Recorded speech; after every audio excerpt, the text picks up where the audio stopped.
First of all, you've got to be incredibly passionate about the sport and put a lot of time and effort in to raise awareness and create enthusiasm and a buzz around your touch club. Number two, it has to be fun. You get, one chance to make a first impression, and when people come, they've got to feel that they're having a good time and it's all inclusive. And the third thing now, I would say, is you've always got to be promoting, and you've definitely got to look at social media. We are exploring Facebook ads, and we're promoting like mad all the time. Get as many people involved as possible, give them the opportunity to play, and give them the opportunity to enjoy it. We started out and it was just all about having fun to begin with, and once been playing for a year or so, that's where we really decided to take things on to the next level. I think it's just having patience. It's not going to come overnight. If you can keep your senior players engaged, as well as constantly looking to develop and introduce new players, because you're always going to get players who leave for one reason or another. Having that conveyor belt of talent to come through is really helpful. You just got to work hard, and it will pay off in time. From a point of view of growing the sport, bringing as many children down with their parents and getting an all-inclusive, fun environment that anybody can have a go in, and focus on that, of building the baseline of as many players as you can. Don't worry about trying to go through the ranks and put the best team out there. I think build from the base upwards. So I'd say to keep your competitive side and your social side. Don't go too much down one avenue of having solely one or solely the other. With the social side, your performance side always sort of flourishes with this, and also vice versa. It's always good to have the competitive side and part a bit of knowledge on your social side. Keep the player base interested. It's not all about, right, I want us to get from A to B, and we're going to do it with these steps. We're going to coach this and then this and then that. Keep it a bit fluid. Like, you don't always have to start off with loads and loads of drills to get people into playing touch. I mean, you can just play rugby, netball, something simple. Just get people used to handling a rugby ball. Not everybody has come into this sport playing lots of rugby. They may not have the same hand-eye coordination that others have. Just get everyone onto a level with some more casual games.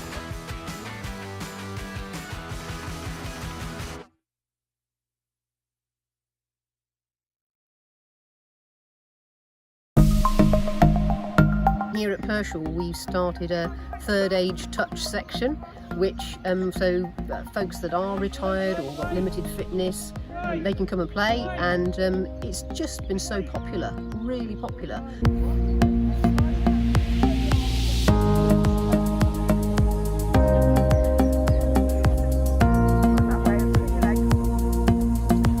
Never stop learning, Sammy.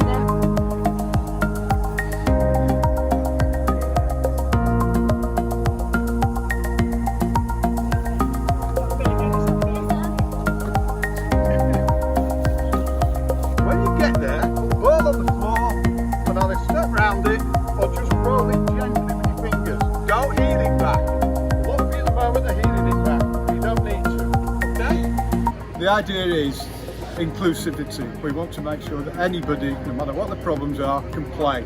So we've got ladies who've never played before, we've got people with medical ailments, we've got people who are not very mobile. We want to include them all. So we've tried to amend the rules, just the rules, to make it possible for everybody to play.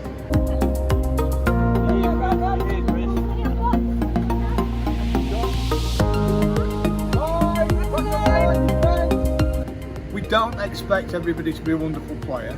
We just try to ref it to everybody's abilities.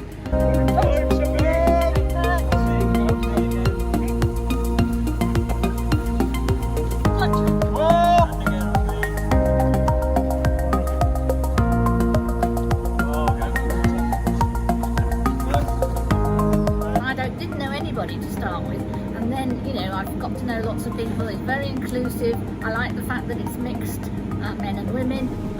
It's very active, it's good fun, and I just like being part of a proper game that we're actually running. We seem to just run around and have a great chat, great fun, and then afterwards nice coffee and a chat. Yeah, makes it nice. And I don't know if you enjoyed the meal, but everyone just got to it, put the plates out, picked it all up. Yeah, it's a nice feeling. I hadn't picked a rugby ball up for over 57 years, so decided that to give it a go and gave myself a surprise. Well, I've got 3 older brothers and 3 sons, so I didn't like the idea of joining the WI, and touch rugby sounded a good alternative. And Di suggested it to me. I always wanted to play rugby, but they wouldn't let me at school. I'm hoping that will be kind of like rolled out across other clubs as well. You know, the model here, you seem to be really useful and good. Get lots more people playing. We've got little ones literally playing touch here as well, and you know, we've got a really big junior touch section. So I just think it's going to grow more and more with more people seeing that this is a great way to run about with a rugby ball out in the fresh air and have fun.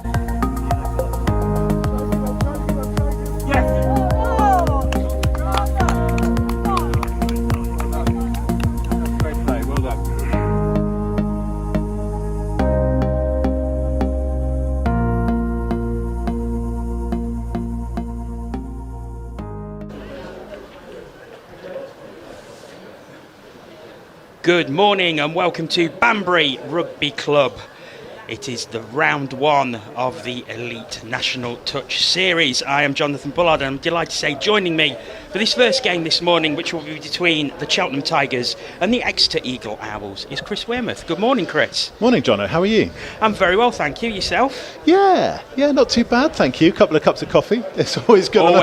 Always hits the spot, doesn't it, on these early starts? Absolutely, and the problem is, having done this for a few years, and you get to know when you're en route to a particular club as to when you have as to where you stop for your breakfast on the way down. And I have to say that, you know, M&S, Wellbeing Cafe's breakfast wraps are a godsend. Other supermarkets are available, of course. And there's a Greggs just down the road from here as well. Other fast food joints are available, of course. So we've done the promotion this morning. Looking forward to another great day of touch rugby. It doesn't seem like a year since it was last year. No, it doesn't. I think we've come on in leaps and bounds over the past year since then as well. You know, we had a fantastic record season in the mixed national touch series, and you know, we're going to these tournaments booked out almost immediately when you include tomorrow's development national touch series as well. So we've got a few teams who have progressed from last year's development into this year's elite, and we've got two of them on the show pitch this morning. First up, so Cheltenham in red and Exeter in white, and we'll talk a little bit more about them later. But it's brilliant to be back. Banbury is a fantastic host for us. You know, the facilities here are top notch. The pitches are in perfect condition, which, considering that it's been absolutely scorchio here in the Midlands over the past few days, is brilliant. And we've had a bit of rain first thing this morning, so it's going to be a little bit softer, hopefully a bit of sliding, and not too many grazed knees as the day goes on. Yeah, I was going to speak about that because the weather, we've got what we not quite drizzle, but I'd say more mizzle this morning. It's very, very light rain, but compared to yesterday where it was 30 to 32 degrees in the Midlands, beautiful sunshine. It's really a lot different this morning, a lot cooler, and probably a lot better for the players had it been the same conditions as yesterday. I think it's the thing that as the day goes on, that's when the heat and the sun starts to play into the fatigue element of it, and especially as people start getting sunburnt. I think it could do with if you're going to be picky, you'd want it to be a couple of degrees warmer. Hopefully it will get a little bit warmer as the day goes on. But as you say, it is more perfect to play in conditions like this than it would have been yesterday. If the drizzle continues, do you think that will play a part with handling? No, not at this level.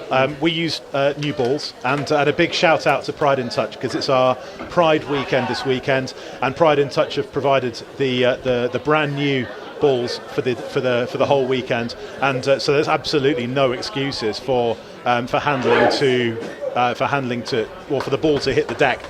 Because it's not really that rainy, let's face it. No. But also is that balls these days, the grip on them is absolutely fantastic. So I think what would happen is that you would start seeing people if the top of the surface is a bit greasy, it means you can start diving a little bit from a little bit further out.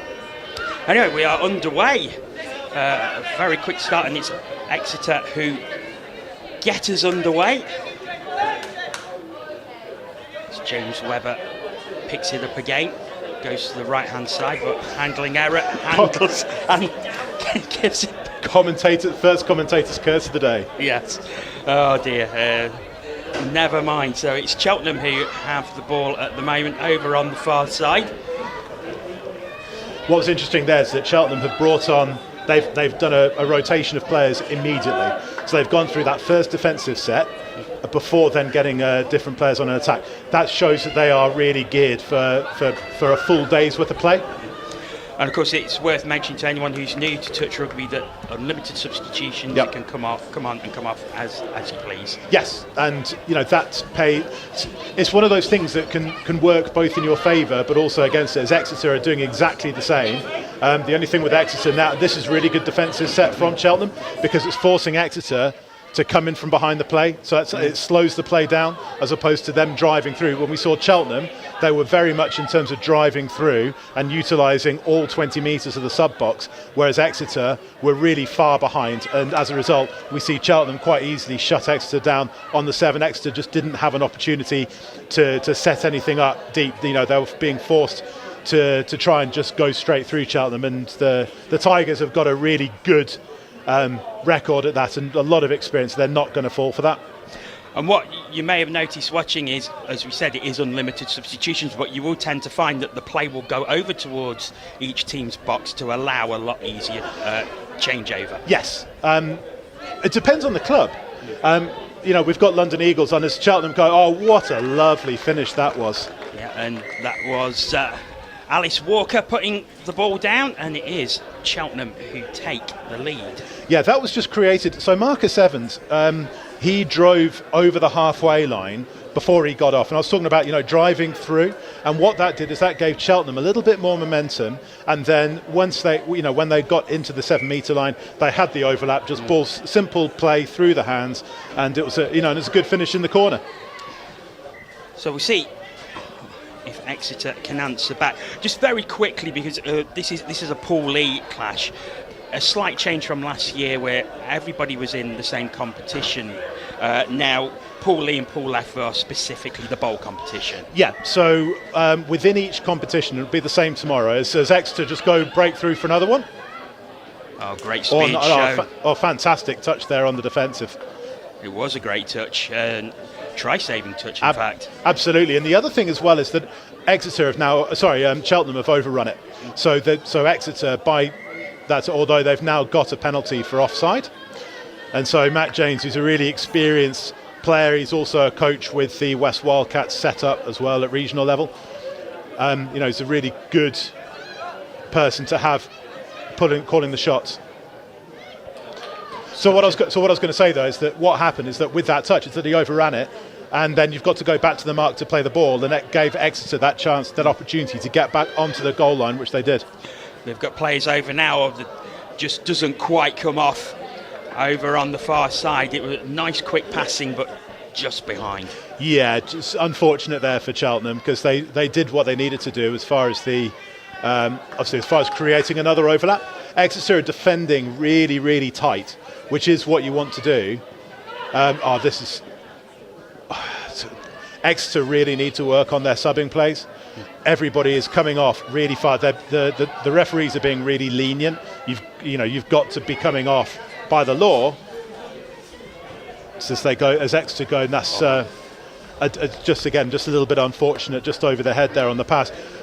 You've got to, by the letter of the law, you've got to come off into the sub box, not halfway between the sub box and the try line, which is what they're doing at the minute.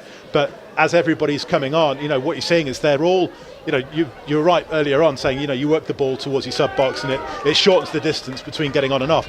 But they're all having to work in from behind the play. It's really, really slow. It's not, it's far from ideal. It's Exeter who are quite deep in the Cheltenham zone at the moment. Unfortunately, a turnover, and that gives a play back to Cheltenham. They're going to work it over onto the left-hand side. We'll probably look at making a change, and they do. Yeah, so what we're seeing is Cheltenham are driving. I was talking about before about them driving through and up to halfway to keep the momentum going. The 20-metre sub-box is really big. And so as a result, if you can drive over the halfway line and then come off in the opposition half. And this is the thing when, I'll talk a little bit more, just let Cheltenham play this out. He needs to find a pass because he can't put it down, and he does so. And it is 2 to Cheltenham. That's number 34, Ryan Atwood, with the touchdown. Yeah, so Ryan Atwood's showing his experience there, because he's just... So from up here we heard, and you might have heard it in the background noise, the mirror call from Exeter. That means you go to a player-on-player defence, and what happened is that the player who was marking up Ryan Atwood was properly in front of him, so as close to you as I, and then all of a sudden he just held, and then stepped and gave himself that metre, and then that just opened it up for him for the score to be good. So that's a lovely textbook score there from Cheltenham in that situation. So what I was just going to say is that, just in terms of Exeter, very quickly about the subbing, is that if you're used to playing on a half-pitch tournament, so where both sub boxes are next to each other, is you're less used. That's just such a shame, because it was a great pass out. It was. That's one where, if you're watching kids at home, if you're going to be doing something for a skill, learn to juggle. And I'm being serious, because it just improves your hand-eye coordination that little bit, and then you're less thinking about it's almost like she had too much time to think about the ball as it was coming to her. I think I've heard that before in cricket, it was Ben Stokes or Joe Root or something like that. I said something very, very similar about that when they're taking slick catches and they can palm it up in the air, and it helps. It can often help take a catch. Yeah, and it was. I mean, I was told it was some. Excuse a little bit of boring family history for a minute, but I've got a cousin who's about a month older than me, and we both played county rugby for our respective counties at under 15 level. His county coach told all of his players to learn to juggle, and that year, as a Christmas present from my aunt and uncle, from his mum and dad, I got some juggling balls for the same thing, and it's been brilliant. It's been brilliant in terms of just improving that hand-eye coordination. Unfortunately, they ran out of passes at 6 touches, so it goes back to Cheltenham. Just a quick reminder as well, just 10-minute halves here. So after 10 minutes, there will be a 3-minute break before the second 10-minute half. That is how we will play out throughout the day until the knockout stages later on, where if scores are level, there will be overtime. Extra time. We always love a drop-off. And we'll just let Cheltenham just play this out. That's a lovely set of sidestepping and then diving over for the try. Yep, it's given. So 3-0. Cheltenham lead. Yeah, that's Marcus Evans, and he's one of the more experienced players. He's in the England Mixed 30 squad for the upcoming European Touch Championships. And again, it's that little sidestepping. He's just fixed the player. And there are some things, and what we've seen from Cheltenham is that 2 of their 3 tries have come from stuff which would, you would see in every code of rugby. It's either just creating an overlap and then just ball through the hands really simply, or in that situation, it's holding your player, it's holding your man, holding your defender, and then just sidestepping your way to go through. Obviously, with the extra thing in touch is that you can just be touched on the way through, and it counts as a touch. Whereas, of course, in full contact versions, you can drive through, but the principle is still the same. Whereas, but their second one, as I said, had an element of that. But it was a really good, well-worked touch score from that half scoop, and then defusing the Mirrors' defence. A chance for Exeter now, though, as they pick up possession with a fresh set deep in the Exeter zone. So a good opportunity for them to pull one back, but unfortunately the pass just off target. Yeah, Hannah Lewis definitely needed a step ladder and a trampoline to get hold of that one.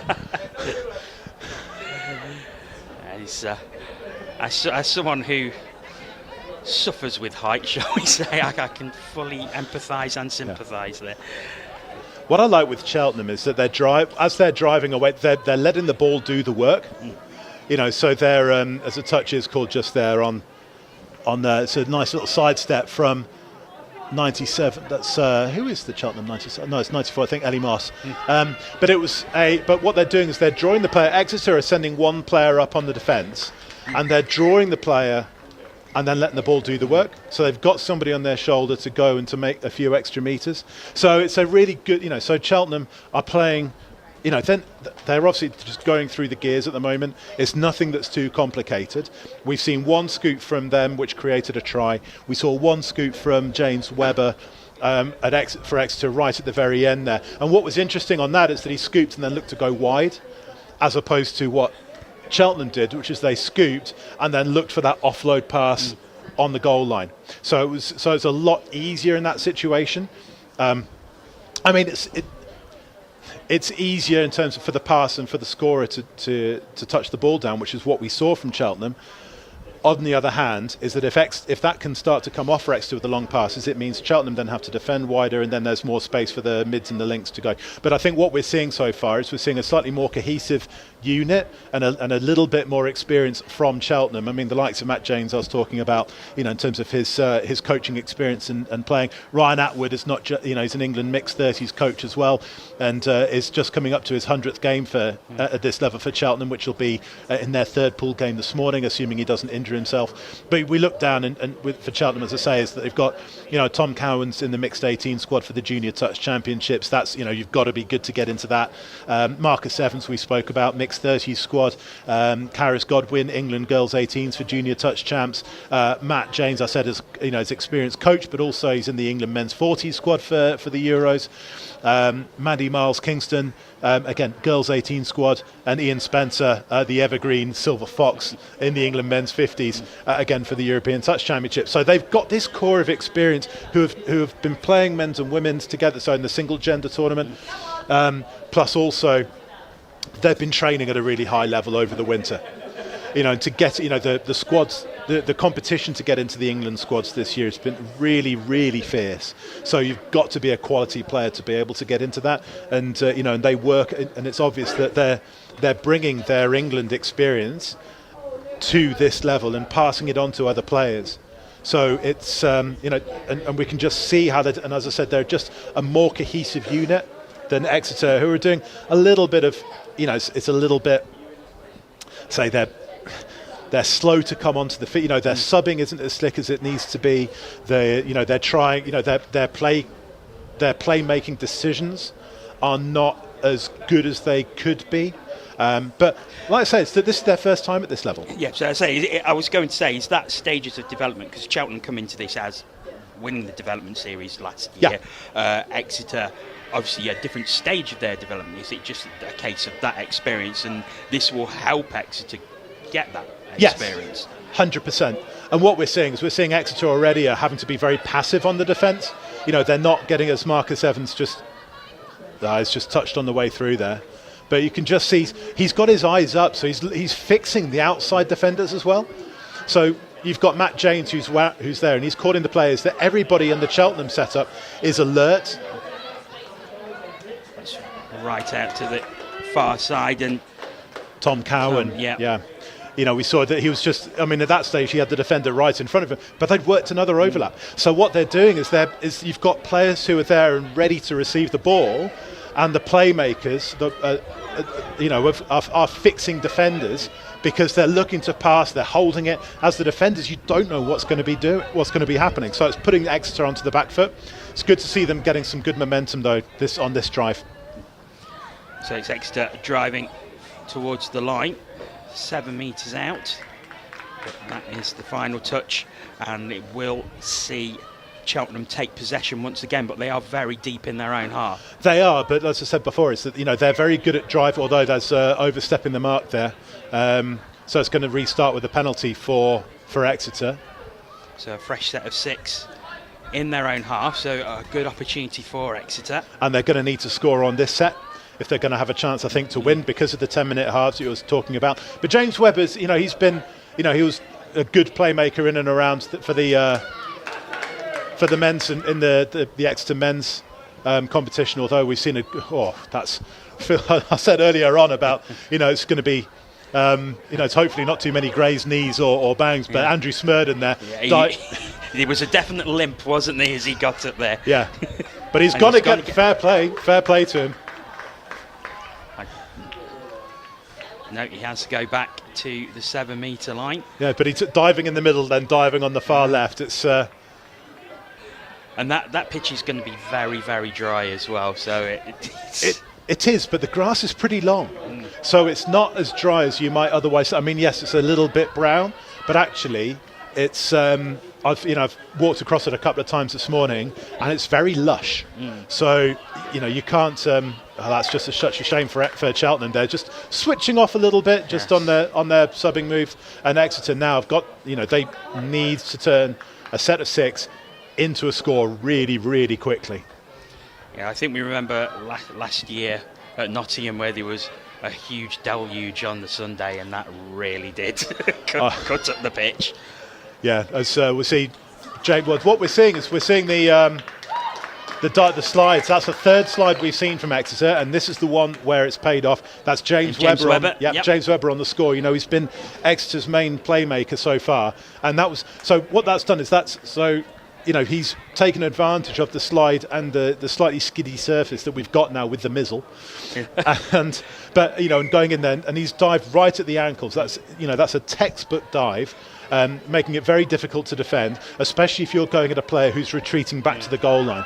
So that's why the referee called play on and called the try. I think it was a nice dummy as well. He just dropped the shoulder and looked as if he was going to pass, and then went for the dive straight away. But it's Cheltenham come straight back, and they restore their 3-point parity. Yeah, that was created by So what we've seen there, you've seen Ian Spencer come on. This is one thing where I'd love to be able to pause it and to do a bit of a telestrator, because Ian Spencer's come on a direct line there as a dummy runner. He's fixed 3 defenders. The near side link, or the left link, has done the left mid has done a wraparound to create an extra player on the outside. So then Ian Spencer's gone from link into the mid position, fixed 3. Then you've had that 2-on-1. So it's something which is not complicated to set up, but if you execute it like Cheltenham just did, it's extraordinarily effective.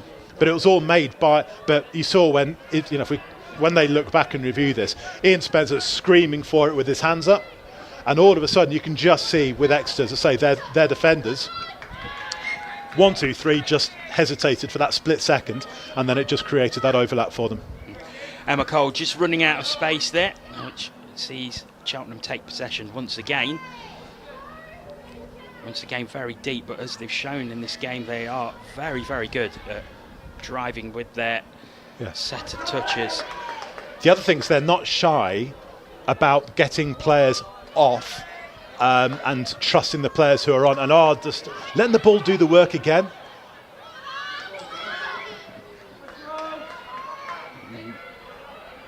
Maybe looking at a possible forward pass. It didn't look it from here, but I'm not sure down at ground level. No, we'll let the referees get away with that one. This is a good that was a good defensive set from Exeter. And then again, that drive there from Andrew Smurden, that really got Exeter onto the front foot. But we can see that it's starting to pay. We've got a few hands on knees. They're working really, really hard. They have slightly less bench strength on view than what the Exeter Eagle Owls have. There seems to be just a few more bodies able to come on for the Reds of Exeter. So for the Reds of Cheltenham. Sorry, Reds of... It's first thing in the morning, Johnny. You're fine. Need to get you another cup of coffee. Yeah. I think I need one. Oh, that's good handling. Unfortunate slip, but yes, very good handling. There's Exeter come along the right-hand side, comes back into the middle.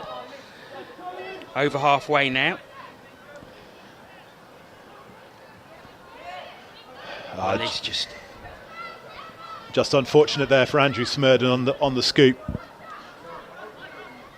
So Cheltenham back in possession once again. Up to halfway. Yeah, I think what Exeter need to do on their in terms of their chat, I think they need to be a little bit more aggressive in defence and starting to send multiple players up, because what that does is, when you've got a team like Cheltenham, is that they're drawing the player and then they're offloading to a support runner. who's then capitalising on the space that one defender shooting up, and that's what we've just seen again. That's Sharp there going through. It's just straight through the middle there, turned on the burners, straight to the line. Yeah, nice and simple. They're not doing anything complicated. You know, the one thing that they've done in terms of set plays was the second try in the first half, and then the one that replied immediately. So their fourth try, the one on the far side. Those are the ones where we've seen some set plays. Everything else has just been nice and simple. Right, Exeter deep in the Cheltenham half, 7 metres out, just trying to work it to find the opening. Good defence by Cheltenham though, and that creates the turnover, and Cheltenham back in possession. Yeah, Exeter were never going to go. The only way that Exeter were going to go through there was by bringing the ball back out to the 7, having the touch on the 7, and then attacking the space behind, because Cheltenham was so tight. You know, you're really not going to get through there playing the way that Exeter were setting that up. We're into the final 2 minutes, and it looks like this will be a comfortable win for the Cheltenham Tigers, which will set them up nicely for the rest of the day. Doesn't quite find its mark, which will give possession back to Exeter. Yeah, again, I'm just really, really impressed by Cheltenham's approach play there. You know, they're just, as I say, they're being aggressive in defence now, sending a couple of players up,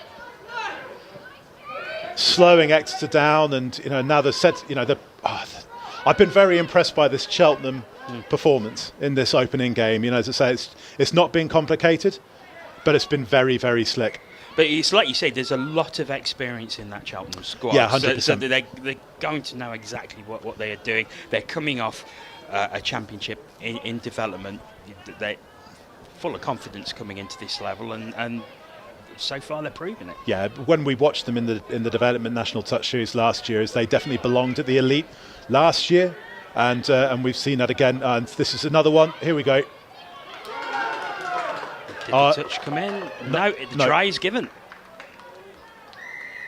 Yeah, it's nothing complicated. You know, we're just seeing them. It's the way that they set the ball again. So their fourth try, that's exactly the same move as they had for their fourth try, except with that one, the ball had gone through the hands. This time, it's the same setup play.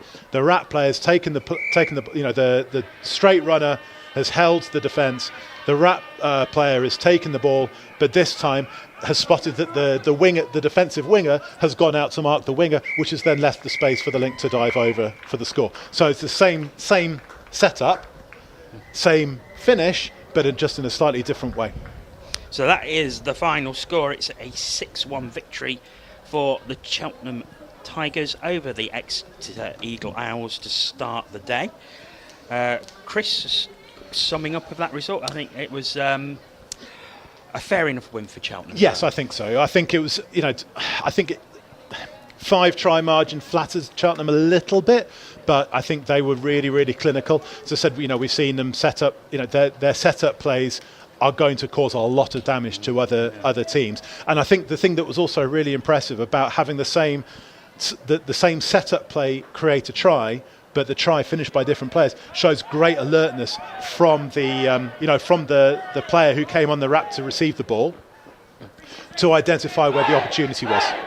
So on the first one, they identified that the opportunity was in the winger and gave it and had the trust in the winger to pass it. Second time, identified that the defence was a little bit wider and then dived through themselves. So Cheltenham, as I said, not too complicated, very slick, very structured, and I think it wouldn't surprise me, and I'm going to call it now, it wouldn't surprise me if we saw them here in the bowl final later today. Yeah. And a positive for Exeter, I suppose, is that they were very good at getting the ball out wide. Certainly in the first half as well, they often found a lot of space on the wings. Yes, they did. I think there's always the thing of having one thing to work in defence, one thing to work in an attack. the thing to work on in defence is that when you're defending in the opposition half at the start, in the early parts of their touch count, got to be more aggressive. Send more players up to try and shut it down, to try and corner the attacking team into using up touches to get towards their sub box. One thing in defence is one thing in attack is just to pick their passes a little bit better. And I think it was just a little bit of hesitation with what they were going to do. It was just a little bit less structured in and around that opposition 7 metre line. So, but plenty to. I think they can take a few positives, but it's going to be one of the things that they'll have to improve a little bit quicker in their second game in half an hour's time. Well, we will be back in 5 minutes' time for the Pool F clash, which is also in the Bowl tournament. That will be between Green and Gold and the London Vipers. Join us for that very shortly. Cool, thanks,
So John will do the what happens, all you've got to do is the why.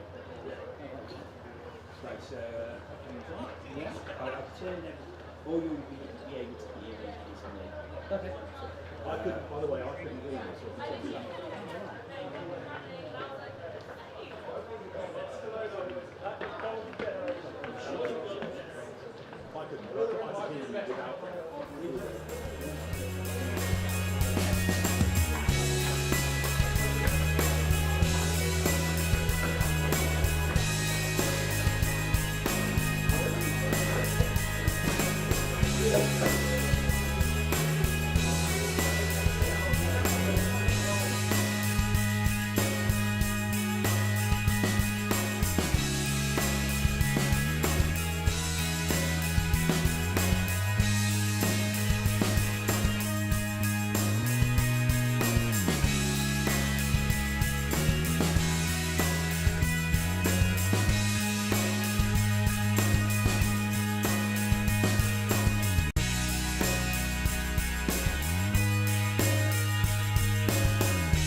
Welcome back to Banbury even, as we're shortly starting the second game of the day, which is Green and Gold against the London Vipers in Pool F of the Bowl competition. I'm delighted to say that joining me on co-commentary is Marcus Evans, who's just been with the victorious Cheltenham side. A very, very good performance. Yeah, it was pretty good for a first time out playing our mixed competition today. First one of the season as well, and this will be equally good game as well, we hope. Yes, as the Green and Golds get us underway. They were 20th overall in the elite competition last year, so they're in the bowl competition this year, and was expecting good things from them, really. Yeah, I think they've been around the elite setup for a couple of years now. I'm not sure. Oh, that was red on the nearly on the intercept there. New set 6. Yeah, like I said, they've been around the elite setup for quite a while now. So yeah, hopefully they'll be well oiled. And the London Vipers, another club who have come from the development setup. So this is their first time at this level. Yeah, same as us. So we played them quite a few times in development last year. I think we actually played them in the final or semi of the cup. Oh, it was a pretty good dive. Yeah, there was a touch as it went through. Yeah, so like I said, we played them in the cup final last year at Banbury as well, and they were really decent as well. I think they're similar to us, developing. Oh, on the switch play there, on the wrap. Sorry. Yeah, lovely set there. Good D set here at the moment. Red in midfield here, the backwards cap. Yeah, so they're like us. They're developing as well, which is good. It's nice to have more teams up from the development as well this year. And it's right that the teams from the development who are doing well at development then get the chance to come into the elite and test themselves. Yeah, 100%. And there's like the development this year is last year as well was really good. Oof, a little bit of a mix up there. Was really good, and it's developing all the time. But yeah, like we said, there definitely needs to be some promotion and relegation. So invites healthy competition. Yeah. Now we can see right in front of us here that the Vipers only 4 players on their bench. So do you see fatigue maybe being a factor? Not necessarily in this game as their first game, but probably later on in the day. Yeah, definitely. It's the stop-start nature of tournament stuff that I think keeping going is always quite tough. So yeah, 4 subs is going to be tricky. They've only got just the 1 female as well, so that will be quite challenging for them. Lots of work on their side. So it's Green and Gold just not quite taken though, and that will give possession back to the London Vipers, but they're very, very deep in their own half. So a good drive required if they are to get a chance of opening the scoring here. Got away with one with the square hips there, I think. Oh, and that's just a slight handling error there. I think number 35 for the Vipers, Mr. Phillips, he's rapid. We played him last year. He's very quick. I think I recall him from last year. He was incredible. Yeah. I think he scored an interception try once where he just went straight through. Probably. Straight through the middle and down. Yeah, although having played just the game before, although it's not raining at the moment, the ground is very wet and it's making this ball very slippery. You can see in the first couple of minutes here, the ball's gone to ground a couple of times. So there's a little fumble as well. I'll ask you, having played in that first game, obviously yesterday was an incredibly hot day. I'm sure you prefer these conditions than had you played it in 30-degree sunshine. Yeah, I think yesterday was obviously very extreme, wasn't it? Yeah. Wouldn't have minded like maybe Wednesday or Tuesday, but yeah, the rain does sort of help with those if you've got good basic skills, because you can punish people who have dropped the ball. Luckily, we didn't have too many drops in the first game, which is good. But yeah, it's nice to see the basic skills are up. It makes these long passes a bit harder though. Yeah, and that was just in front of Laura Oxford there. She just couldn't quite get hold of it. Right idea though, because there was space there. Yeah, definitely. You've got to leave a hole somewhere, and it's normally the defence normally try and leave it on the open side wing. So yeah, that was the right play there. Oh, a little touch from Theo on the floor. As he goes and takes the change over, and it's the Vipers who setting up a scoop here. Oh, overstepping the mark there. Yeah. Yeah, so it's possession back for Green and Gold. Yeah, I think Laura on this near side, her brother's playing for Revs today as well, so nice little family day out. I think you find that, don't you? In touch with something I found last year is you do get a lot of family members through all age levels playing for different teams. Yeah, I think that's one of the advantages of having touch as a mixed sport. You know, it's they've only got 5 on the pitch here, the Vipers, the Green Gold, sorry. Yeah, but being a mixed sport, it's obviously available to everyone, which is great. Setting up a 32 long here. Oh, nice little handoff. Was the touch first? See what we are going to get called. I think she's going to consult with the sideline.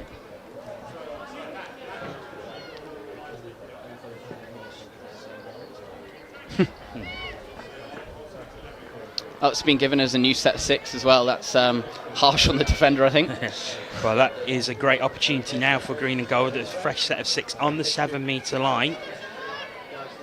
Setting up a 32 here. Nice little short. Oh, retreating early, I think. So they just step back as they...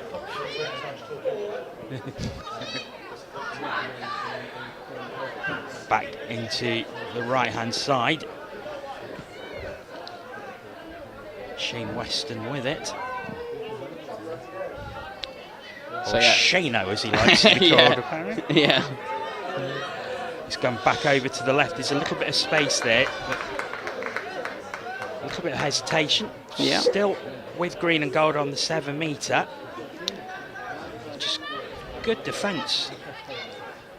Yeah. From the Vipers, and that will see possession return to the London Vipers. So very, very, very good defence, considering that Green and Gold had a set of 6 right on the 7-metre line. Very much so. Good, very good defence. Oh, lovely little tap on there. Yeah, good defence, but I think Green and Gold did well to, kill the ball on the far side away from Vipers sub box. So they've got to move all the way across the pitch to sub off, which they've done. Going to try and set up a scoop here on the last touch. Now we get to see the speed and a nice handoff as well. Oh, there was an overlap there and they just didn't stick to hands. Just a little bit of hesitation there, I think. I'd probably caught in 2 minds what to do. Yeah. Whether to actually run through or make the pass in the end. Yeah, so that might be as well just due to the weather of the wet ball. Might be disencouraging sort of long passes. There's another drop. So there's been quite a few handling errors in these first 8 minutes or so. Yeah, we noticed that. I think early in your own game as well, there was a few handling errors which obviously you put down to a wet ball, and I can imagine there's quite.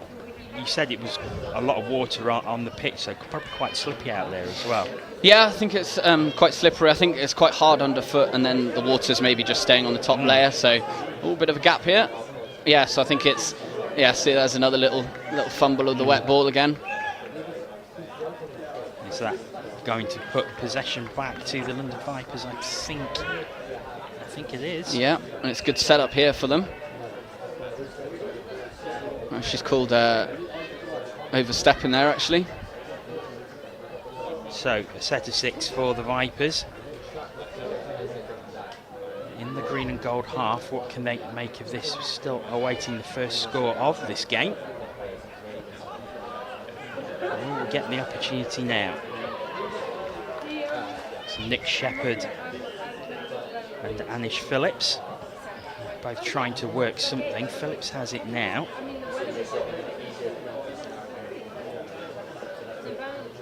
Just looks for his options. Sweeps it back. There was an overlap on the right-hand side. Not taken, so they will come back. Very patient build-up by the Vipers. Now they look to get in. Was there a touch? There was. Yeah, I think the link did very well there to make that touch. So Vipers still with possession. Done better there. A bit of space, but I think closed down well. Green and Gold, good defence, and I think that's been the story of this first half so far, is how well both defences have played. Yeah, definitely. Defences are definitely on top in this game. There again, and they killed it away from the box though, so at least if you're going to use up your 6, it's away from the touch box, so harder to sub off for the Green and Gold now. They'll look to get it to this left-hand side as the hooter goes to end the first half. Oh, that's very well played. Bit of jouet. Yes.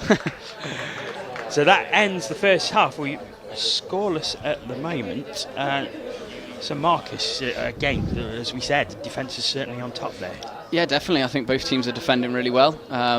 Yeah, like we said as well, I don't think the 4 subs for London Vipers are going to hurt them in this game, but we'll hopefully see some scores in the second half.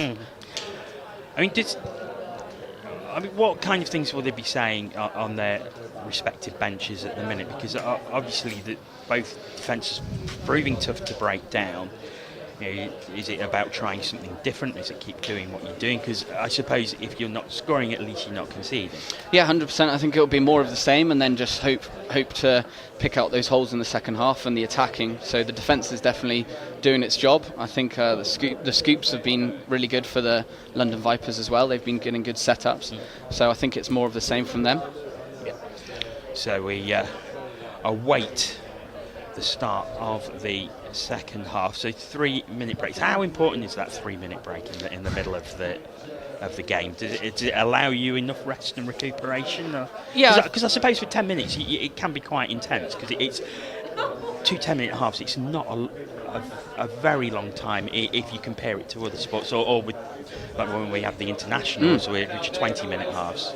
Yeah, definitely. And in terms so I coach Cheltenham with Ryan as well. So for those half times, it's really important just to try and make only 3 points. So not over talk in the box and keep sort of blurting out information at the players. Just try and focus on sort of those 3 key points about what's gone right and what we could do better, basically. So yeah, like I said about both these teams, the defence is clearly doing well, so they keep doing that. Yep. And then just hope that the holes come for the attack as well. Yeah. We can see the Vipers on screen now, and their coach has them in a circle making some points. If you could say which team had the better, could you say one or the other team had the better of that first half? Oh, I don't know. Difficult question, I appreciate it. Still 0-0, but yeah, I think I like the way that the Vipers are setting up their scoops, but then at the same time, Green and Gold have had probably more of the line attack. I would say they probably need to sort out what they're doing or what their default is going to be on line attack, because they've been throwing sort of various moves at Vipers and not just focusing on the one, which may sound like a good thing, but it means that they're a bit disorganised on the pitch, I think. Whereas you saw when Vipers had their line attack, they focused on the same sort of sweeper play, which obviously didn't go well for them, or didn't score for them, but it meant that they at least knew what they were doing. Well, the hooter has gone to start the second half. Both teams still in their respective boxes, so they're not going to get quite the full 10 minutes. Pitch over there's already started.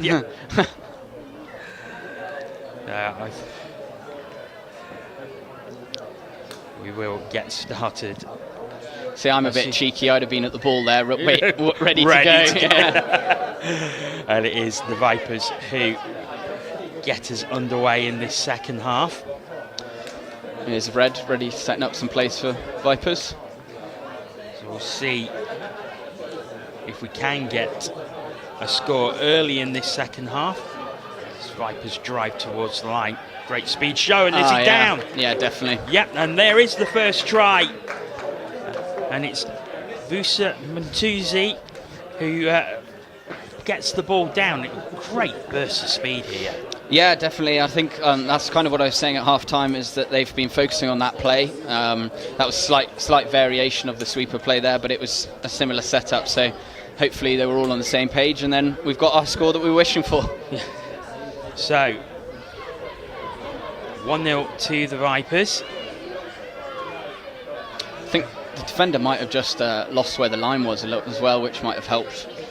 He did seem to have a bit of space to attack there with normally you would expect the defence to come forward and look for the touch, but they just held back a little bit, and that allowed them to make the score. Is almost an equaliser at the other end, but the touch just coming in.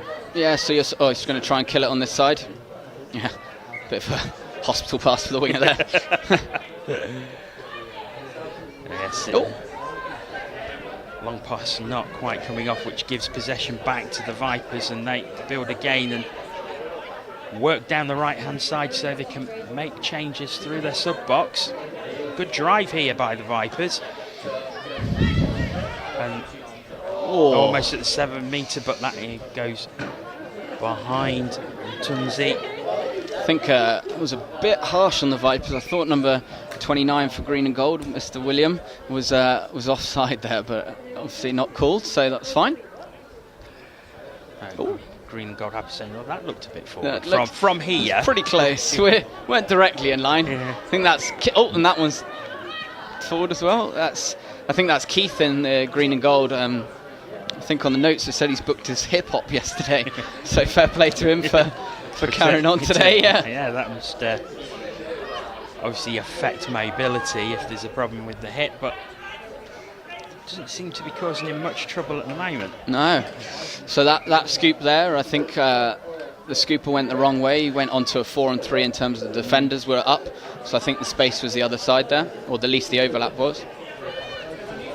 Vipers coming again, take advantage of the right-hand side to make the changes through their sub-box. They're using that very well throughout this game. The handling error, though, brings the attack to an end. Cammy Boo for Green and Gold there defended that very well at link. She got high up off the line and stopped them running around the outside there, so she did very well there. Green and Gold with possession, going deep into the Vipers' half. Not been successful in getting through so far. It's the Vipers who lead 1-0, but they may get an opportunity now. Is that down? I think there may have been a touch on the ankle as he went through, so that is not given. It was a lovely touch there. Just looking for that space as they run along the 7-metre line. So this is kind of what I was talking about slightly disorganised. I think they need a default to what they want to be running. But it was also a good defence by the Vipers as well. Yeah. 4 around there. They didn't give the Green Goals any sort of chink of light to go through. Definitely. Oh, here's Phillips running quickly. Down again. A little bit of space to work with as the touch comes in. Over halfway now. It's a red on the scoop. Setting it up for himself here. 3-on-2. So now is the opportunity to go to ahead. Is it down? No. It's closed out. Hayley Flower going through. According to the notes, is rumoured to never have dropped a ball in her life. I find that very difficult to believe. But, if she's going to drop one, it's going to be today with these wet conditions. Yeah, I think so. Mike there, it was for the Vipers. He had a 3-on-2 overlap, but I think just stepped back at the crucial time when it probably should have been a pass. They got a good set here. Yeah. Red taking a quick tap.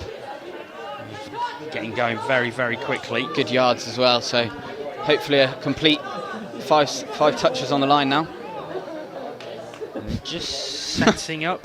Mike looks exhausted. He doesn't want to do this sweeper here. Oh no! Oh, that's unfortunate. That is unfortunate. Oh, they've managed to persuade the ref that it was knocked out of his hands, I think. Yeah, Ryden Dayton Jones.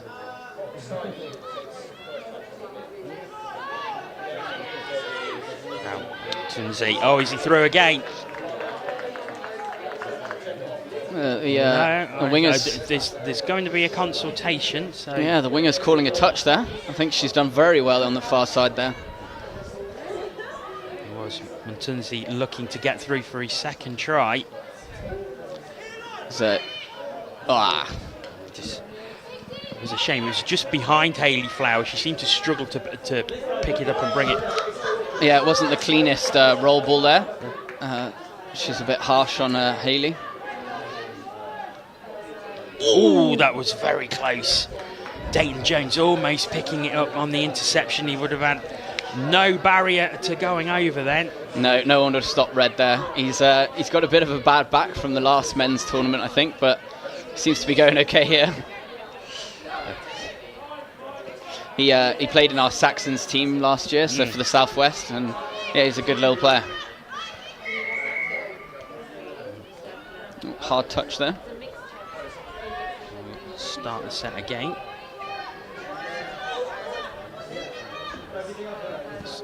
We've got around 2 minutes and 45 seconds left. Still only 1-0. Yeah, retreating early again. So, good opportunity now for the Green and Golds. If they can somehow find a way past this Vipers defence, who have been excellent throughout this whole match. To be fair, both defences very, very good. Just the one try in it. Yeah, definitely. There's a bit of an overlap here. Oh, the pass has just gone to ground, or just low there. Little quickie play here. Good take though to keep the play alive. Again, good defence from the middles for Vipers. Yes, they are doing very, very well. So, yeah, it's a bit. The winger's wide open on this near side. It's obvious you can see that they're getting hold of the ball and they're just wondering what to do, because the defence is closing in so quickly, and we saw it there, that two players closing in. Yeah, that's Hayley again. She's done really well in the defence there. The winger's done well to stay in field as well. Going through again. Yeah. That time. This is Nick Shepherd just not finding her way through, but Vipers retain possession. And now, oh, look at the speed. Oh, lovely defence on the wing there. It was excellent defence. He had a very, very narrow gap to go through, so I think it was favouring the defender there, but you know, that was some speed being shown by Anish Phillips there. Oh, lovely shot from the defence again. As we're into the final minute of the game now. So Green and Golds really need to get something from this drive. That's basically last chance saloon here for Green and Gold. Get up the pitch, set up a scoop. Oh, that's not going to help. And I can't imagine the Vipers will be wanting to get going again quickly. No, I think the ref's helping them out by sending them back a bit as well. So into final 20 seconds or so, and it looks like it's going to be a narrow victory for the Vipers. Yeah, I'd say it's probably just deserved as well. I think they've probably been the better team, but like we said all game as well, the defences have definitely been on top as the hooter goes, so they're going to just take it in. So very much, yeah, there you go, a game of defences as the whistle goes, and a very good victory for the London Vipers. Just the one try, but a game where defences were very much on top. Yeah, I think both teams will do well this tournament with those defences if they can keep going there, especially with the wet conditions. You know, like I said at half time, the long balls aren't going to be easy for the wingers to catch.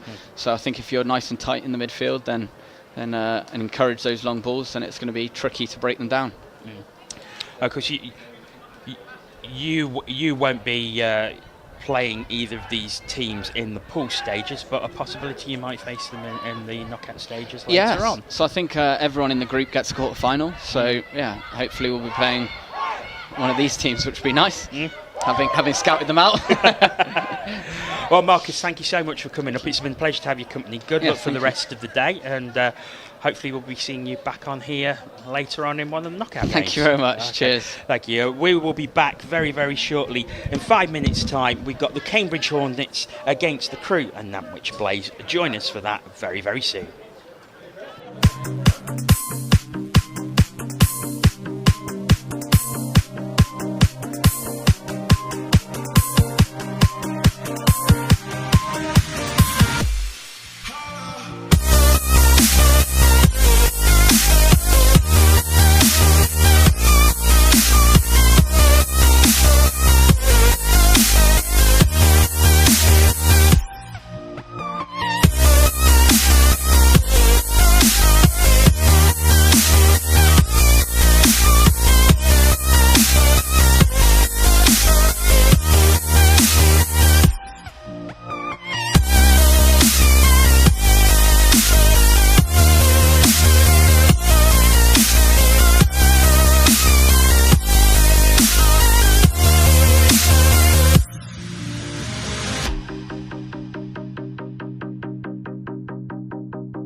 Welcome back to Banbury as the Cambridge Hornets take on the Crewe and Nantwich Blaze.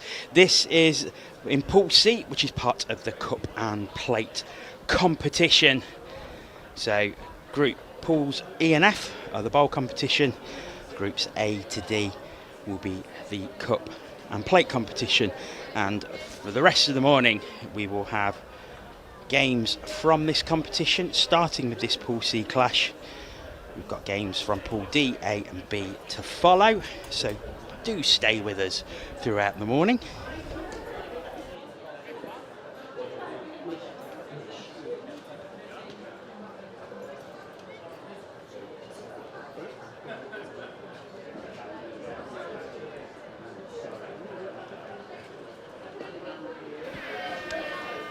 So the buzzer goes and we are underway.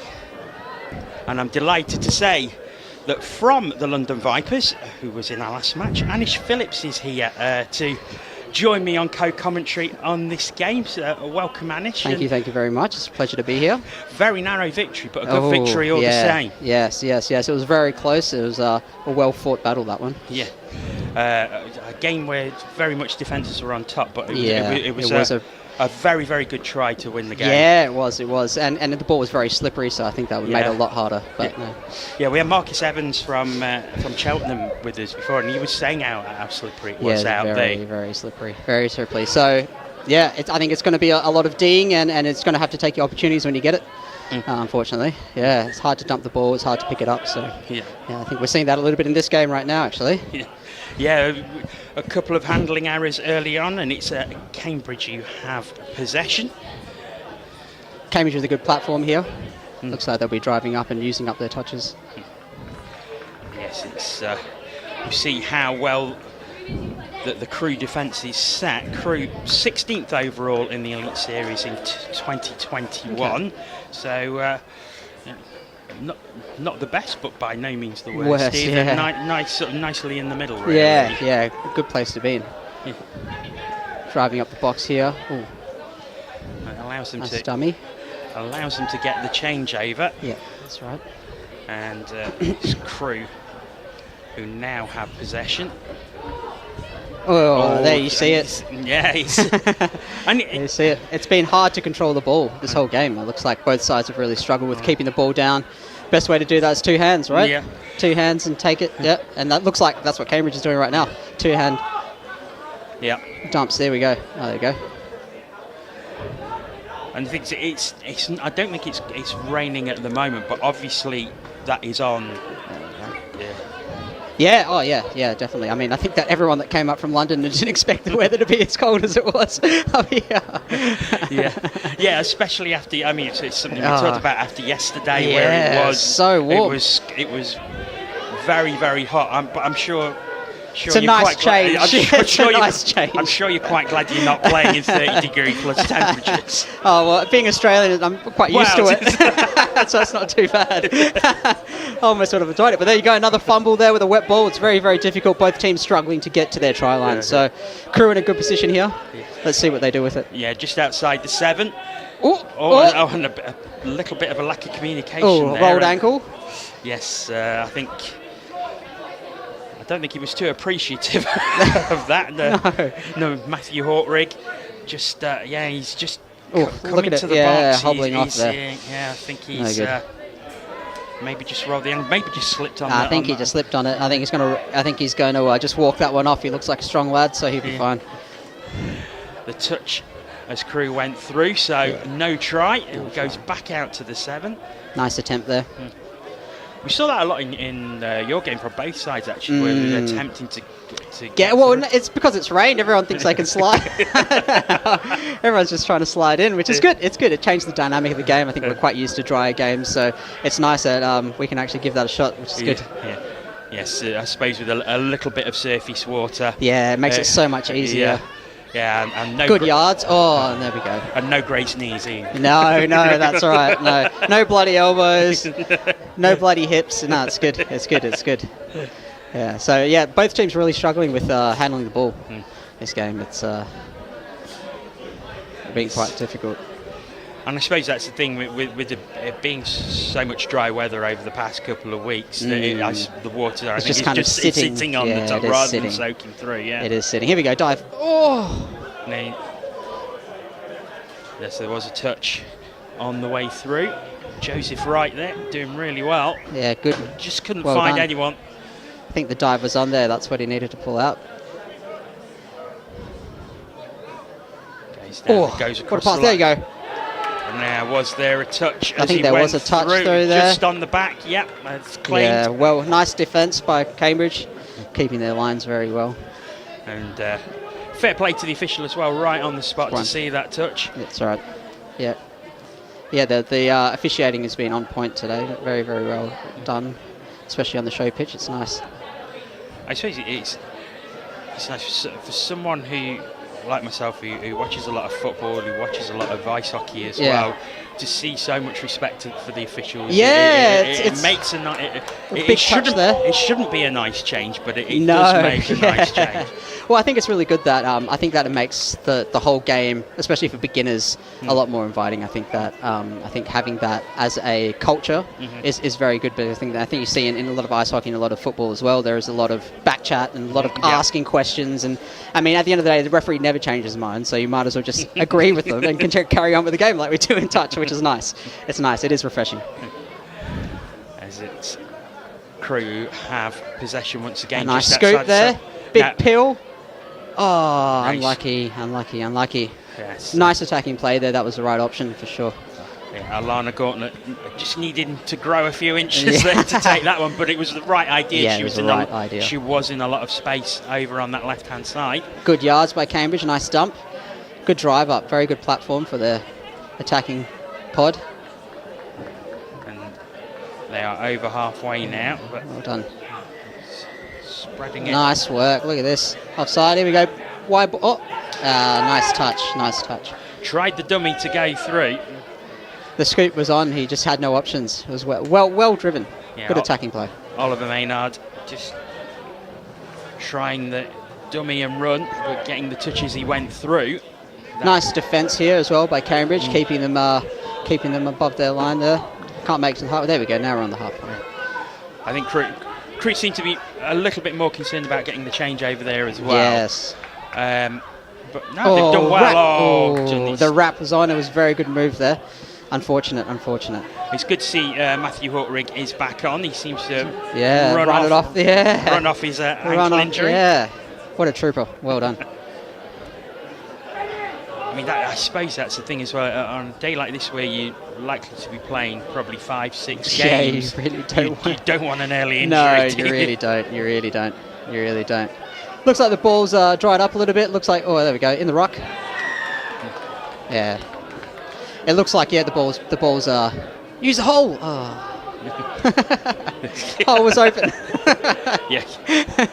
And he's coaching away from up in the commentary box. They probably can hear you from up here. It's like an amphitheatre. It'll probably carry it along. Oh, unlucky with kept hold of it. No, it's ran out of touches. There was, I suppose, the overlap to the right-hand side was on. It was on, yeah. A bit of a fumble with the ball there, unfortunately, but didn't lose control, which is good. That's Crewe again. Good yards. Good yards. Great yards. It's very well played. She stepped over the line there, unfortunately, when she's come off with her sub, and they've lost possession there.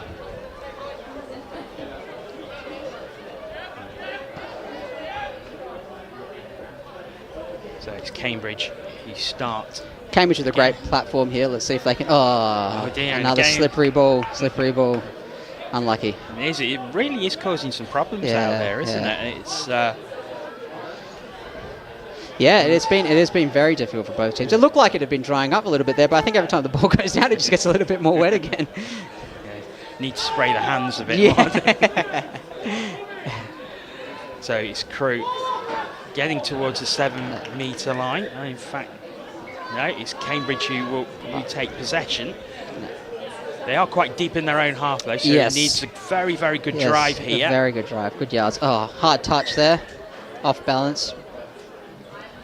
Yeah, so when you're making that touch, you need to be square on with them. You can't be pushing them on the side there, so that's a penalty. So he's off. Fresh set of 6. Oh, another. Oh, I thought she rolled her. I thought she rolled her ankle. Chat, was that Chat back? As it is, Cambridge seems to be doing quite well. Yeah, they've got made really good yards without really having to do too much, which is very good. Let's see if they can. And again, it's another. Yeah, they're really struggling in that final. I think that was more. It was slightly behind. Yeah. Oh, nearly the interception there by 37, I think that was.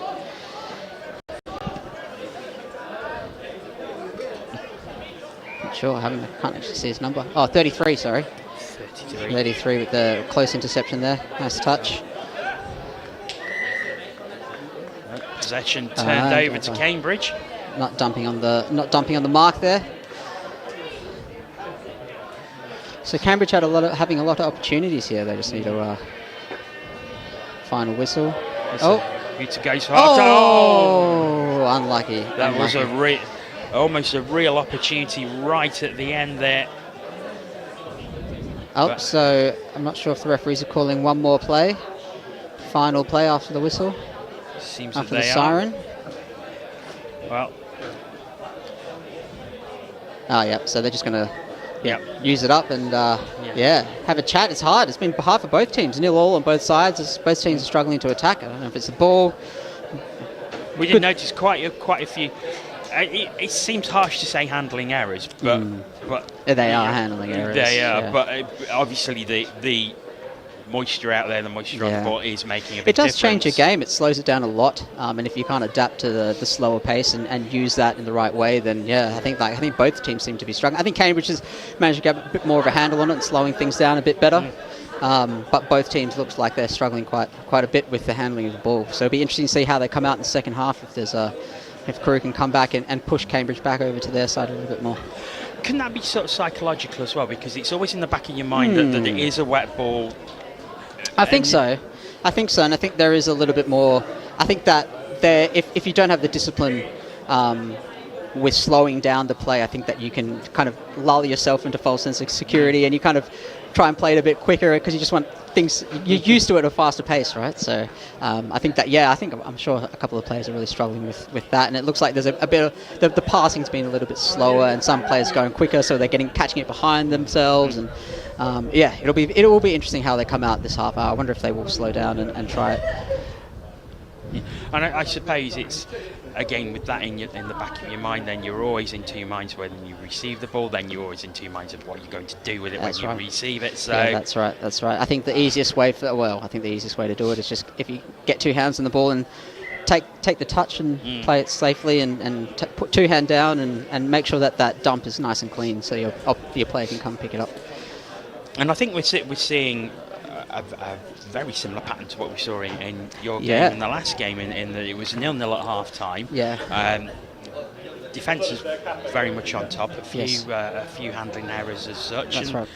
Yeah, it's so. Will we see a try in the opening seconds? Well, we might do. I think that we'll see what the tap-off plays are. I think that. I think that will be kind of a defining factor. Let's see if they can actually keep their hands on the ball and actually pull off their play. I think that is it Cambridge tapping off? It is Cambridge, yes. Tapping off. So I think it'll be interesting to see what their play is and see if they can actually grab something. Because I mean that's how we scored ours, and the last game was straight off the tap off. So it'll be interesting to see if they can keep their hands on the ball in that final third. Yeah.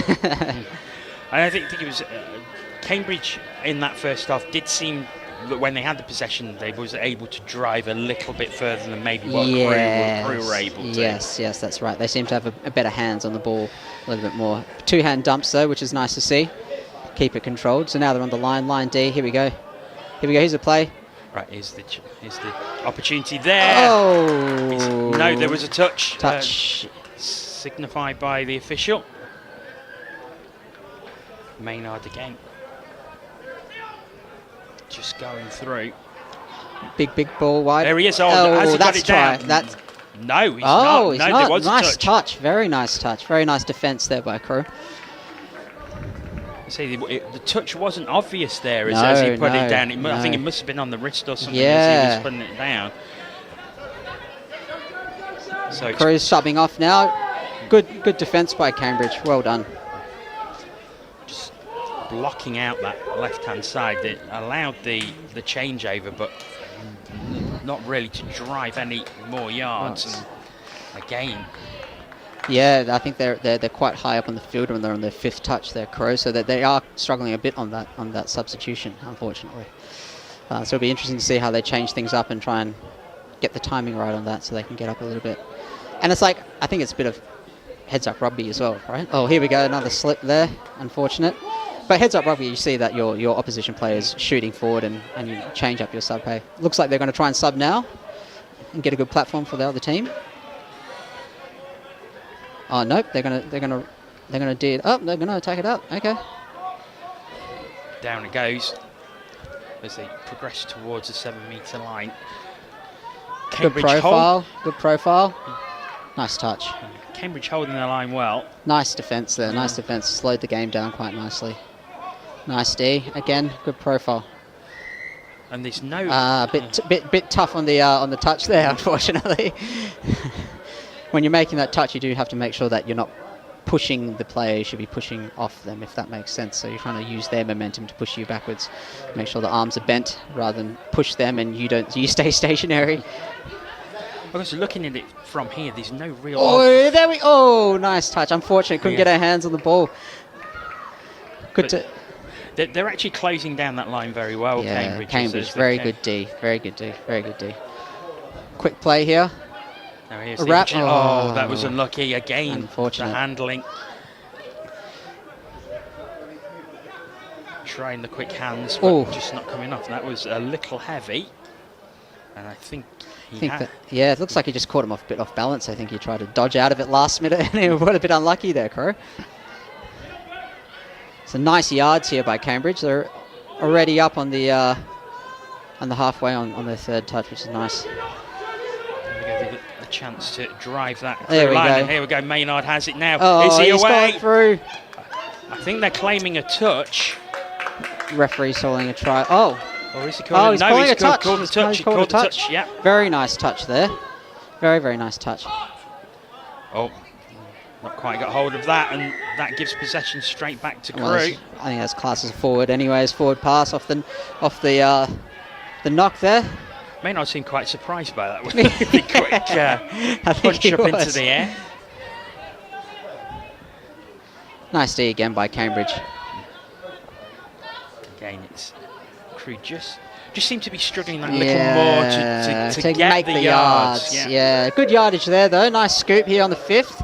Going to pill it out. No, well, nice defence there. Nice defence there. And that is turned it back over to Cambridge.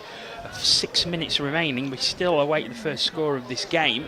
It looks like Cambridge are going to be the ones to score first. By the looks of it, they seem to be getting good yardage and able to hold onto the ball a bit better. So it'll be interesting to see how they attack in this now. They've got a good platform to come onto.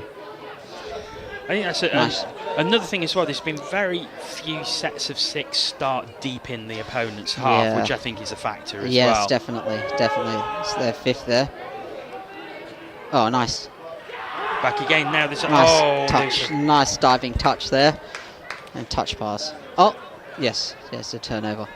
I think what was interesting to see then is the noise that came from the Crewe bench. Yeah, right they in front loved of us that there. touch. It was very good effort. It was a very good effort. So let's see if they try and attack this out. It looks like they're running the sweeper play to sub here. Good yards. No sub play here. Well done. Oh, no, they are. Good platform. Unfortunate. That's all right. So let's go back to the mark, over around the mark. It's a nice platform here for Crewe. Let's see if they can make something of it. Just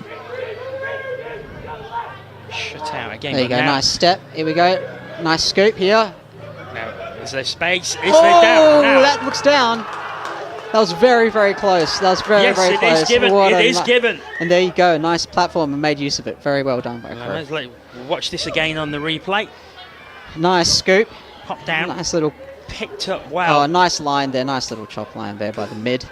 And he's run in and scored that very nicely. Nice dive. Very nicely played. Great play between Richard Barningham and Dylan Fletcher. And that does give the Crewe and Nantwich Blaze a 1-0 lead. And it's going to be, let's see if Cambridge can come back for this. 4 minutes to go.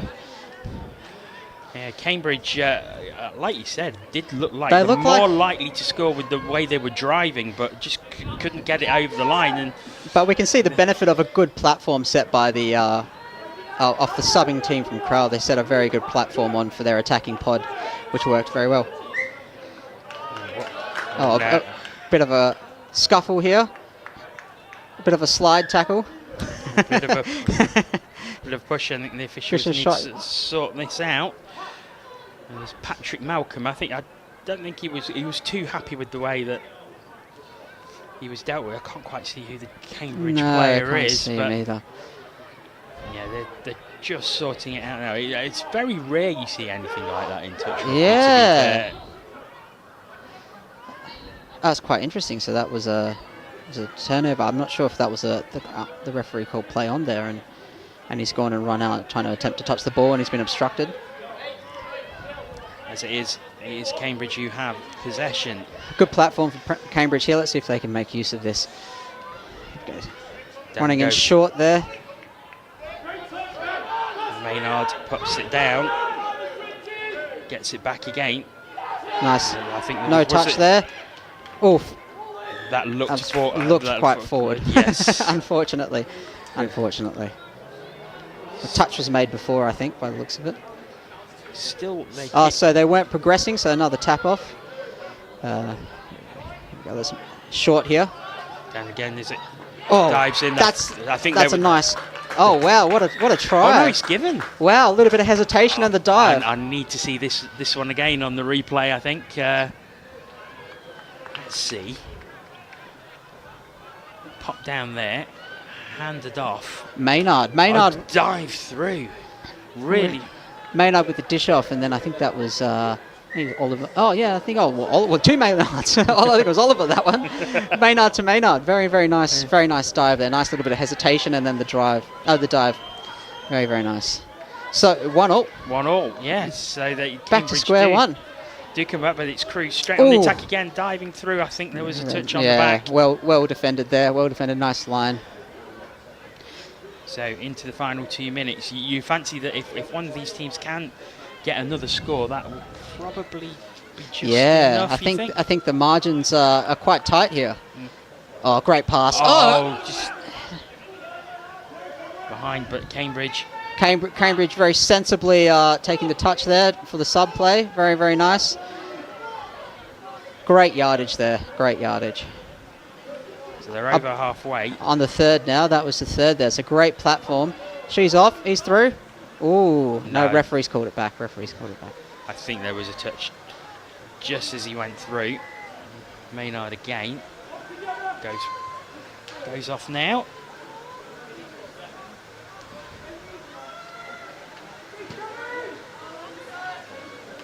Just calming it down. So running the short with quite a bit of speed. Oi! Good touch.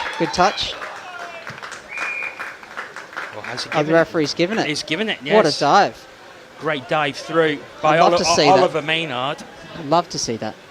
Let's see what happens here. So Cambridge running the short quite effectively there. Turns his. Actually, yes, I think he does get it over, doesn't he? Great call by the referees. Great vision there on the line, right in front of him as well, so he can make a great decision. The rain has started to come down again. It's a little bit heavier than it has been. You can hear it on the roof of the stand here. So that again, it's going to make holding the ball a bit more difficult as the touch comes in, and that is going to be a victory for the Cambridge Hornets. Crewe taking the lead. Clinch it in the last couple of minutes. Very, very nice. Very tough bit of a touch there from both teams. The ball was slippery, but they made the most of it in the second half. It's good to see a couple of tries in the second half. It was great.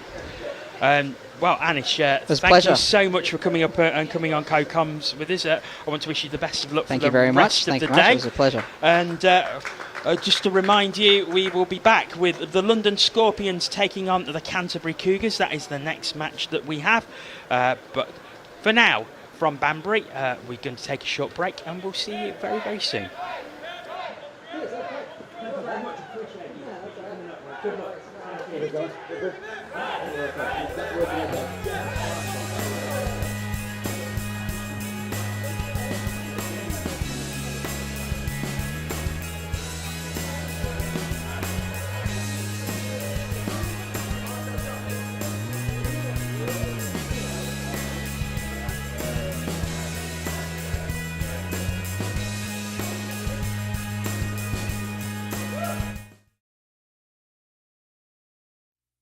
First of all, you've got to be incredibly passionate about the sport and put a lot of time and effort in to raise awareness and create enthusiasm and a buzz around your touch club. Number two, it has to be fun. You get, one chance to make a first impression, and when people come, they've got to feel that they're having a good time, and it's all inclusive. And the third thing now, I would say, is you've always got to be promoting, and you've definitely got to look at social media. We are exploring Facebook ads, and we're promoting like mad all the time. Get as many people involved as possible, give them the opportunity to play, and give them the opportunity to enjoy it. We started out and it was just all about having fun to begin with, and once been playing for a year or so, that's when we really decided to take things on to the next level. I think it's just having patience. It's not going to come overnight. If you can keep your senior players engaged, as well as constantly looking to develop and introduce new players, because you're always going to get players who leave for one reason or another. Having that conveyor belt of talent to come through is really helpful. You just got to work hard, and it will pay off in time. From a point of view of growing the sport, bringing as many children down with their parents and getting an all-inclusive, fun environment that anybody can have a go in, and focus on that of building the baseline of as many players as you can. Don't worry about trying to go through the ranks and put the best team out there. I think build from the base upwards. So I'd say to keep your competitive side and your social side. Don't go too much down one avenue of having solely one or solely the other. With the social side, your performance side always sort of flourishes with this, and also vice versa. It's always good to have the competitive side and part a bit of knowledge on your social side. Keep the player base interested. It's not all about, right, I want us to get from A to B, and we're going to do it with these steps. We're going to coach this and then this and then that. Keep it a bit fluid. Like, you don't always have to start off with loads and loads of drills to get people into playing touch, and we can just play rugby, netball, something simple. Just get people used to handling a rugby ball. Not everybody has come into this sport playing lots of rugby. They may not have the same hand-eye coordination that others have. Just get everyone onto a level with some more casual games.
So you're saying, like, it kind of depends whether the attacker is pulling up. Welcome back to Banbury, just about to get underway with our fourth match of the morning, which is the London Scorpions taking on the Canterbury Cougars in Pool D of the Cup and Plate competition. The London Scorpions won the Plate in round 2 of the Elite Series last season and were 4th overall in the Elite competition. The Canterbury Cougars finished 14th overall in the Elite competition in 2021.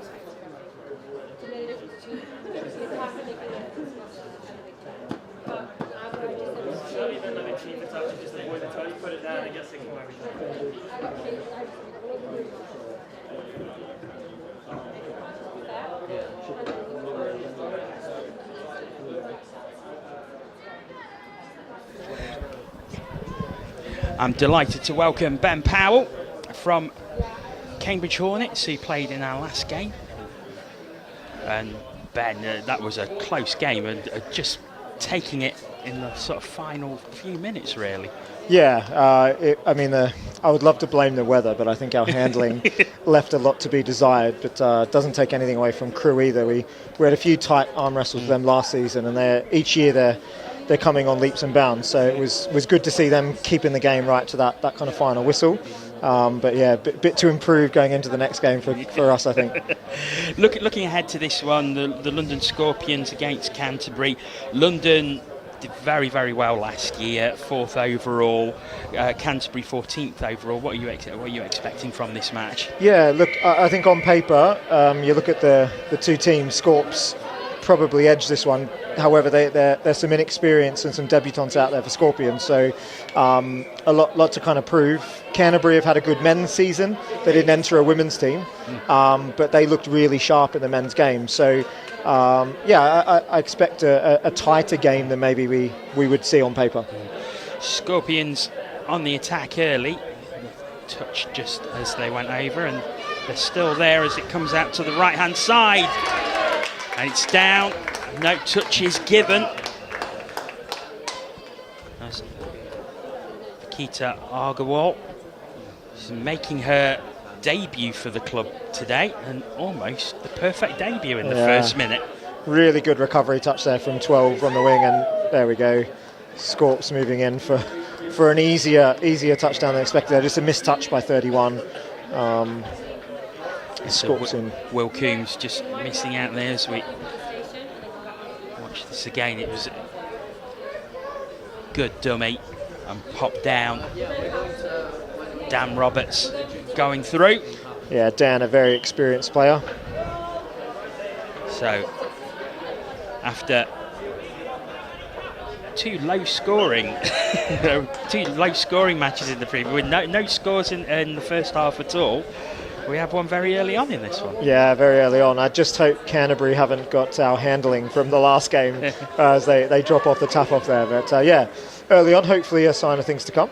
Talking of the handling, Anish Phillips was on co-commentary in the last game, and we could see that both teams seem to be struggling with that handling. We was putting it down to the wet weather, wet ball, wet top surface as well. Is that fair enough? Yes and no. Look, I think that's a factor for us certainly, but you might have seen in the second half our handling slightly improved, and that come down to just making sure that there were some controllables in what we're doing. So just not moving as quickly and making sure what we're doing is a little bit more telegraphed and communicated, because then when the ball is slippery, you can just take that bit of additional care with it. So for us, it was about slowing down a little bit and just ensuring that we felt we had the quality to come over the top in that game. We didn't need to rush things and force things too much, because when you do that in the rain, there is obviously a high chance you're going to drop the ball. Yeah. I think it was noticeable as the game went on that both sides would tend to be taking the ball with both hands rather than just one as well. It was almost as if it was learning as the game went on. Definitely, but I don't think you can blame the weather. Although Justin Conway will be trying to blame the weather there, I think. We noticed that sort of later on in your game, it did start to rain a lot heavier. Does that make a difference? Or? To be honest, to the ball, no, because the ball's wet already. So that kind of aspect was fine. What it can do sometimes is affect sort of communication and certainly underfoot. Albeit, I don't think that had a big impact in our game. What wasn't really a factor coming into it. Might have been a factor defensively, particularly in line defence, when there's sort of more movement off the feet required. But it wasn't noticeably heavier actually being out there. Does it make things easier, like when you're attacking the line, like sliding in? I can imagine it makes it that a bit easier rather than a horrid dry surface where you're going to lose all the skin off your knees. No, it definitely makes the diving game a lot more effective. You might have seen the sort of more effective dives are actually coming, and there we go, Mark Alderson. So we've got Matt Sandlett scooping through there, and Canterbury just losing the line, possibly due to that wet weather, and Mark running a really nice line. What you'll see Mark do here as the scoop goes through, he doesn't rush across, he just stands in front of the line, he's there to receive it. Quite a lot of players, when a half goes through, they rush into the in goal, and remember you have to pass backwards even in the in goal, whereas Mark's kept himself available really effectively there, and Scorpions in for their second try. Yeah, I think it was Toby Lister there on defence. He just saw what was happening, but again, probably a little slippy underfoot, tried to turn and just didn't have the grip. Yeah, so with the diving, you might have seen the more effective dives out there. Players are putting the ball first on the ground and sliding with it. When the weather is like this and the grass is a bit slipperier, that makes that dive really effective. Obviously, the higher you dive, the easier to affect the touch it is. So I'm signalling to you like everyone can see us here on commentary. No, it helps me, it helps my understandings. For those at home, I'm standing, making a touch, swinging my arm upwards. Oh, and that's just behind. Fortunately, that will give possession back to the Scorpions, who lead 2-0. Yeah, Canterbury, I was just about to say they'll be happy with that set because they've parked the ball down the other end, and at the moment, in terms of field position, that's quite good. Obviously, the first touch there, they've lost a bit of ground, and Scorpions are back on attack, but a much better set from Canterbury to make sure that they've at least got the field position. I think it's something I was talking about on commentary in last year's series, that if you aren't going to get the try, you try and get it as deep as possible to make it as difficult as possible for the other team in their set of 6. No, 100%. Oh, good touch, really good touch. So nice scoop through there by Scorpions, and the wingers mirrored up very effectively there to prevent that touchdown. Yeah, it was a nice move. Kita Agarwal again in her debut, so that's two very near tries she's had on her debut. Yeah, you've got very unlucky. Caitlin Rolfe there, number 12 for Canterbury, making 2 really good touches, so well done to her. So Canterbury here, really good attack. Again, they've got that field position as first priority and change over. So balls hit the Scorpions player in the face there, so not played at, and Scorps have got the ball on the turnover. Gus Lister just going through there, but it's Scorpions who take possession. They're already up to halfway. Good drive this, again by the Scorpions. Scorpions are one of those teams who you expect to see in the later stages of the competition, aren't they? Look, I think today they'll be quite realistic about kind of what their chances are given the inexperience in the team. But as we go on the field there, you've got Teddy Brooks currently at left middle, England Mixed Open player, Matt Sandlin in the cap there, 34, current England Men's Open player, and Mark Aldous, 77. He's a non-travelling reserve for the England team going to the Euros. So there's plenty of experience in there. But they'll be realistic. Likewise, Canterbury, they're young, they're quick. They're 2-0 down at the moment, but they'll still be going out there, putting their sets together. We can see in the sub box now at the moment their coach Denny Payton having a chat to them, making sure she's giving her instructions out as well. So they won't lose any confidence here. They'll keep going. Yes, it's quite a dominant performance by the Scorpions so far. Canterbury just holding in there, and in this format, 2 tries really isn't a massive amount to overcome. Ooh, nice little flick, but ball down first. No, it isn't, absolutely. 2 tries is nothing, and I mean, we've just seen a game where it took 20 minutes to score 2 tries, but we've got a game here where it was 8 minutes in, I think it was probably 5 minutes in, Scorpions were 2-0 up, so things can turn around fairly quickly. It's Canterbury again. Had a very good drive in their last possession. Can they do it again? They're up to halfway. There's the third touch. So what sort of transition they got coming into the line now? So take off from half. A really good touch there from the link. Yeah, Will Coombs looking to go through, but he's tried the dummy. Wasn't fooling anyone, unfortunately, at that point. It's Scorpions again, coming across to the right-hand side. So you can see Scorpions when they're moving on, they're moving quite lateral as they come out of their sub-box. And essentially what that does is it gets all the Canterbury defence up. So they're nice and effectively bringing everyone up, and therefore all of Canterbury have to retreat back on sides for that next touch. So as it is Canterbury do have possession. The whistle goes. Penalty for offside, so that's good. They've got probably their first set of 6 starting in the Scorpions half. So let's see, with half a minute to go, if they can put one on the scoreboard to get it to 2-1. Offside again.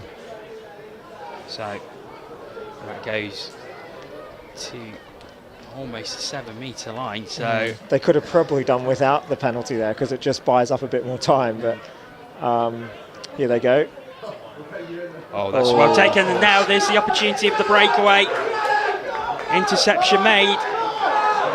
It's all about the speed. Oh, he's done really, really well.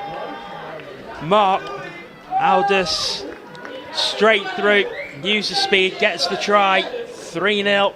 Yeah, Mark he'll have enjoyed the fact that he scored. He might not have enjoyed the fact he took that intercept. But you could see there, he looked at it. I think it's Angus Lister who was chasing him down. He knew that Angus probably had him for pace, so you can see he slowed down and started to change his direction. So when the dive come, it wasn't quite there.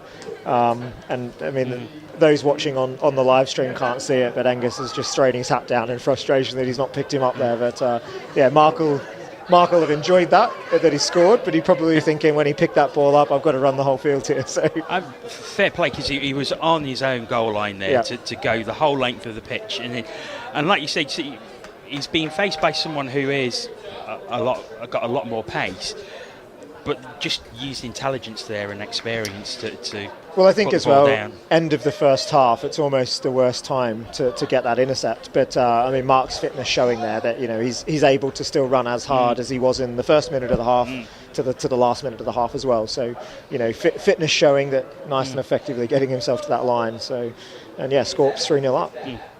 So during the commentary there, you was mentioning about the Euros coming up and various players in various teams throughout. So how's it looking for the Euros so far? Yeah, really positive. So we've got a final training camp in July coming up, 23rd, 24th, where all the squads will be at Nottingham University, and we're essentially having a dry run of what it'll be like at the venue, in the same halls. We'll be looking at the Euros timetable and getting those finishing touches done for each of the teams. But yeah, we're feeling really positive about every division that we're entering. And yeah, it's been an insanely competitive selection process. Certainly the most competitive and most difficult that I've seen in my time with England Touch. So yeah, we're really excited to get out there and play some international touch. But it's just going to be great to see what is several years now of preparation for a major tournament come together. Yeah, of course in Nottingham again, where it was last time, wasn't it? 2018. Yeah. So a great facility as well at the Nottingham University. Yeah, no, it is. Look, a lot of England players will say they want to travel abroad and get a bit frustrated that England's hosting again. But no, excellent facility. We know it very well, which is great as well. But no, it was excellent in 2018, and we expect it to be bigger and better in 2022 as well. So how many teams are entering throughout the different groups? No, that's no, off the top of my head, I think it's 63 nations across all the divisions. Yeah. England are entering in every division, which is great. So yeah, 63 teams across all the divisions. There'll be 10 England teams for us. And then an additional senior mixed team entering in that division as an England Lions team as well. Right, okay. So we'll have 11 teams out there competing. That's shows how much depth there is in the national touch system at the moment. No, absolutely. No, definitely. So Canterbury made a good start to the second half with tap-off. So they're at their 7-metre, looking to reduce the arrears. So they are currently 3-0 in arrears.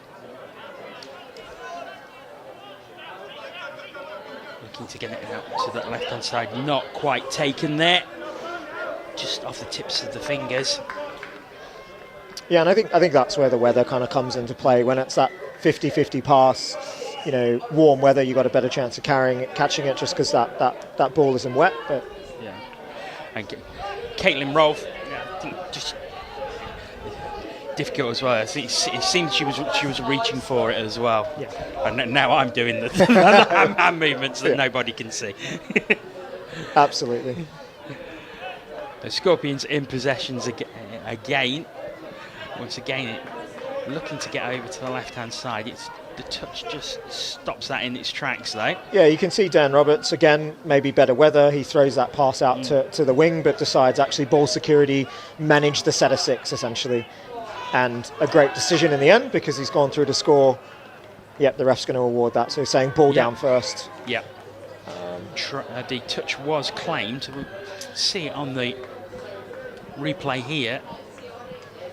Yeah, so I think the touch is in, but it's ball down first, essentially. Yep. So really tight call, but you can see Kevin Hill there, the referee. Great positioning on the line. He's right in front of it, so he's able to make a good decision. Very quick hands as well to get the ball down so quickly. Yeah, absolutely. And likewise, it's an art to how you affect that touch as well. So a lot of players will come over the top to affect a touch on the line, which just takes that additional more time. So when you've got a player diving in, it's always best to try and come from underneath to make that touch, if you can. Difficult position out there in terms of... Oh, there we go. And yes, there is the first score for Canterbury. Let's have a look at this one again. Yeah, really nice long ball out, and the link's actually able to get outside of the defensive link really effectively to get that ball down. So yeah, Canterbury certainly back in it with enough time to maybe trouble the Scorpions, but let's see what Scorpions can do here in response. A really good take as well, because that ball was low to the ground. I think there was a touch there. No, he's missed it. He's missed it. So yeah, he's just missed that touch. He was in the position too, but Matt Sandlin winding up the dummy as if he's going to shape to pass, and managed just to go straight through. Yeah. So you've seen the defensive play there. He just gets caught on his heels, and as he turns to make that touch when Matt wasn't going to pass, he's just fallen over there and missed it. So yeah, I think that probably just puts it a little bit out of Canterbury's reach now. But as I said, they'll run to full time. You know, they're not going to give in and try and get themselves another touchdown.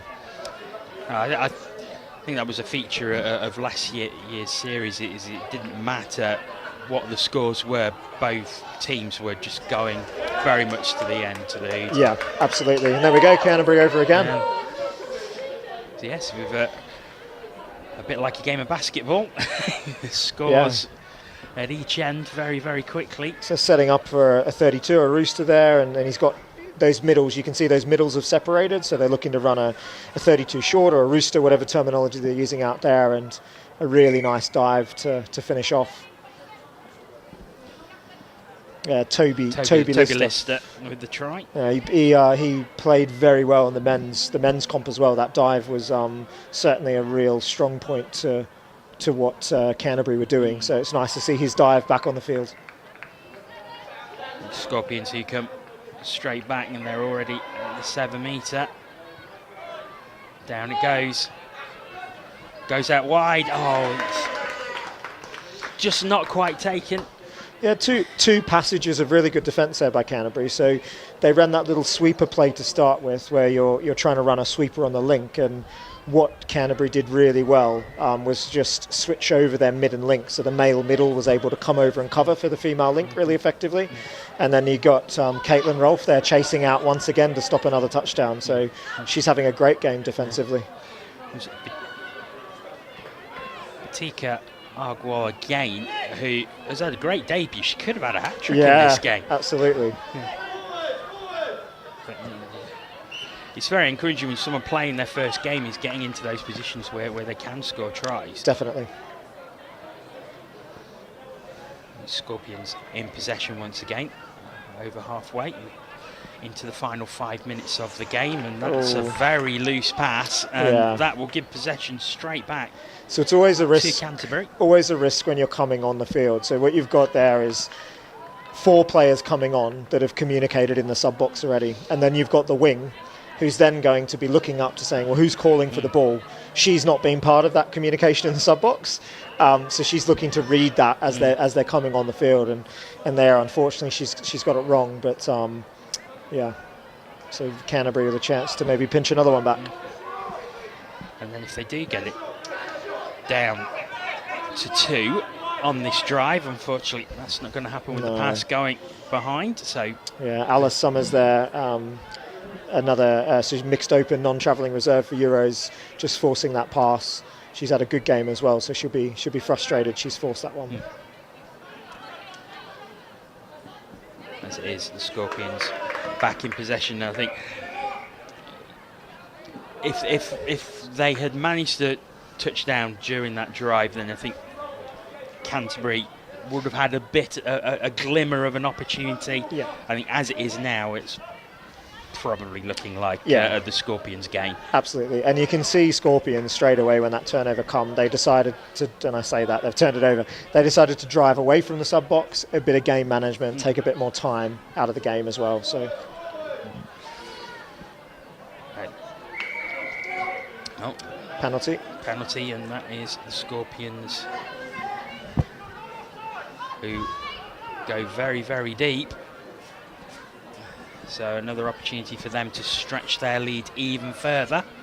So we've got Mark Aldous and Justin Conway in at half there. Justin's actually the England mixed open head coach for the Euros, so number 10, Justin Conway out there. So he's. We were just chatting after our game and before their game. He was asking me why I'm not on the field, and I said, well, I don't want to disrupt the game.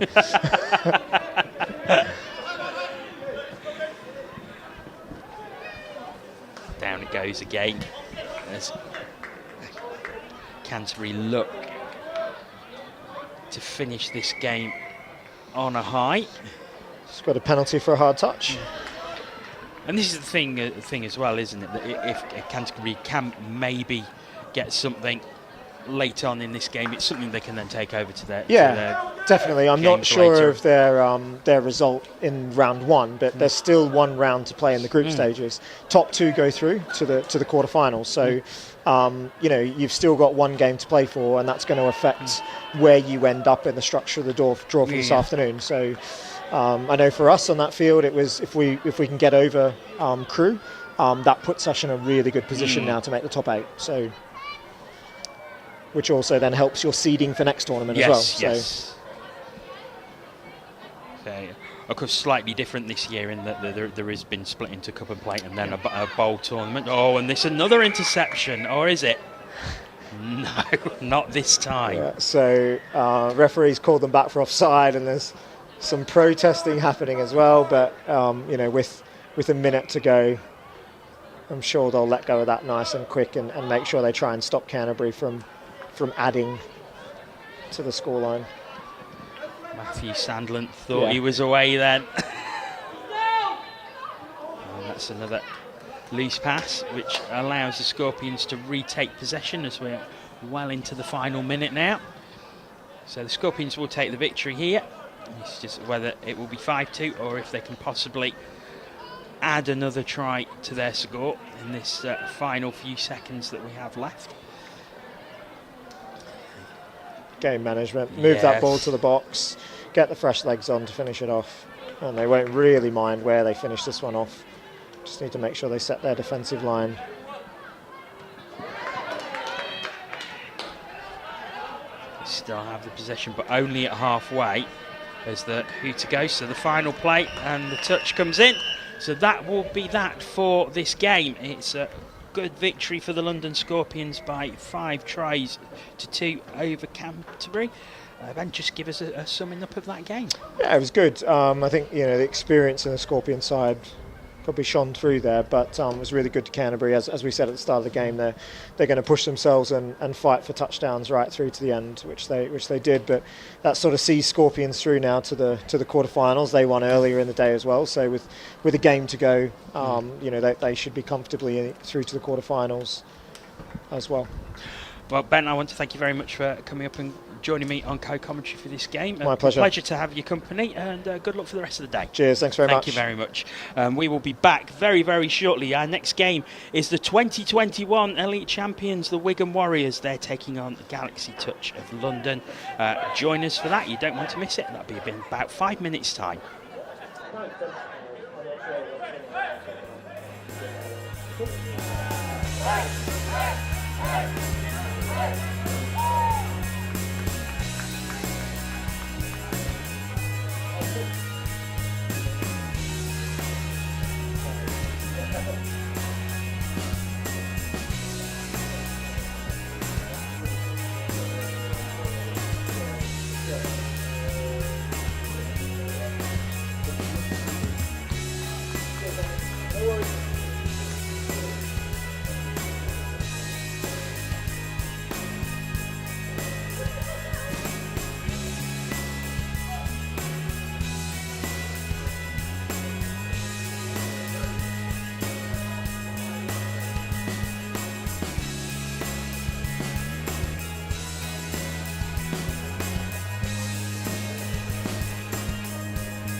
Here at Pershall we've started a third age touch section which folks that are retired or got limited fitness, they can come and play, and it's just been so popular, really popular.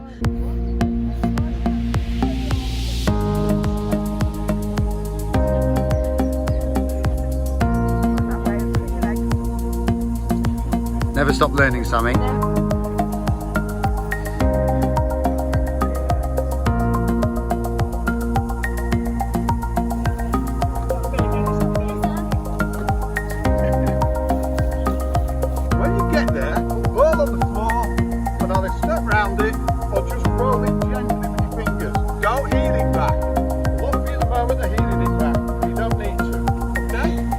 The idea is inclusivity. We want to make sure that anybody, no matter what the problems are, can play. So we've got ladies who've never played before, we've got people with medical ailments, we've got people who are not very mobile. We want to include them all. So we've tried to amend the rules, just the rules, to make it possible for everybody to play.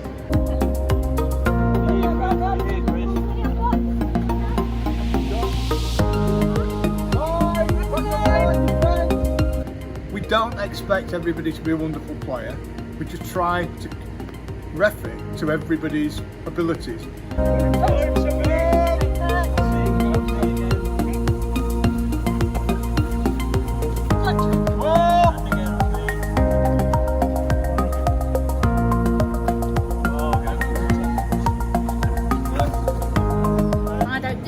To start with, and then I've got to know lots of people. It's very inclusive. I like the fact that it's mixed, men and women. It's very active, it's good fun, and I just like being part of a proper game that we're actually running. We seem to just run around and have a great chat, great fun, and then afterwards nice coffee and a chat. Yeah, makes it nice. And I don't know if you enjoyed the meal, but everyone just got to it, put the plates out, picked it all up. Yeah, it's a nice feeling. I hadn't picked a rugby ball up for over 57 years, so decided that to give it a go and gave myself a surprise. Well, I've got 3 older brothers and 3 sons, so I didn't like the idea of joining the WI, and touch rugby sounded a good alternative, and Di suggested it to me. I always wanted to play rugby, but they wouldn't let me at school. I'm hoping that will be kind of like rolled out across other clubs as well. The model here you seem to be really useful and good, get lots more people playing.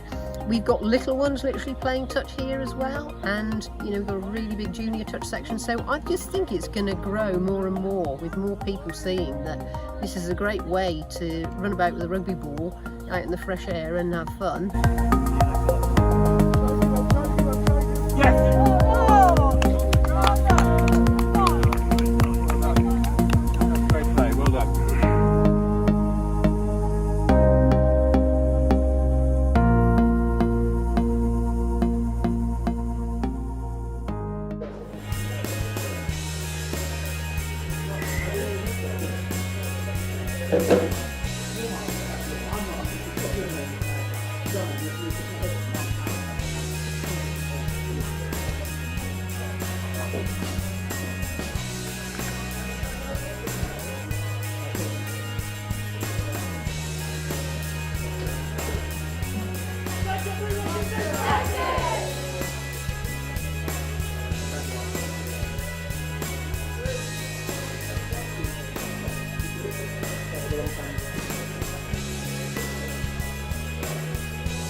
be able to tell Wigan because you'll just be able to hear Jordan Merrick. You'll just be able to hear Jordan Merrick. Number 6. He's got the loudest voice. Welcome back to Banbury. We're just about to get underway. In fact, there is the hooter as the Wigan Warriors take on Galaxy Touch London. Both teams in similar kits, so we will do our very, very best to to get through this. I'm delighted to say that joining me on commentary is Mark Aldous. Mark, welcome. You've just been playing for the Scorpions in an excellent victory. Yeah, it was a good game. Thanks for having me on the commentary, John. Pleasure to have you on. Thanks for coming on. So Wigan come into this game, the 2021 champions. They won round 2 overall last season. They're very much on top at the moment. Yeah, they've been one of the best mixed teams in the country for a long, long time. Really put the effort in. And they've got some fantastic players on the pitch. Number 6, Jordan Melling, one of the best players in the country for a couple of years, and Sam Grant, one of the fastest players you'll see on the pitch today. And of course, I think that was a bit forward. So it is Wigan, and Galaxy won't want to be giving them that opportunity that close to the line. No. Wigan have got a really good chance now. 6 touches on the line. Jordan and Sam, their best attackers on the pitch. Let's see what they've got. And there's a lot of depth in this Wigan team. There you go, the speed of Sam. And he's got the score. Yeah, they look like they may have been a touch, but it is an early score for Wigan as Sam Grant uses the speed and puts down in the corner. Let's watch this one again as he just turns on the burners, avoids 2 touches. Very nice. That's what he's known for, absolute speed.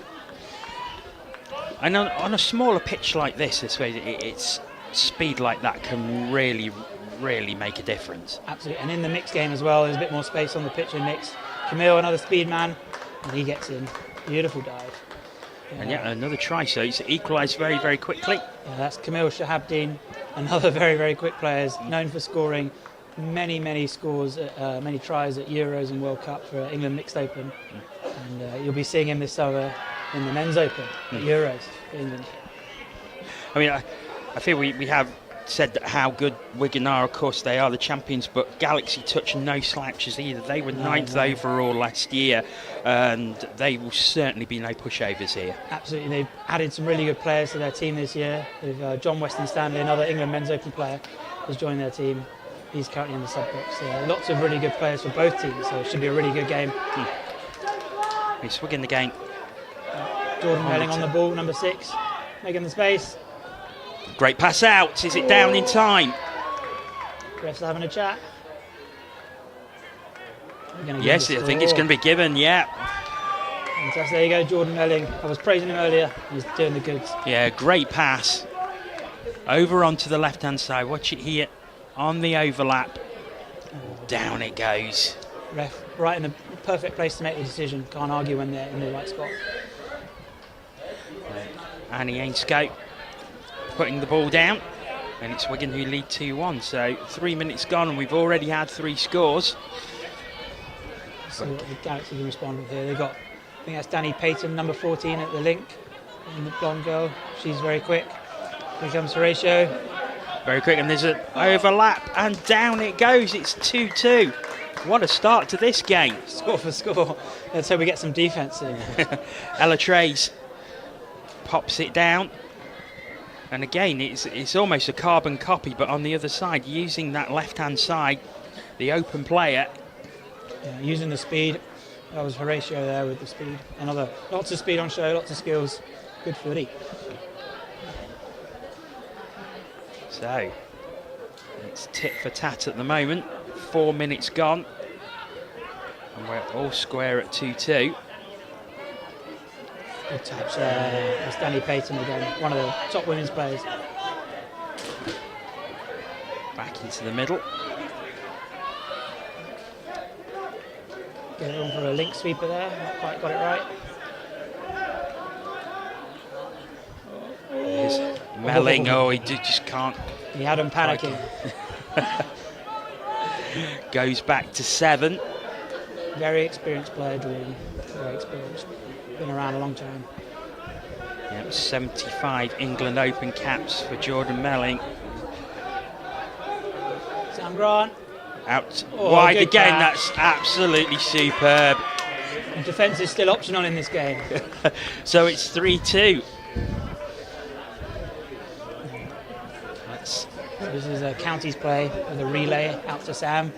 Gets the 3v2 and a great pass and a really good catch and dive in the corner. So what they're trying to do there, keep the defence nice and compressed. They're all looking at Jordan. Then when he passes off, Sam Grant's got the overlap. Executes it nicely. Here comes Louis. That's 45, John Weston Stanley. They love playing together, these two. Inseparable on the pitch. And come back to Camille again, using the speed.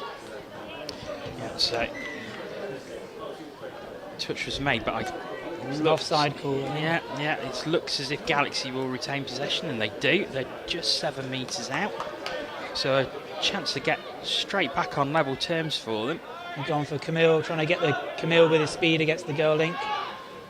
Trying to set it up. They've got it again. Has he got it? Oh, I think he stumbled. Another penalty. That's 2 on the line now. One more penalty, I think, and then Wigan will be down to 5 players. So a fresh set of 6. This is where the legs start to get quite heavy for the defenders. They've made a couple of efforts already. They've got to dig in and try and defend the set.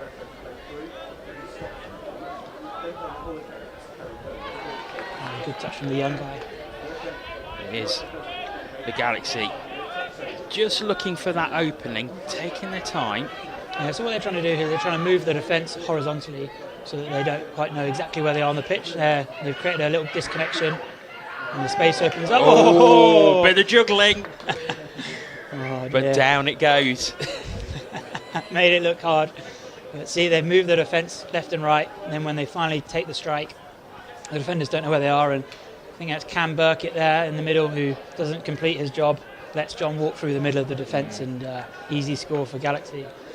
With fingers crossed we might get some defending before half time.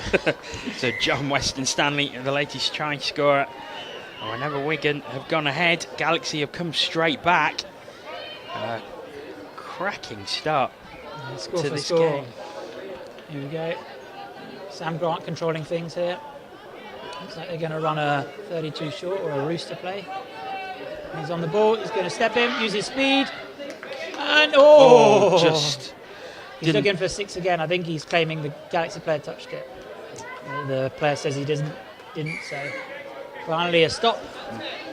Yeah, Sadi Rahari just in front of her there, so Wigan don't get the opportunity to retake the lead on that drive. It gives Galaxy now the opportunity to maybe take the lead. They've been successful. Good roll here, Horatio on the scoop. Oh, good defence. Sam Grant has a man on. It'll be a turnover for quarter half. It is, so just outside, some very deep in their own half, the Wigan Warriors. Yeah, they've got to work hard to get up the pitch. Need a bit more speed and intensity here.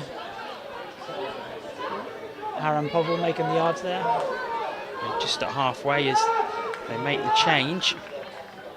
Perhaps not the smoothest of changes that they've ever made, but here comes the roll. All important 5th touch.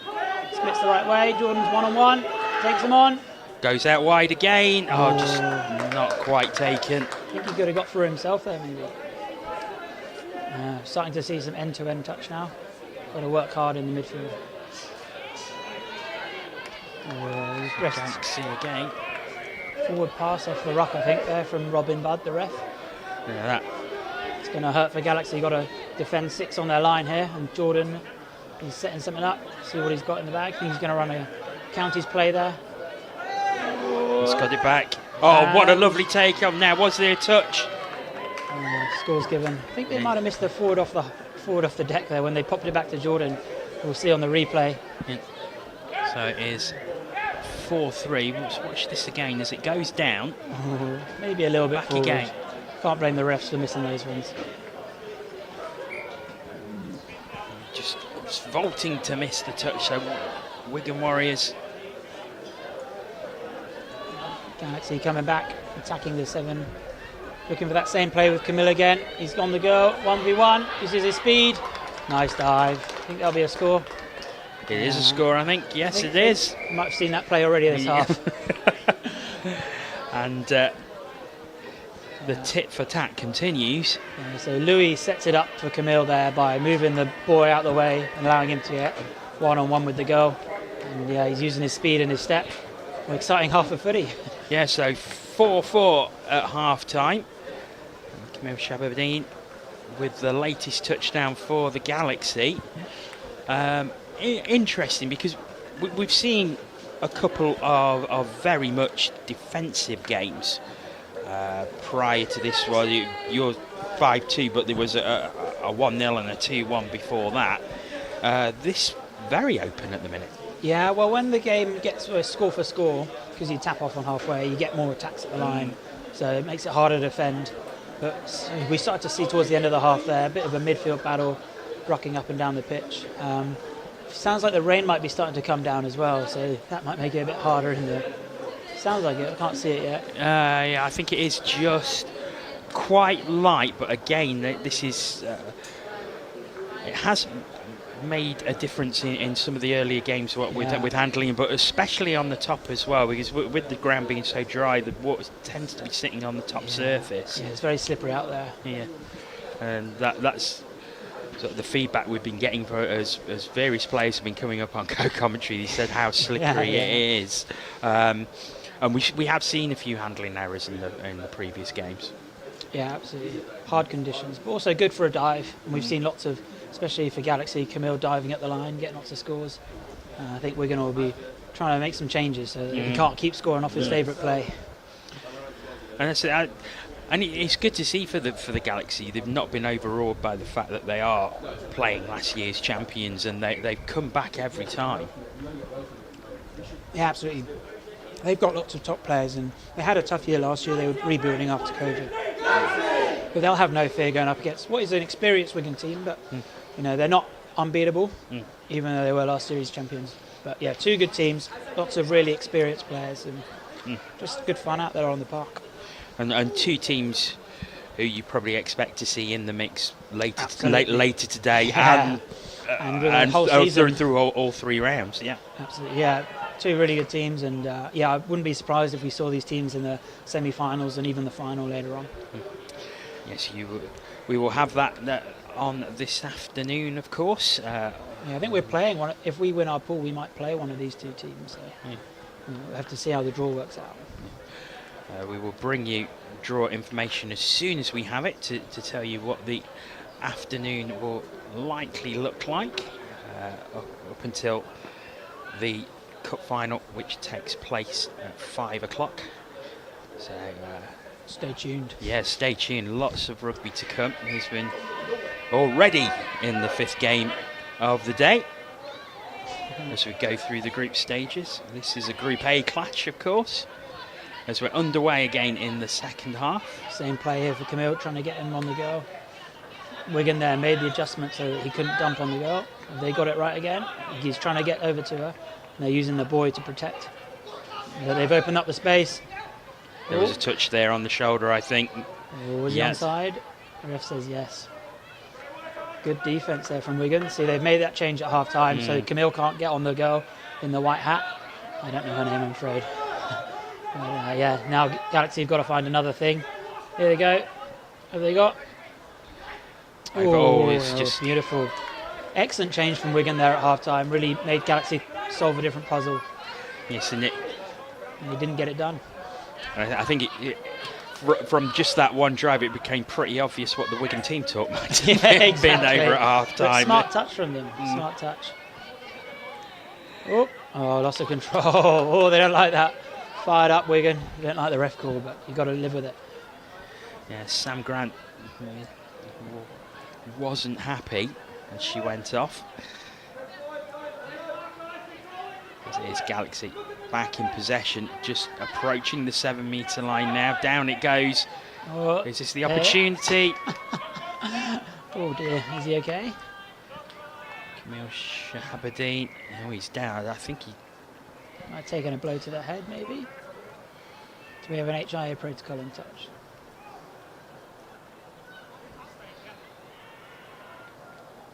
It's appears to be in quite a lot of pain there. Yeah, it looked like No, as he he's went, up. dived at the line, I think he maybe a stray boot or something caught him on the face. Tough guy there. He's going off the pitch. Takes a seat behind where I'm sure he will get some attention.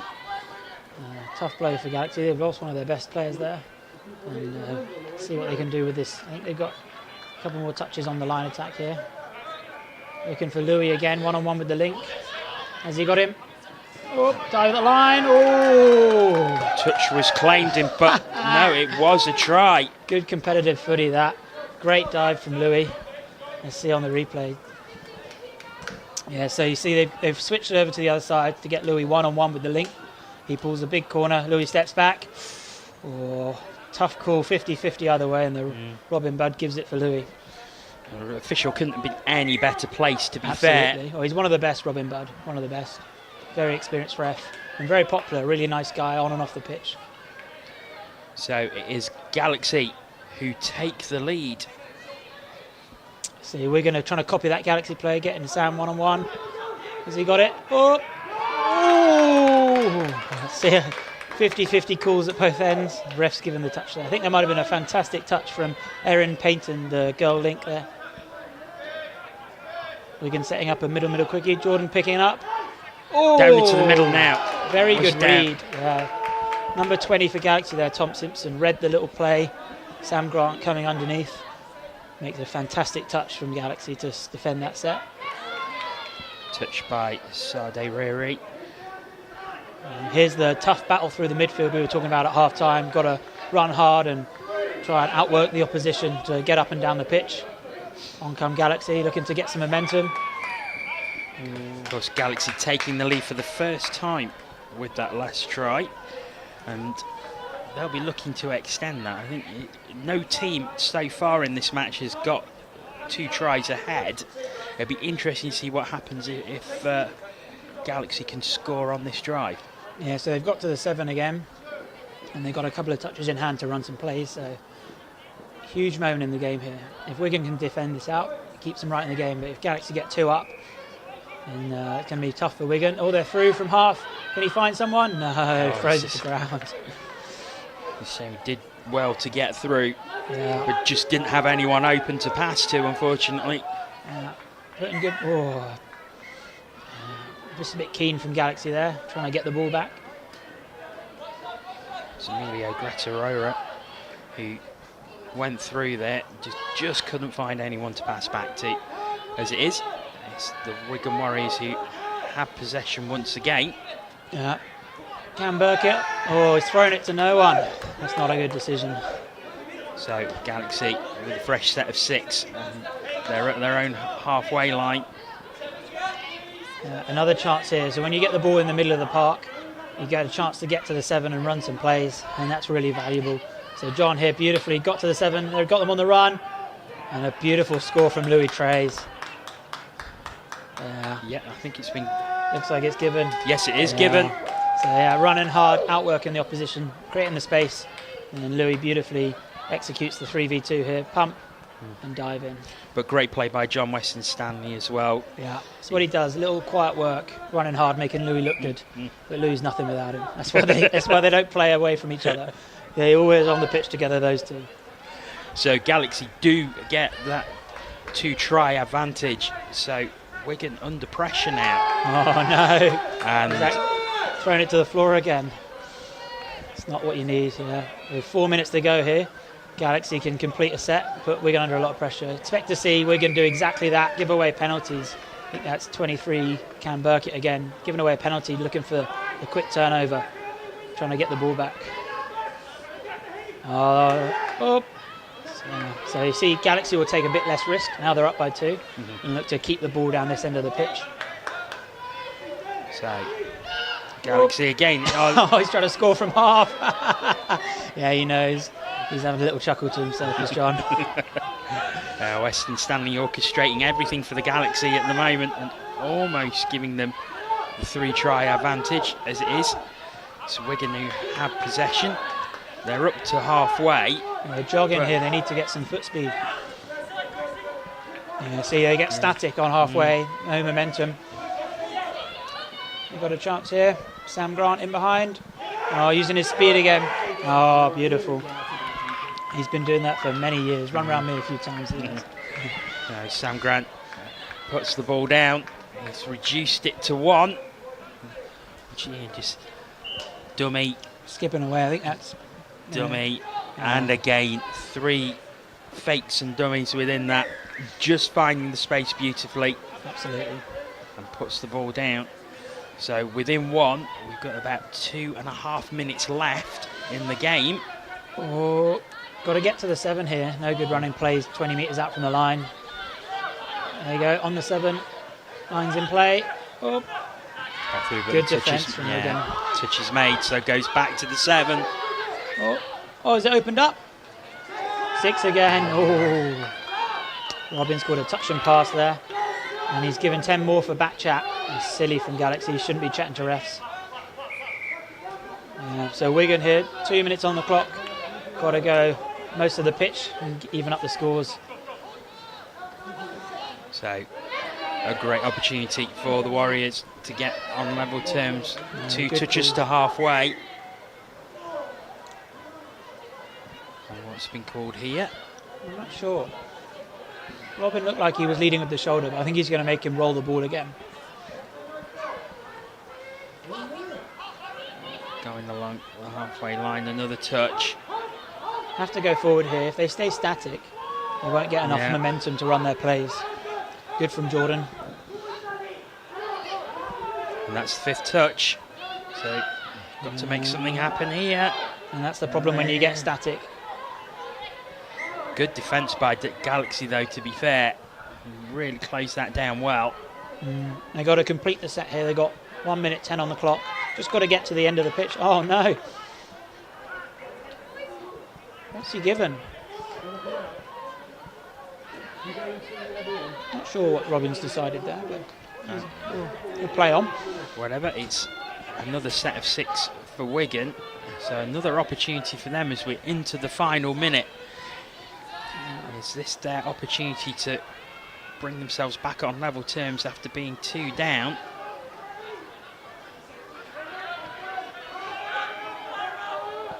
Let's hope Wigan know where the clock is at. They've got a... Oh, no! Oh, fumble there. Is that the opportunity? I think that's the game there. Galaxy just got to complete their 6 touches and they'll win the game. Good running from Tom. Touch made, but they're up to halfway. There's 15 seconds or so remaining according to our clock. Just hold on to the ball and the game's theirs. Good game this. It's been an excellent game. Very close. 2 very good teams, and there is the hooter. There is the final touch, and I think that is the final score. A fabulous victory for the Galaxy Touch of London. 6 points to 5. So the Wigan Warriors, last season's winners of the Elite Series, take a defeat in this pool match. Mark, I just want to say many, many thanks for coming to join me on commentary. It's been a pleasure to have your company. Thank you very much, John. Lovely to be with you. Really appreciate you coming along. We will be back with our final group game of the morning. The NQ Rebels taking on the Nottingham Hoods. That's coming up next in about 7 minutes or so time.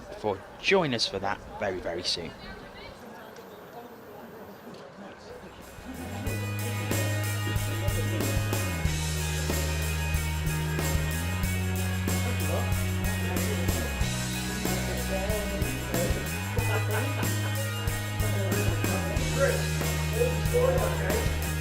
Galaxy by 1.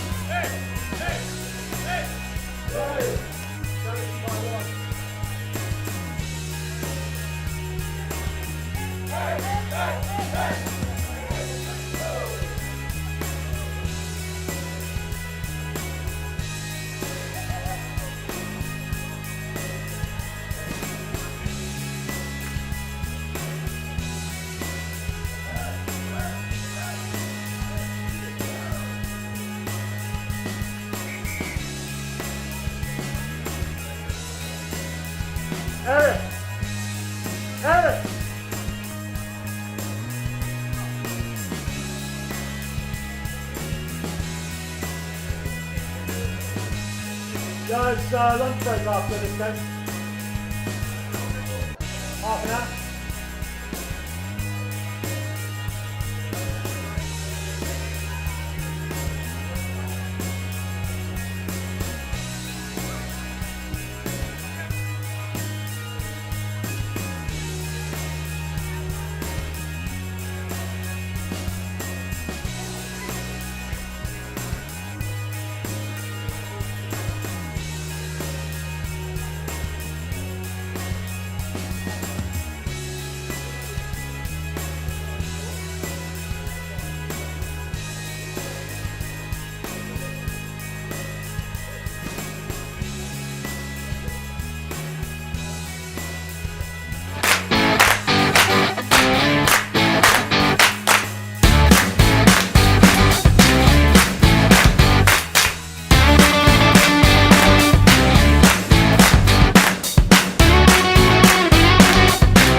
Hello, welcome back to Banbury. It's a final group game of the morning.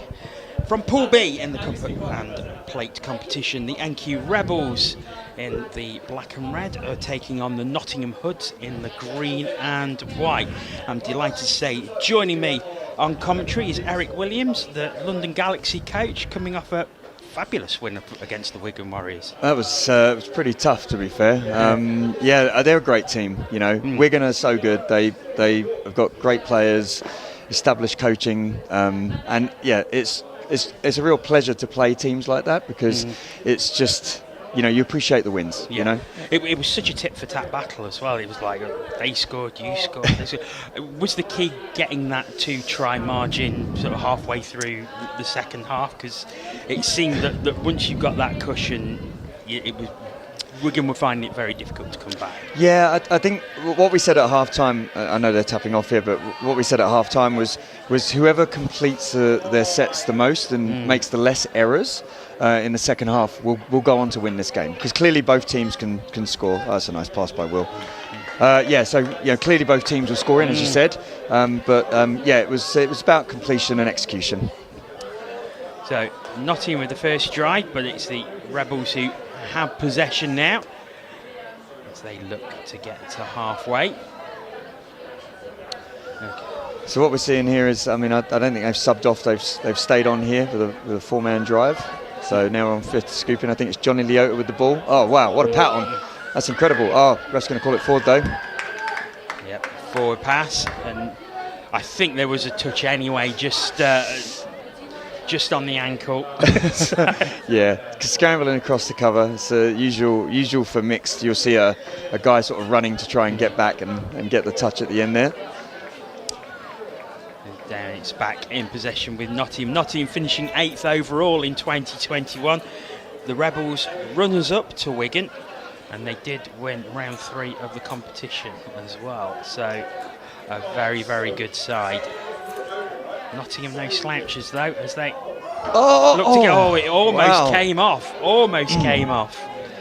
It's a really lovely gameplay that Nottingham have got there. I mean, they ran a latch on the far side there, and then it was just straight into a 32 pickup, which was really nice. Just a really smooth, simple play, really easy for the players to follow. And no, ref's called him offside. So he's given that. So 6 more to NQ Rebels here. And very deep into the Nottingham part of the half, so a good opportunity for the Rebels here to maybe take the lead as they go over the 7-metre line. Touch made. Nice. And again, good defence by Nottingham as it goes back to the 7. Yeah, NQ got some particularly strong female players. They recently won women's, or they drew that women's with, look at that ninja. Great touch. Yeah, there was a good touch. Just Georgina McCammon just went over the line. Very much prominent in this play. There's another touch there.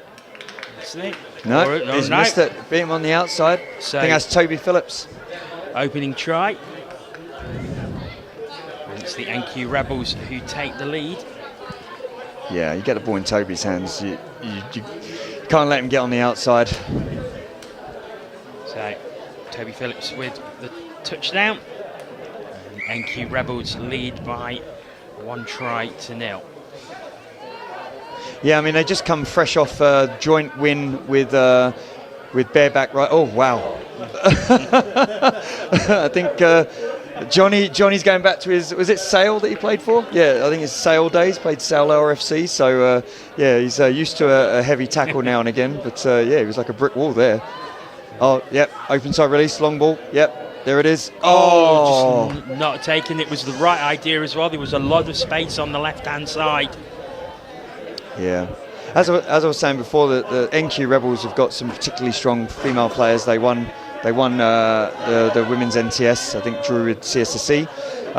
So what they were trying to do earlier on, as they were down the other half, was get a quickie on the female link, because they've got a strong stepping female player. So it was sort of female v female, it would have been a good matchup. Would have been good to see that. Oh, deep, yeah. Oh, touch is made. Just as it was going through, the Hoods retained possession. That's Clark Hobson on the ball right now, trying to set something up. Yep, they'll get a push for that. Yep. So heavy touch, 6 more again. There's 6 on the 7 metre, so a great opportunity for the Nottingham Hoods here. Yeah, here they go. Here comes this. Another good touch made. I mean, I think if Will didn't hop and step there, he could have just released it to the wing. You see how tight the NQ team is. Oh, shit.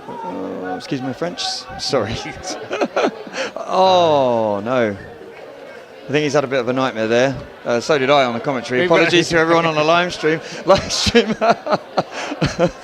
It's easily done. Wow. Fumble now. Is that another set of 6? It is. Nottingham it is. Yeah. I mean, it's greasy. It's, it rained earlier. The ball, it's dried out a bit now, but really got to look after that ball, you know. Greasy top surface as well, which won't be helping you. You've seen a lot of slips and a lot of stumbles so far this morning. Oh, dive through. No, there was a touch. Made the touch. And now he's argued with the ref, and he's going to get a turnover. 10 metre. Is that a Jack Harrison? Yep, It is Jack in the ref. Yep. I mean, he's having none of that. Yep, nice. Nice, there you go. Good feed. So the Rebels coming forward at speed already over halfway. It's a good drive by them. As they look to work it to the left-hand side, just held up now at the 7 metre. Switch. Oh. Just doesn't quite find its mark. Right idea. Yep. That's interesting to see they sent one defender up there, so. Daniel Evans, but perhaps a case which could have been a little bit further forward than what she was. I think, yeah, absolutely. I don't think they were expecting it, if I'm honest. It just kind of presented itself. Like Will's back on now. He's probably going to set himself up for a scoop here. Yep. There you go. Lovely ball. Goes left. Oh, unlucky. Again, that's twice that's happened to Nottingham on both wings now, and it's just that final pass, just not quite there. Yeah. I think if they can get that right, they probably got a very, very good chance of scoring. Is he going to give turnovers? Ball down. Yes, he is. The ref was pretty unsure there, I think. Yep, he's finally made a decision. That's good. So, fresh set of 6 for Nottingham. Once again, deep in Red Bulls territory. 3 minutes left in this half as the dive comes in. I think there may have been a touch. It is claimed, but the try is going to be given. Yep. And the ref was very decisive there, really decisive. I mean, it looked like that player got across. Player looked like, if you see here, ball. I mean, he looked like he was super far away, actually, to be fair. So the ref was very close. Great positioning by the referee, and it was a really, really nice textbook dive from Will. Yeah, Will Lupton getting the equalising score. A good slide in, and we were talking about this earlier, about the advantage of having that greasy top surface, how much easier it makes it to slide in. Yeah, and it also stops the grass burns too. Yes, that has also been mentioned. Yeah. So yeah, no, and when you're like long and rangy, like here they go, release, great snipe. Didn't play at it. Ref shouldn't. Oh wow, I'm with Clark on that one. Yeah. The ref's been. Yep, there we go. Now he's been turned. Yeah, because it was just a case of positioning that he made absolutely no attempt. He didn't make no attempt to the ball. Yeah. It's the right call there. So the ref's done a good job there. He's got it right. So for anyone who's new or doesn't quite understand the rules, if you make an attempt at the ball while the opposition is carrying, it is an automatic penalty. It's not a penalty. It's just 6 more touches. Yeah. So it's just another roll ball, but you get 6 fresh touches. Oh, look at that. Oh, there's a touch. And he's half. There we go. So the ball is turned over, and it's the NQ Rebels who start again, but very deep in their own half. Looks like they're going for the change and work it well. Yeah, they've been a little lax, I think, on some of the over the marks. I've seen some over the mark touches, but that's a great pickup. There he goes. Now he's going to go. You got him? It's a great chase. Yeah, it's touches given, and I did wonder for a minute whether it was. There did seem to be a bit of hesitation amongst the officials, but eventually the whistle went. So Nottingham start again. Over halfway. So that's their latch touch, but they did it on a link. Now they're going to go for a middle scoop. He scooped the wrong way. They've gone into man on. Oh, great touch. Very, very good touch. Yep. Owen Carroll just looked. I think he thought he'd avoided it first, and then realised he had been touched. And it's the Rebels who once again have possession, but as the hooter goes for half time. So all square, one apiece. You think that's fair enough? That's a good game. There's been a lot of mistakes, a lot of errors, drop balls. I mean, it's the third game for them now. I'm not sure what the results were for them both, but they're in a grind. I think, I've seen NQ be a lot stronger as a team. But, there's some great players in Nottingham. So I think it's fair to say even call. So both teams will get the opportunity to have a chat, maybe work on a few systems while they're in the box. What would you think will be being said at this point? Well, we can see Ben Meakin giving some coaching while he's pushing his baby around. You can see him in a sub box there. He was talking to Toby. I think what they're going to probably talk about with Gabe is Gabe Pennington there's giving some coaching advice. I think it's going to be about completion. They're going to say, look, let's stop making mistakes, roll balls, let's not drop balls, let's make sure we get up the field. If you complete your sets, this team's got the capacity for scoring opportunities, so they've got the skill. So I think NQ will be looking to build on this half and probably just execute better. Right. Just having a look because we do get live updates. So unfortunately, it's on my iPad, which isn't on the isn't the biggest. But let's see if we can find out what So NQ Rebels beat the Oxford Touch 6-2 in their opening game. The Hoods beating Cambridge Bees 5-2 in their opening game. Okay. And then the Hoods again with a 5-3 victory over Oxford Touch. So they're 2 from 2 coming into this. Rebels also 2 from 2 as they beat the Bees 4-3. So this is the group decider, really. Yeah, and the Cambridge Bees are actually the I think the second stream side that Cambridge have in here. So it's surprising to hear NQ only really beating them by 1. So no disrespect to the Cambridge Bees, great side, good, and they use that as a development to put into here. But NQ won.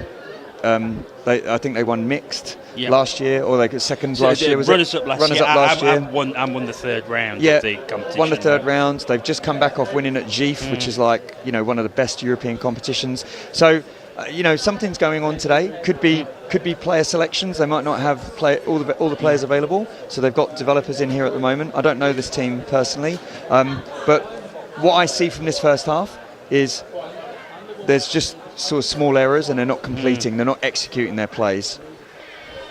So we will see what happens in the second half as the hooter goes to get us underway. 10 minutes remaining.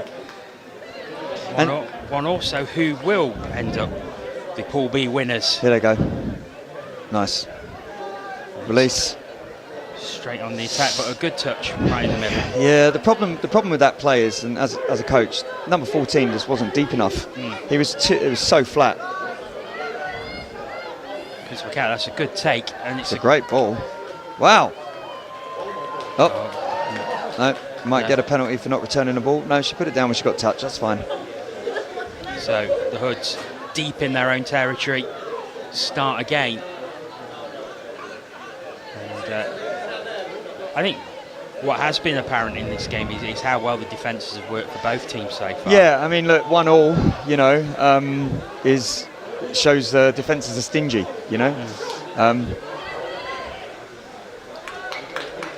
Dive made in it. And to be fair, like we were talking about half time, you watched our game, we only won by 1 against Wigan, so it's the top 2 teams in a group, of 4 are going to be, it's going to be a 1. Oh, touch and pass there. Yeah. So the thing is, I suppose the other thing as well is both these teams will come into this knowing that they've already got a place in the quarterfinals. I suppose it's taking momentum and confidence into that. Do they? I didn't know that we had a place in the quarterfinal against Wigan. Sorry, no, these two teams. That's fine. I would have taken it. We would have taken it easy. I'm just joking. We would have just not turned up. No, no. So yeah, okay, fine. So they're both in the quarterfinals. Yeah, but you want to finish top to get the favoured draw, right? You want to get the favoured draw, so you want to win. Yeah, absolutely. And as the rain starts to come down a little heavier, that could have an impact on the rest of the game. Oh, I didn't even notice that. It just made my day worse. Thanks. Oh, sorry. Cheers. That's all right.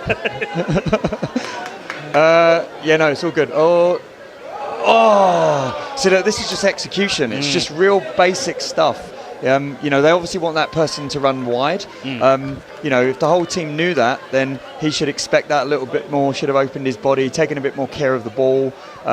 You know, and it's raining, you're right. It's gonna play details. You see there, Clark put the ball down with two hands because it's just impossible. It's impossible to dump with one. Look, yeah, he's cupped it there. Here we go. Nice. No, and that's just great D. That's great defence. Johnny Leota there sniping from link to stop the quickie play. There we go. Counties. Right down. There it goes. Goes to the right. Oh no, just not enough. Yeah. To find the winger on the left-hand side. Right idea though. Again, it's probably just not enough strength in the pass. Execution, just execution. And he had time as well. He could have floated it a bit more. Yeah, it's just decision making. 7 minutes remaining. We're still all square. It's the Rebels who have possession as they go over halfway. Oh, and look forward. Nice. He's going to check back here. Yep, there you go. Scoop. And he's going to rip it. He's going to absolutely rip it. Oh, he got caught though. Touch on the ankle. Clark Hobson, one of the fastest in the business. Yeah, making the diving touch. Nottingham starting deep as they head towards their box. Changes are made. Down it goes again and again. It's the handling and it's tough to watch. Yeah. Because I think it's still raining slightly, a lot less heavier than it was. Yeah. Got that. Yeah. That's just Josh Ingram. I think he's made mixed opens. Yeah, he's in the England mixed opens team, so he'll be trying to control things. Adam Brimlow, I think, is in the men's open squad. He's going to release now. Here you go. Oh, he's been told to play through. And it is. No, is it? No try. No try. No, I thought he said play through, which is, you know, why Adam ran through. But he's going to play a quickie. He's going to go outsides. There you go. Oh, and that's a great try. Great try. Great try. Yeah, the female link there just stayed in too tight. She was worried that he was going to dive. But here we go. So he gets it back on the outside. Good ball back. On the outside, the link has to look. She has to stay, and then the winger stayed out on the line. Yeah, great try. So the Rebels retake the lead 2-1 with 5 minutes remaining. So can the Hoods come back again? We shall find out as they drive towards the 7-metre line.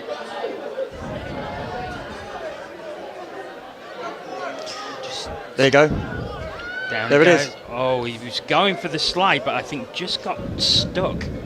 It seemed to get stuck as he went down on his knees. He's not having a good time with the referees at the moment. It looks like with Will. I think he was trying to buy a penalty there for someone being offside. Yeah. So Rebels back in possession. Here they go. Halfway. Going to get a roll on here. Here they come. He's got to go. He's got to go. And that is the 6th touch, and Nottingham will retake possession, but they are quite deep into their own half. Oh, he played at the ball. Oh, he played at it.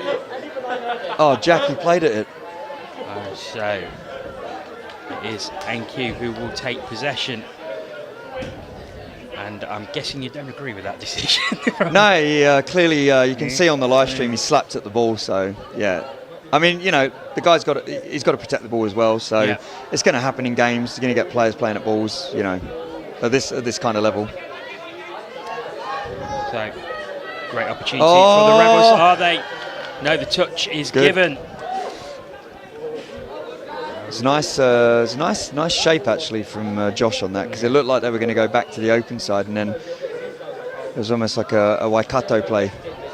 It was Abigail Walters, got it down, but was just touched on the way down, and that prevents the NQ Rebels from going 2 ahead. Nottingham back in possession now, as they're back at the halfway. 3 minutes to go. It's been a very, very close run game.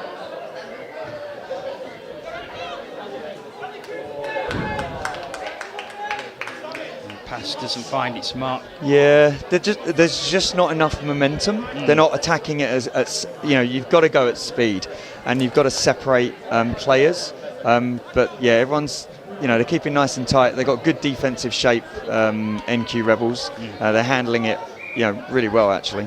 And that is probably the slight difference between the two teams. Is you mentioned attacking at speed, and that is something the Rebels have done very, very well. And they have been caught. They haven't been caught with touches as they've tried to go over, but they seem to be creating a few more opportunities than what Nottingham are at the moment. Yeah, they do. And then they've just dropped the ball. I mean, it's Oh, the commentator's curse. I know. Yes, I was about to say that. Yeah, you're right.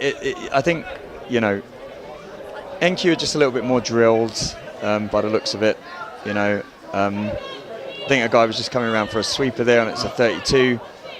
Here they go, they're going to run a rooster. Yeah, open side. Good touch, good defence. Yeah. Back to the 7 it goes.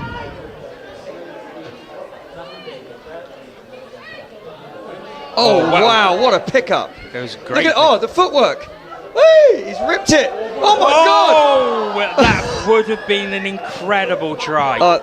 Try the season. That would have been superb. And that was Owen Carroll. Owen Carroll. Yeah. With the footwork, with the pass. Yeah. I actually play against his dad in the men's 40s. I think. Oh! Yeah. There was that. He's smiling. He knows. He knows. I mean, I did go to an acting school, and that was impressive. I give a. It's that guy from Strictly Come Dancing, Len. I think I'd give a 7 for that. Oh, he's through. Oh, well. Look at him go. Look at him go. Look, there you go. Oh no! Oh, all made. I think Johnny Leota there, and Toby was running through there. Toby Phillips on the scoop through. Just so fleet of foot. He's a hot stepper. Yeah. That's Sadie Musson on the ball there. Nice check back into Clark. We're into the final 20 seconds of this game. So have the Rebels done enough? It's going to have to be an exceptional drive. Yeah, they're going to go. Going to have to go. The touch was made as the buzzer went, and that is all she wrote. It's the NQ Rebels who take a narrow victory by 2 tries to 1. Great game. Great game indeed, yeah. And I just noticed actually they've only got 10 players, so it's that's tough. I wondered why they had their hands on their knees and were puffing a bit, but yeah, now I've realised they've only got 10 players playing. It's that's tough, but yeah, great game. But loads of errors. I think if you watch that game back, anyone on a live stream, and you count how many drop balls, how many handling errors, how many spills, I think that's what probably stopped it from being more scores. And I think, it's a fair result. I think NQ deserved to win that by 1. Well, Eric, I want to thank you for your company in this game. It's a pleasure to have you here, and I want to wish you all the very best for this afternoon. Thank you very much. Cheers. Thanks. Thank you. And that is it for the morning session. All the pool matches have taken place. And so we will be back this afternoon with the knockout stages. So that's where it gets really exciting. 1:30 is the time of the first game. We will bring you the information of who is involved as soon as we can. But for now, from Banbury until 1:30 this afternoon, it's goodbye.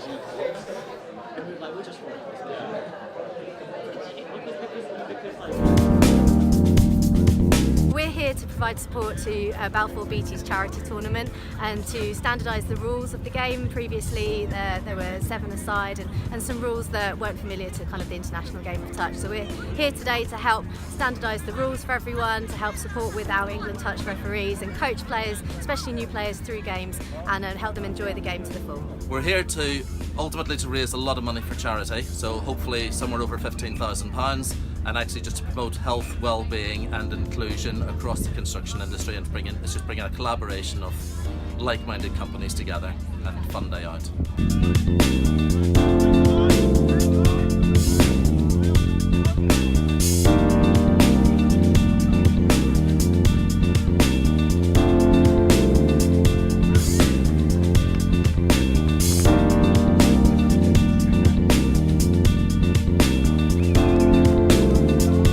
Rugby is a great sport. It's totally aligned to everything that we want in the tournament today. It's about the inclusion, it's about the health and well-being, ensuring people's well-being and fitness, and it's a game that can be enjoyed at all levels, no matter how good or poor you are. Yeah, it was really good. It's my first time playing touch today. The refs were really good, the team were really good, teaching everyone. We had a great time. Obviously we just won the final, so very gassed. The sport was a lot quicker than I expected. I thought it might be a bit start, but it was super fast, super fun. I think it is good because everyone can get involved. It doesn't matter how big, how small, how slow, how fast. And yeah, it was a really good team sport. Really enjoyed it.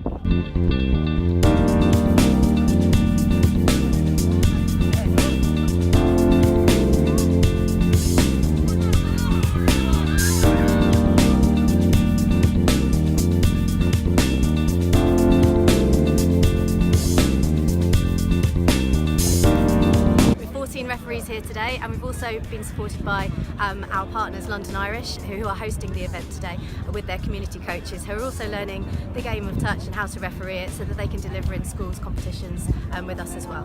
England Touch just bring a level of professionalism to the tournament. This is our 5th one. England and Touch have been involved for the last 2 tournaments, and having England Touch referees just brings a structure and a reputation to the tournament that we couldn't do without them.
First of all, you've got to be incredibly passionate about the sport and put a lot of time and effort in to raise awareness and create enthusiasm and a buzz around your touch club. Number two would be it has to be fun. You get, one chance to make a first impression, and when people come, they've got to feel that they're having a good time and it's all inclusive. And the third thing now, I would say, is you've always got to be promoting, and you've definitely got to look at social media. We are exploring Facebook ads, and we're promoting like mad all the time. Get as many people involved as possible, give them the opportunity to play, and give them the opportunity to enjoy it. We started out and it was just all about having fun to begin with, and once been playing for a year or so, that's when we really decided to take things on to the next level. I think it's just having patience. It's not going to come overnight. If you can keep your senior players engaged, as well as constantly looking to develop and introduce new players, because you're always going to get players who leave for one reason or another. Having that conveyor belt of talent to come through is really helpful. You just got to work hard, and it will pay off in time. From a point of view of growing the sport, bringing as many children down with their parents and getting an all-inclusive, fun environment that anybody can have a go in, and focus on that of building the baseline of as many players as you can. Don't worry about trying to go through the ranks and put the best team out there. I think build from the base upwards. So I'd say to keep your competitive side and your social side. Don't go too much down one avenue of having solely one or solely the other. With the social side, your performance side always sort of flourishes with this, and also vice versa. It's always good to have the competitive side and part a bit knowledge on your social side. Keep the player base interested. It's not all about, right, I want us to get from A to B and we're going to do it with these steps. We're going to coach this and then this and then that. Keep it a bit fluid. Like, you don't always have to start off with loads and loads of drills to get people into playing touch. I mean, you can just play rugby, netball, something simple. Just get people used to handling a rugby ball. Not everybody has come into this sport playing lots of rugby. They may not have the same hand-eye coordination that others have. Just get everyone onto a level with some more casual games.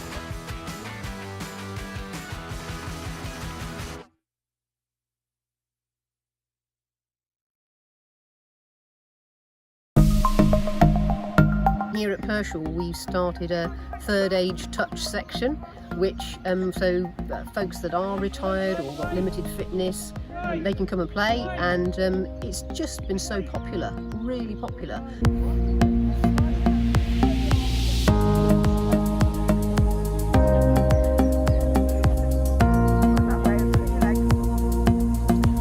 Never stop learning, Sammy.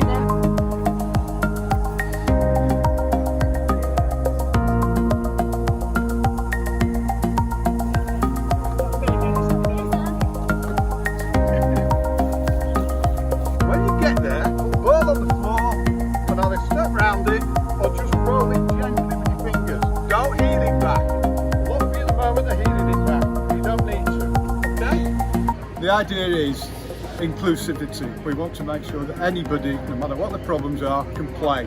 So we've got ladies who've never played before, we've got people with medical ailments, we've got people who are not very mobile. We want to include them all. So we've tried to amend the rules, just the rules, to make it possible for everybody to play.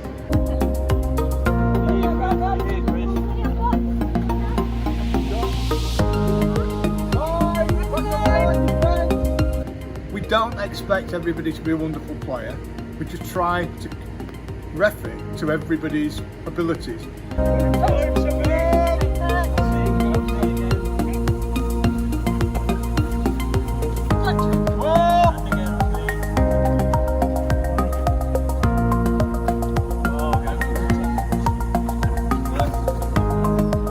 Didn't know anybody to start with, and then I've got to know lots of people. It's very inclusive. I like the fact that it's mixed, men and women.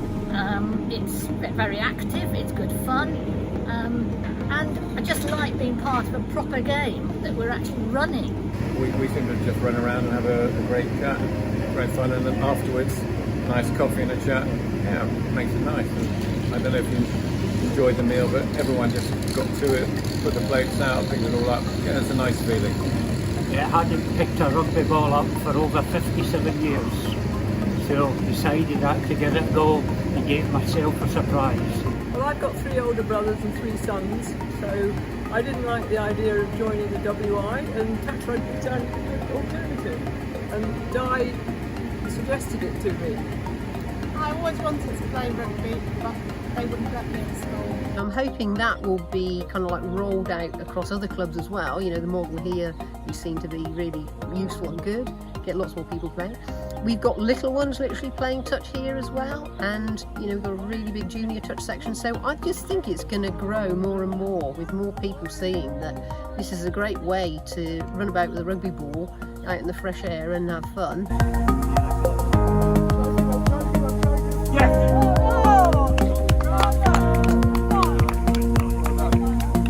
Great play, well done.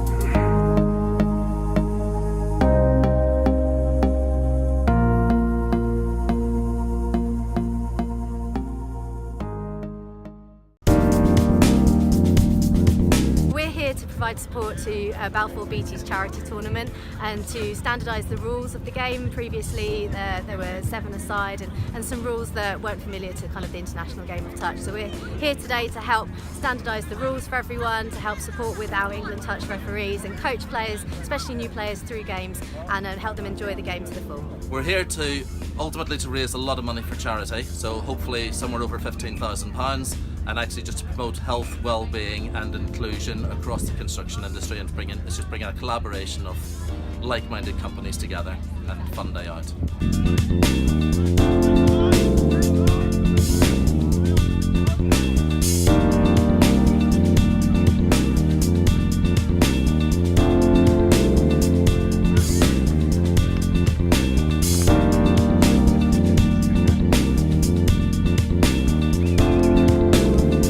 Touch rugby is a great sport. It's totally aligned to everything that we want in the tournament today. It's about the inclusion, it's about the health and well-being, ensuring people's well-being and fitness, and it's a game that can be enjoyed at all levels, no matter how good or poor you are. Yeah, it was really good. It's my first time playing touch today. The refs were really good, the team were really good, teaching everyone. We had a great time. Obviously, we just won the final, so very gassed. The sport was a lot quicker than I expected. I thought it might be a bit start-start, but it was super fast, super fun. I think it is good because everyone can get involved. It doesn't matter how big, how small, how slow, how fast. And yeah, it's a really good team sport. Really enjoyed it.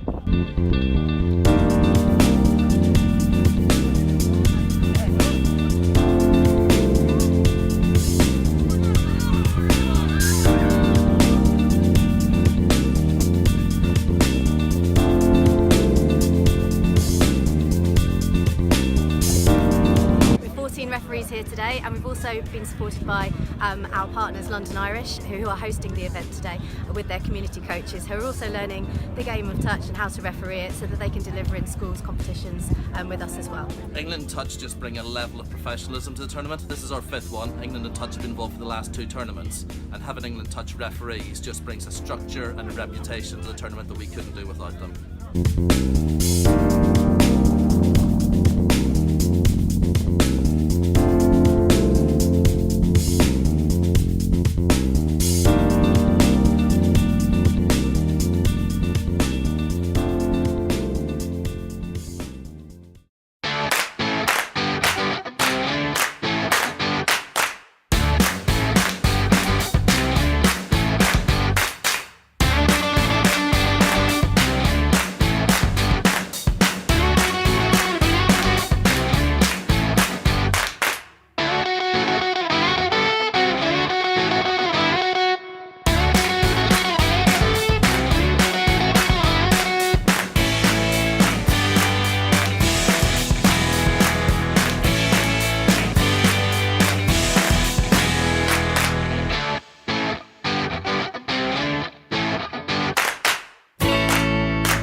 First of all, you've got to be incredibly passionate about the sport and put a lot of time and effort in to raise awareness and create enthusiasm and a buzz around your touch club. Number two, it has to be fun. You get, one chance to make a first impression, and when people come, they've got to feel that they're having a good time and it's all inclusive. And the third thing now, I would say, is you've always got to be promoting, and you've definitely got to look at social media. We are exploring Facebook ads, and we're promoting like mad all the time. Get as many people involved as possible, give them the opportunity to play, and give them the opportunity to enjoy it. We started out and it was just all about having fun to begin with, and once been playing for a year or so, that's when we really decided to take things on to the next level. I think it's just having patience. It's not going to come overnight. If you can, keep your senior players engaged, as well as constantly looking to develop and introduce new players, because you're always going to get players who leave for one reason or another. Having that conveyor belt of talent to come through is really helpful. You just got to work hard, and it will pay off in time. From a point of view of growing the sport, bringing as many children down with their parents and getting an all-inclusive, fun environment that anybody can have a go in, and focus on that of building the baseline of as many players as you can. Don't worry about trying to go through the ranks and put the best team out there. I think build from the base upwards. So I'd say to keep your competitive side and your social side, don't go too much down one avenue of having solely one or solely the other. With the social side, your performance side always sort of flourishes with this, and also vice versa. It's always good to have the competitive side and part of it knowledge on your social side. Keep the player base interested. It's not all about, right, I want us to get from A to B and we're going to do it with these steps. We're going to coach this and then this and then that. Keep it a bit fluid. Like, you don't always have to start off with loads and loads of drills to get people into playing touch. I mean, you can just play rugby, netball, something simple. Just get people used to handling a rugby ball. Not everybody has come into this sport playing lots of rugby. They may not have the same hand-eye coordination that others have. Just get everyone onto a level with some more casual games.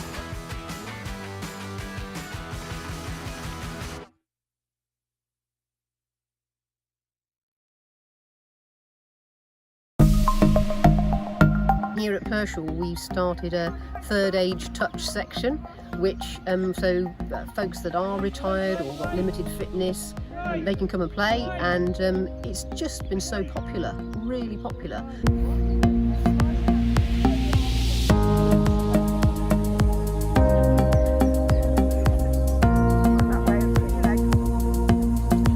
Never stop learning something.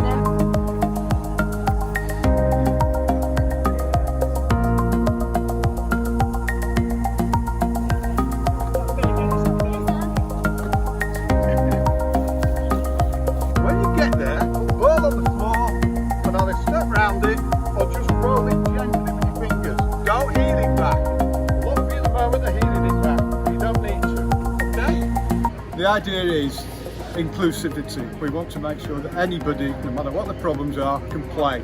So we've got ladies who've never played before, we've got people with medical ailments, we've got people who are not very mobile. We want to include them all. So we've tried to amend the rules, adjust the rules, to make it possible for everybody to play.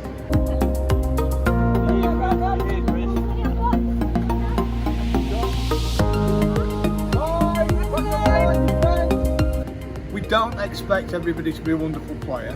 We just try to ref it to everybody's abilities.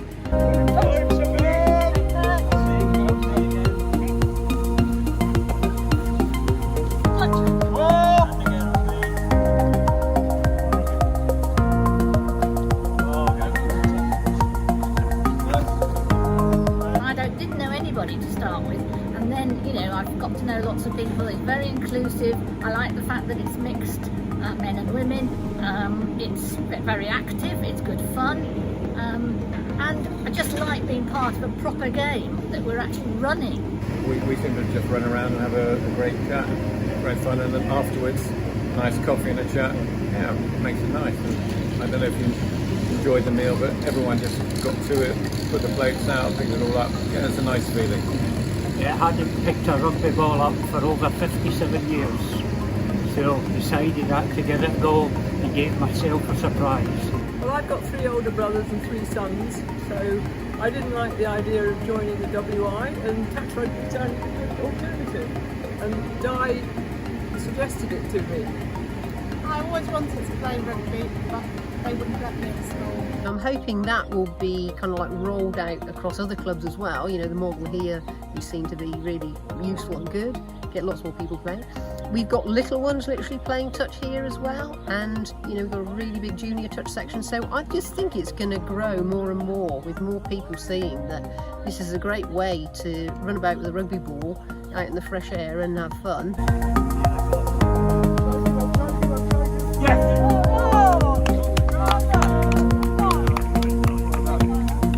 Great play, well done.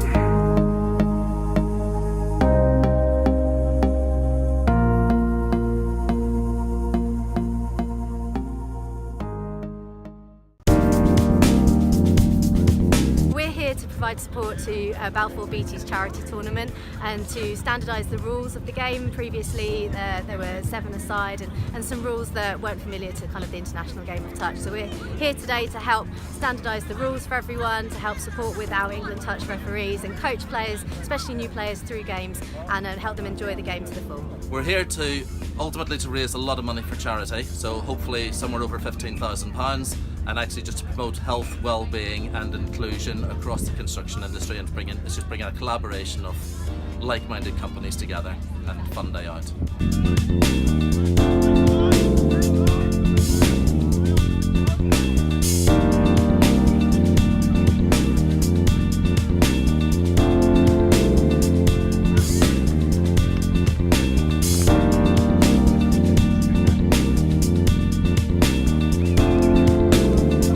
Touch rugby is a great sport.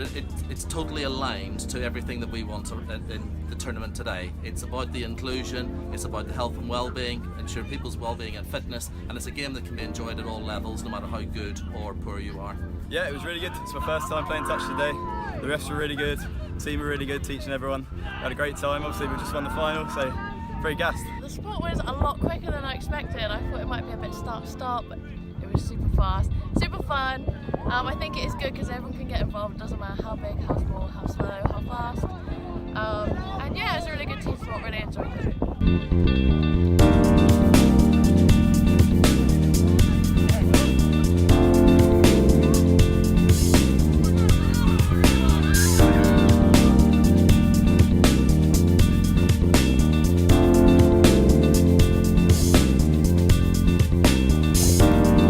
14 referees here today, and we've also been supported by our partners London Irish, who are hosting the event today with their community coaches, who are also learning the game of touch and how to referee it so that they can deliver in schools competitions with us as well. England Touch just bring a level of professionalism to the tournament. This is our 5th one. England and Touch have been involved for the last 2 tournaments, and having England Touch referees just brings a structure and a reputation to the tournament that we couldn't do without them.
First of all, you've got to be incredibly passionate about the sport and put a lot of time and effort in to raise awareness and create enthusiasm and a buzz around your touch club. Number two, it has to be fun. You get, one chance to make a first impression, and when people come, they've got to feel that they're having a good time, and it's all inclusive. And the third thing now, I would say, is you've always got to be promoting, and you've definitely got to look at social media. We are exploring Facebook ads, and we're promoting like mad all the time. Get as many people involved as possible, give them the opportunity to play, and give them the opportunity to enjoy it. We started out and it was just all about having fun to begin with, and once been playing for a year or so, that's when we really decided to take things on to the next level. I think it's just having patience. It's not going to come overnight. If you can keep your senior players engaged, as well as constantly looking to develop and introduce new players, because you're always going to get players who leave for one reason or another. Having that conveyor belt of talent to come through is really helpful. You just got to work hard, and it will pay off in time. From a point of view of growing the sport, bringing as many children down with their parents and getting an all-inclusive, fun environment that anybody can have a go in, and focus on that of building the baseline of as many players as you can. Don't worry about trying to go through the ranks and put the best team out there. I think build from the base upwards. So I'd say to keep your competitive side and your social side. Don't go too much down one avenue of having solely one or solely the other. With the social side, your performance side always sort of flourishes with this, and also vice versa. It's always good to have the competitive side and part of it knowledge on your social side. Keep the player base interested. It's not all about, right, I want us to get from A to B, and we're going to do it with these steps. We're going to coach this and then this and then that. Keep it a bit fluid. Like, you don't always have to start off with loads and loads of drills, get people into playing touch. I mean, you can just play rugby, netball, something simple. Just get people used to handling a rugby ball. Not everybody has come into this sport playing lots of rugby. They may not have the same hand-eye coordination that others have. Just get everyone onto a level with some more casual games.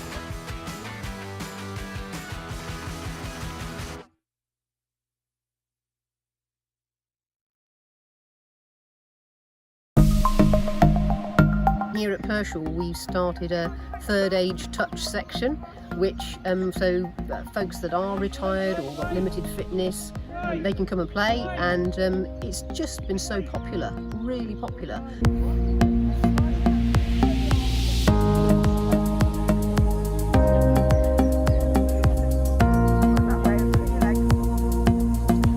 Never stop learning, Sammy.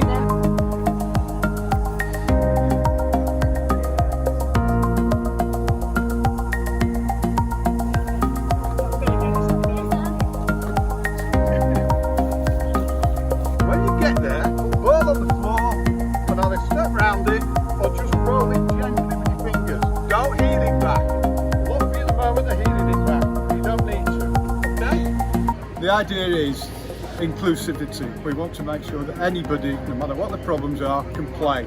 So we've got ladies who've never played before, we've got people with medical ailments, we've got people who are not very mobile. We want to include them all. So we've tried to amend the rules, just the rules, to make it possible for everybody to play.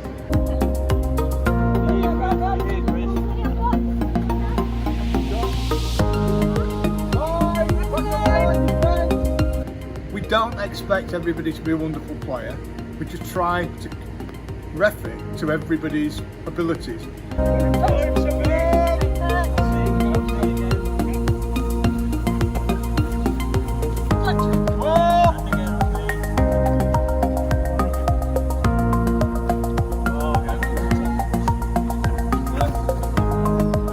Didn't know anybody to start with, and then I've got to know lots of people. It's very inclusive. I like the fact that it's mixed, men and women. It's very active, it's good fun, and I just like being part of a proper game that we're actually running. We seem to just run around and have a great chat, great fun, and then afterwards, nice coffee and a chat. Yeah, it makes it nice. And I don't know if you enjoyed the meal, but everyone just got to it, put the plates out, picked it all up. Yeah, it's a nice feeling. I hadn't picked a rugby ball up for over 57 years, so decided that to give it a go and gave myself a surprise. Well, I've got 3 older brothers and 3 sons, so I didn't like the idea of joining the WI, and touch rugby sounded a good alternative. And Di suggested it to me. I always wanted to play rugby, but they wouldn't let me at school. I'm hoping that will be kind of like rolled out across other clubs as well. You know, the model here seemed to be really useful and good, get lots more people playing. We've got little ones literally playing touch here as well, and you know, we've got a really big junior touch section, so I just think it's going to grow more and more with more people seeing that this is a great way to run about with a rugby ball out in the fresh air and have fun.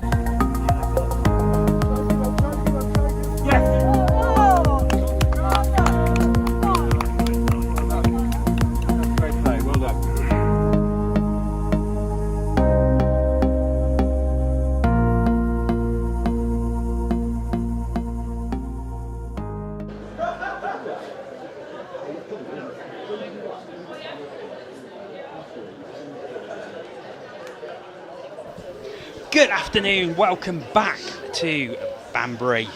It's knockout time here this afternoon, and we're going to start with the bowl quarter-final as the Chester Cheetahs take on the Nottingham Mavericks. I'm delighted to say that joining me is Chris Simon, and Chris, you've got family involved in this one. Yeah, John, yeah, I've got a little lad in this one, and then my 2 daughters are playing in the game after for Hood, so it's I'll try not to be too biased. I'll probably be quite hard on them, actually. Yeah, often the way, yes.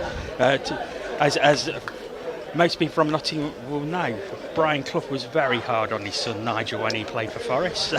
Absolutely, he's a legend. He's a legend in our parts, and yeah.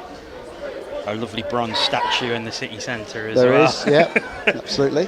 Anyway, enough of the football. Let's talk touch rugby. The Chester Cheetahs, in their games this morning, a 7-0 loss to PFT and a 4-2 victory against Exeter.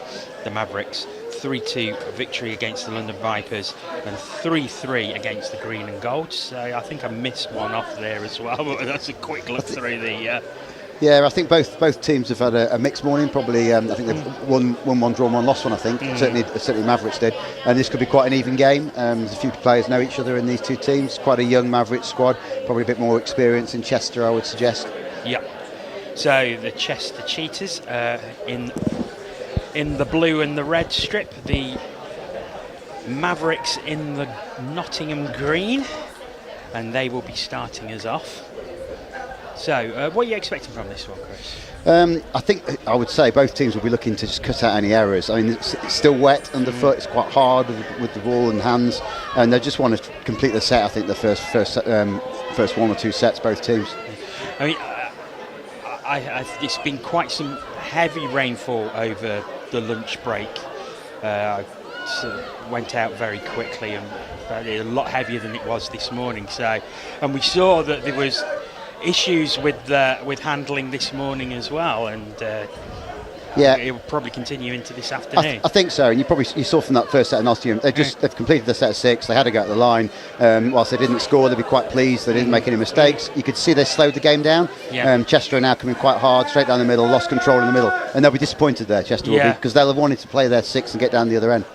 One thing is noticeable that's very different from this morning. A couple of divots coming up from the boots that we haven't seen at all this morning from the dry surface. It seems that the rain is now starting to have an effect on the surface. Yeah, it is. It is actually. You can see that, and I think the long balls will be much harder to play this afternoon. They'll probably prove me wrong now as we score. The Mavericks will score off a long ball. But.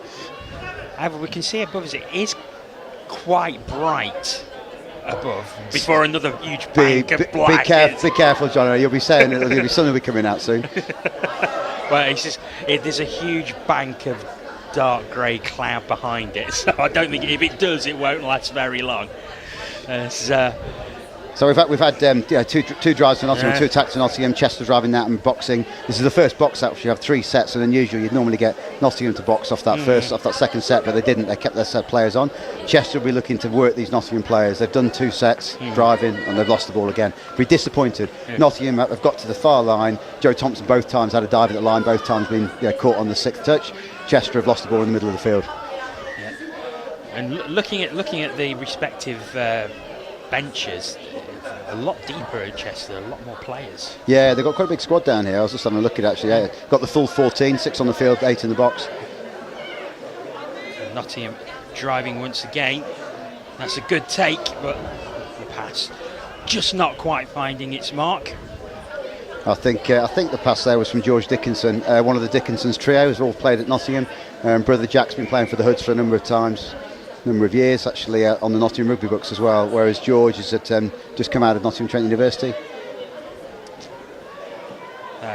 It's Chester again. They've not really made much inroads in the 2 previous drives that they had. This is the furthest they've got now as they get to the 7-metre line. Touch comes in, and that will be turned back over to the Mavericks. Absolutely, as a coach there, I'll be pleased from the Chester perspective. They've got down the other end. They've now put Mavs under a bit of pressure. Mavericks have got to work from the full length of the field, whereas the 2 previous sets they had a tap from the middle each time. So, yeah, and that's the case, isn't it? It's like if you're going to use up your 6 and not score, get as deep as possible. Absolutely, yeah. So here come the Mavericks once again. It's well taken, and there's an overlapping player on the left. The touch had been made. It just slowed down again. And you again see there trying to set the play up, but the half is not close enough to the play there. Matt Hall's gone in, and now Kaz has gone in. You'll just be looking to have a dive there. That's the score. I think that's the score. It is a score, indeed. That's little Ellis Pearce there, his first year with Mavericks. Young lad, 14-year-old. You could say easily the smallest player, I think, on that Mavericks team, but that probably gave him the advantage there as he slid in.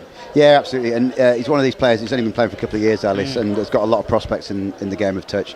A rugby player came through, like our family, none of his family are probably blessed with height, so he's probably not going to be the biggest rugby player, and touch should well suit his stature. Yeah. This was mentioned earlier, but being rather height challenged myself, I can fully empathise with that. Well, we'll be seeing which one of us is tallest later, John. As it is, it's the Cheetahs who have got quite deep on this drive from halfway as they set off again after the Nottingham try. Just at the 7-metre, long pass, well taken. Again, the touch is made. Ed Morris there, he's still got hold of it, he goes back. No, the touch is made. It's half court and 6, I think. Liam Lawton going through, but was touched on the way through, and once again it is in Nottingham possession, but again they are quite deep. Nice little dummy there. So that's the junior Simon, I'm afraid. Yeah, I won't say any comments on that. I was just going to say about Liam Lawson there, sort of heavily involved in Chester. I think been running Chester for quite some time, and got a good setup there. And they've brought a lot of young players through. Jake Morris is one who's not so young now. He's at Trent Uni. He's on the field today for Chester. And Chester, I think, have been unfortunate. Some of their players have moved on elsewhere, which inevitably happens in touch. As you breed youngsters, they come through the ranks of a squad, and then they want to look to get onto that next level. And unfortunately, Chester have had that, where some of their players have gone on and played elsewhere in the Northwest. And I suppose that's the benefit of this bowl tournament being part of this elite series, isn't it? And having that separate bowl tournament, it allows the clubs to bring these younger players through and get that experience at this level. Yeah, it is. And I think we've got 24 teams today, 24 teams tomorrow, and what we're trying to do as an organisation is have that pathway from all the way through when a team wants to enter a regional competition, all the way up to the top of the sport. And we're not quite there yet, but it's definitely a work in progress this season. So, latest Chester drive, again getting quite deep, so the Mavericks have to work. Some changes made as they get to halfway. Yeah, 5th touch coming, they'll be looking to try and set from there. That's Matt Hall on the scoop. Forward pass possibly that. Forward, and it will be a fresh set of 6 for the Chester Cheetahs. 6.5 minutes gone in this opening half. That's flown by. It has, yeah. Again, I think we probably underestimate how tricky the conditions are actually down there. It is very wet, as you said earlier. It's becoming a little bit heavy underfoot, and it looks sometimes like they're running in treacle almost. They're slowing the game down, and it's to try and make sure there's no mistakes or minimal mistakes. I think that has been noticeable despite how much rain there has been, as Chester go close once again. There does seem to have been far less handling errors than what we had in some of the pool games this morning. Yeah. This one so far. Yeah, I think that's a good point. I think both teams at the moment are just playing their percentage touch, really, trying to complete their sets, trying to get down the field, and hopefully then either a mistake comes from the opposition or you force an extra set of 6 or a penalty or something else. That's a touch and pass there against Joe Thompson. So back in Chester hands. And Chester will be looking to box here and trying to gain some territory at the same time. That's Jake Morris with the ball there. Yeah, working over to this side, and here come the changes. It's quite a low take there. Well worked all the same. So that's 5th touch. And he's caught. Ball goes down, but no try. Yeah, it's 6 touches back. Touch made by, I think it's Jacob Whitehead there in the middle for Nottingham. I should know them all, but actually it's a little bit harder from up here. Right. You should, but it can be difficult to make out these numbers, especially with my aging eyesight as well. I was going to say exactly the same, mine as well, John. So it makes 2 of us. I think a trip to the opticians may be in order. That wasn't far away. I think they're trying to think who that was who gave that pass. I think it was either. It was George Dickinson. Was it George Dickinson? Yeah. And certainly Sophie Lloyd, who's the link, was on the far link, just come out to this side. England Opens winger, just getting back into the club game. She's been out of the club game a little while at Nottingham. She's been NTU at Nottingham Trent University, playing there all season. I think that's something that Nottingham and other club sides have the benefit of is a really strong university setup now, and you see that sort of crossover. On Chester's side, I mentioned Jake Morris. He's been part of the Nottingham setup as well for the last year at Trent University. So you mentioned Trent University. Is that Nottingham University got a programme as well? Yeah, they have. Yeah, it's quite new at the uni of, and they use touch more as an intramural sport, so they have quite a few players, but not yet really established club. They entered their first university series, so the equivalent of this series today within the university sector. They entered their first one in March and did quite well. And in the university market, we're hopeful that touch will be part of the Bucks setup next year, so it'll be right at the top of university sport. Yeah, because Nottingham University and Nottingham Trent have quite a big tradition in books as well. Yeah, in various sports. So strong sporting setups at both campuses as well. Yeah, they have, and good, as you said, good sporting facilities. I think that's the last half time, is it? That for them, this will be the last play. Nottingham won't want to concede here. They won't do, as the ball isn't taken. So that is half time. It's the Mavericks who have a slender 1-0 advantage, and that was actually a good half of rugby considering the conditions. Yeah, I think it was. Not many mistakes. I think probably not many chances actually. If you think there was quite a lot of the game probably between the 2 7-metre lines, each team driving up the field and making the most of a set of 6, but probably only 2 or 3 chances certainly Nottingham, I think, had 2 or 3 chances, but probably only the one they scored from that really looked like getting a try. So. And you think that's probably the mindset with the conditions being as they are. It's like, don't make mistakes more than let's try and score as many tries as we possibly can. I think so. Yeah, I think and the ball pool, you've got different ages, different abilities, different experience that both of these squads have. So you've sometimes got slightly mismatch of skills, dare I say. And I think what's important for these teams is make sure that all it needs is one mistake, and that can lose you a game. 10 minutes each way. It goes so quickly. So actually, if you try and close out your defence, really work on your defence, and try and force an error at the other end. And I think that's what certainly both teams will be looking to do second half.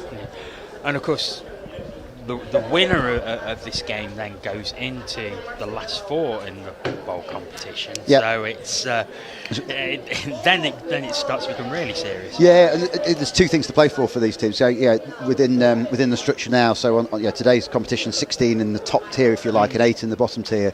As we move into round 2 in 2 weeks' time, the top 2 and bottom 2 will swap over. So these bowl teams are playing not just for today's win, but actually the 2 in the final will go up to the cup next time round. So it's almost promotion. It is, yeah. Promotion and relegation in effect within the confines of the tournament. Yep.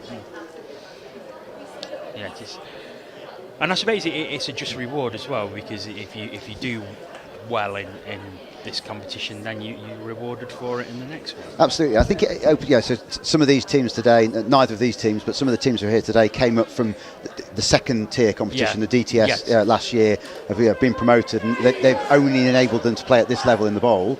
I think PFT Cheltenham in the other half of the draw, and actually it enables them they could go all the way to the cup, but they need to prove their worth rather than just jumping straight in at the start.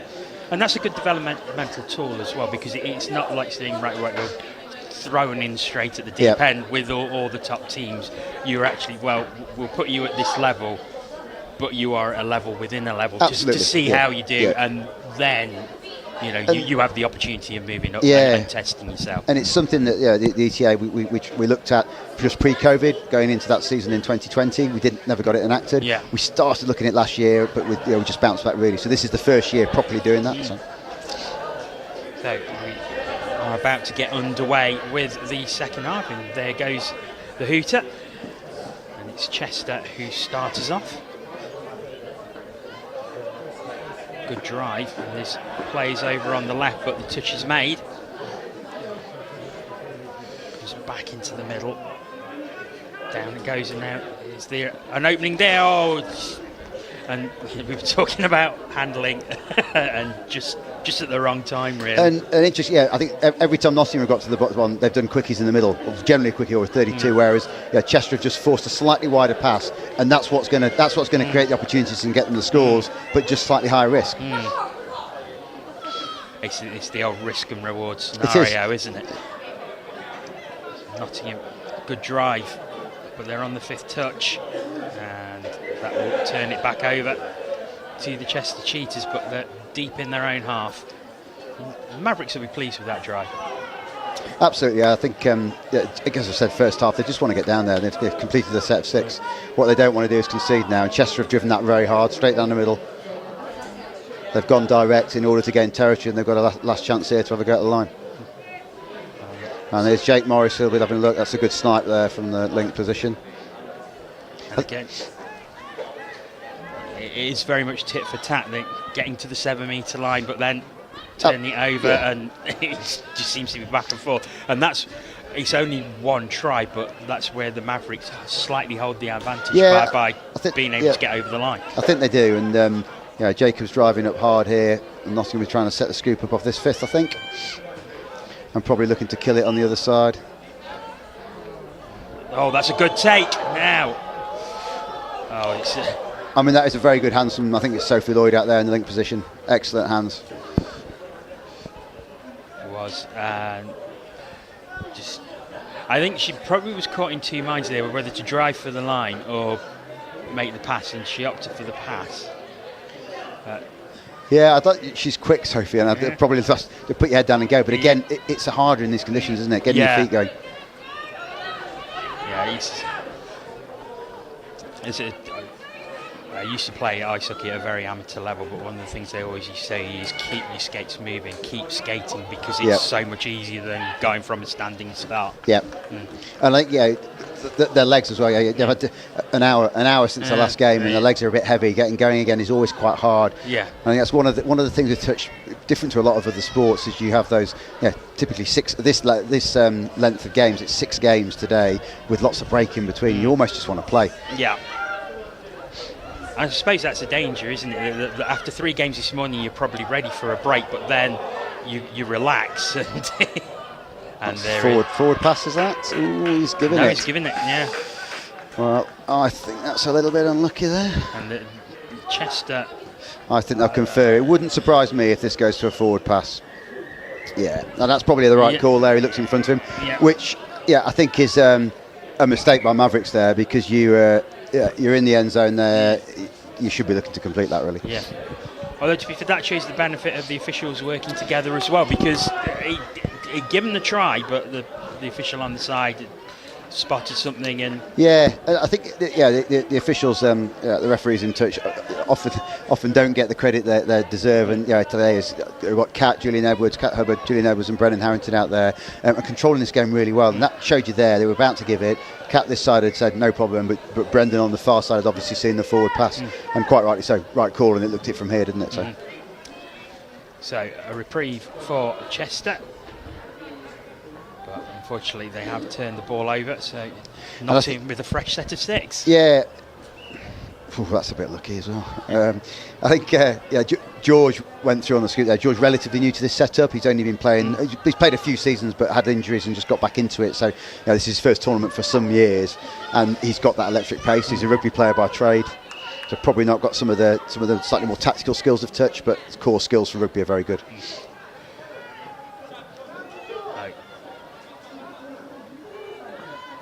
Good take. This is Joe Thompson handling. give. Now there's Go a on, bit of Imogen. space.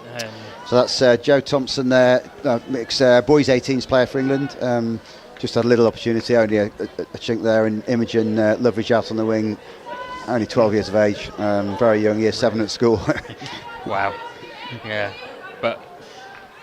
And I suppose that's another thing that shows how inclusive this game is that you've got a 12-year-old girl playing, with 50, 60-year-olds sometimes. It's so inclusive and it's so diverse. Absolutely, yeah. And I think the Nottingham team tomorrow features our old veteran Mark Hobson, who's also in the England setup. I think he's 60.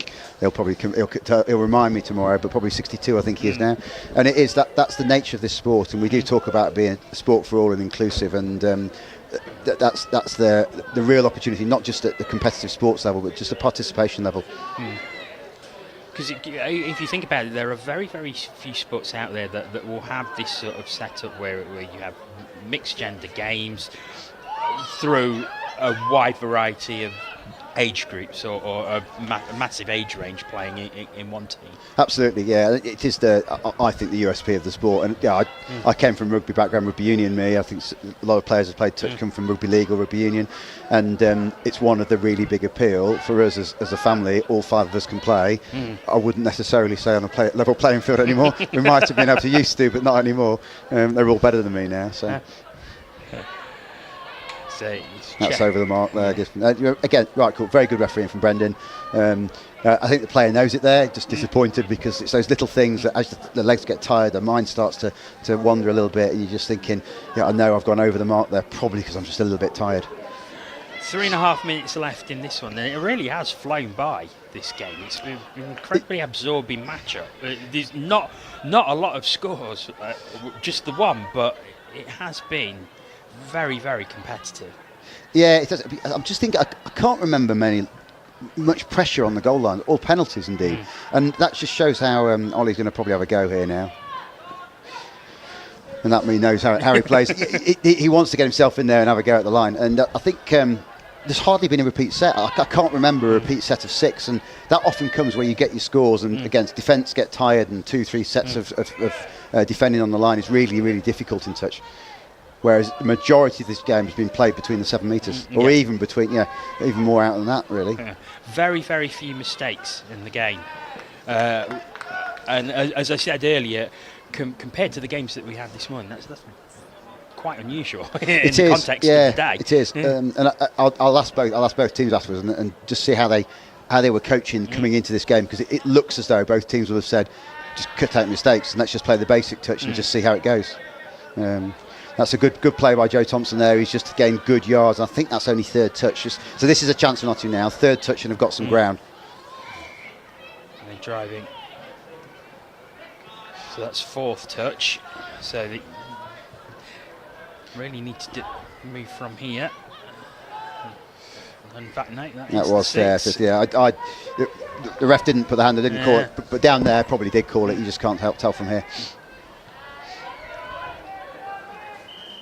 Cheetahs starting very, very deep again as we're into the final 2 minutes. And they're driving direct here, driving hard, so they're going to have to. They will want to score off this. Or nice bit of juggling there, to be fair. It was, yeah. Or get another good set of 6. Nottingham will want to close this out. They won't want to give another set of 6 away. Oh, that was a very hard pass. Difficult for Sam Grins to take there. And Nottingham. Now Nottingham want to go hard. This set of 6, and Jake's run off here because he's tired. You can tell. You do a second set, it's going to be hard for you. Oh, great touch. That is a great touch there. Touch on the line. Some good yards for the Mavericks here.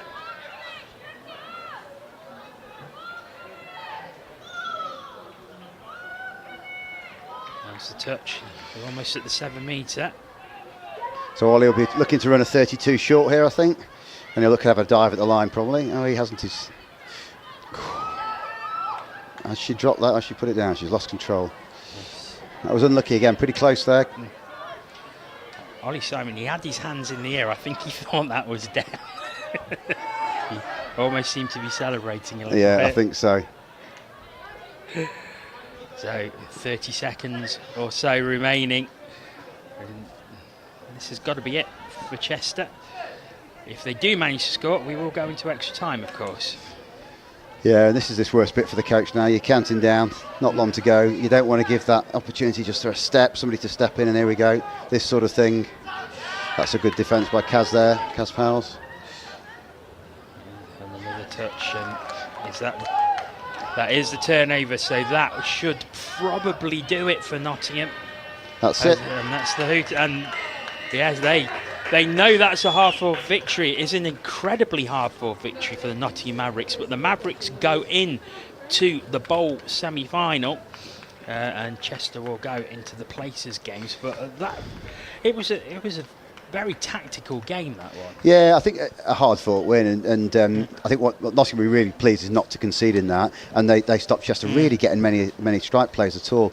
I think not one for the excitement of touch often where you get a 7-6 or something like that. Even at this level, you can get that. But Nottingham will be really pleased, I think, to keep Chester out, particularly in that second half where they were 1 up. Okay, well, that is it for the bowl quarter-final. We've got a cup quarter-final coming up next as the London Eagles take on another Nottingham team, the Nottingham Hoods. We'll be back with that in approximately 10 minutes' time.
First of all, you've got to be incredibly passionate about the sport and put a lot of time and effort in to raise awareness and create enthusiasm and a buzz around your touch club.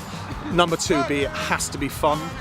You get one chance to make a first impression, and when people come, they've got to feel that they're having a good time, and it's all inclusive. And the third thing now, I would say, is you've always got to be promoting, and you've definitely got to look at social media. We are exploring Facebook ads, and we're promoting like mad all the time.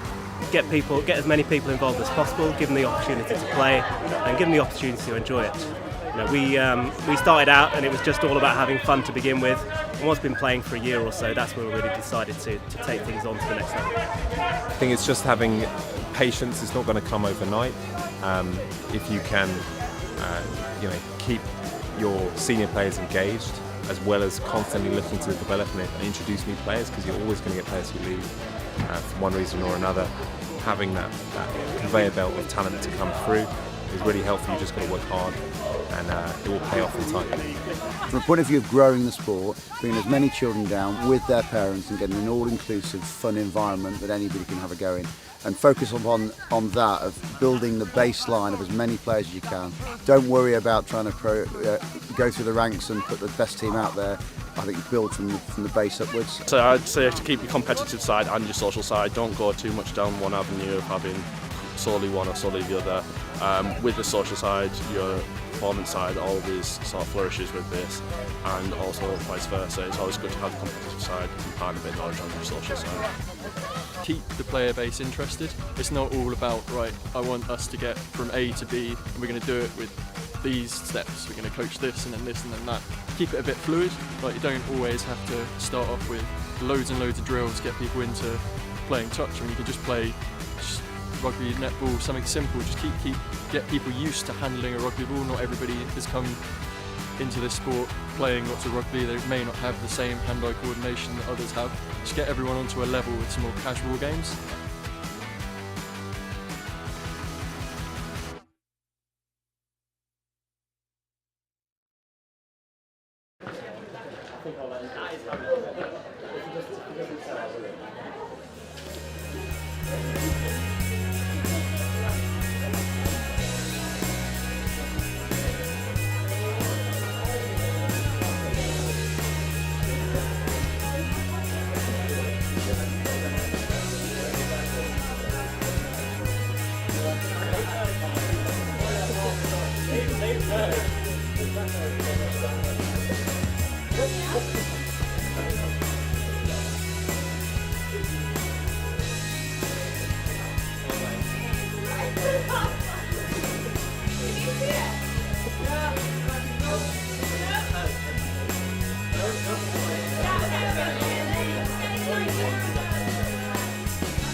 Welcome back to Banbury as we await the next game, which will be a cup quarter-final as the London Eagles take on the Nottingham Hoods.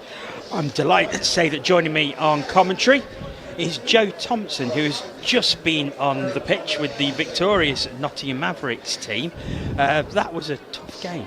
Yeah, it really was. They were a really good, strong side, driving up the pitch really hard, but we were just solid on the defence in the end zone and kept them out. It's one thing that me and Chris said on commentary, there was very few mistakes in that game. We've seen a lot of handling errors in the pool games this morning, mainly a lot due to the weather and the ball being wet, the ground being wet, but it seemed to be that both teams really cut out the mistakes in that game. Yeah, we said from the start of the day that the big thing would be handling errors, because it's sweaty, it's wet, it's greasy, and we did really well to keep the handling errors down, and I think that's a big part to why we could get up the pitch and put so much pressure on them. So that's you into the semi-final, so you'll be looking forward to that a bit later. Yeah, absolutely. I mean, this is only my second NTS, and to be going places like this is really good. Great. So, well, let's have a look at this game. We've got the London Eagles, who are in the green, and the Nottingham Hoods, who are in the white. There you can see them warming up on the far side. Just a quick look at the results from this morning for both teams. The London Eagles with a 100% record, 6-3 against Crewe and Nantwich, 8-1 against the Surrey Bison, 2-1 against the Cambridge Hornets. The Nottingham Hoods, 5-3 against Oxford, 5-2 against the Cambridge Bees, and then, as we saw on the stream earlier, a narrow 2-1 loss against the NQ Rebels. So, from that you would say that London are perhaps the slight favourites for this one? Yeah, definitely. I think Nottingham have got a definitely big, strong team, but as based on current form and the weather conditions today probably don't favour the Hoods, but I think it will be a good game and there'll be plenty of good touch to watch. Well, we're not far away from getting underway as we await the opening klaxon, and it's the Eagles who will get us underway in this one. And of course, it's a big game, cup quarter final, onto the semi-final. I suppose when you as you know yourself, you're getting to a semi-final, then you start thinking you've got a real chance at the trophy. Yeah, absolutely. After that lunch break, that's the point where you either start to really switch on, or you start to get a bit complacent and keep going. But I think these two teams got a lot of NTS experience and a lot of England experience, to be fair, and there'll be plenty of good touch and everyone will be ready and up for it. Yeah, pass not quite completed by Jack Judd there. It's the Hoods take possession for the first time in this game. Still very early on, of course, as they make some changes. Up to halfway now. Good drive by the Hoods as it comes out to the left-hand side, but not quite taken well. And it's back in the Eagles' hands.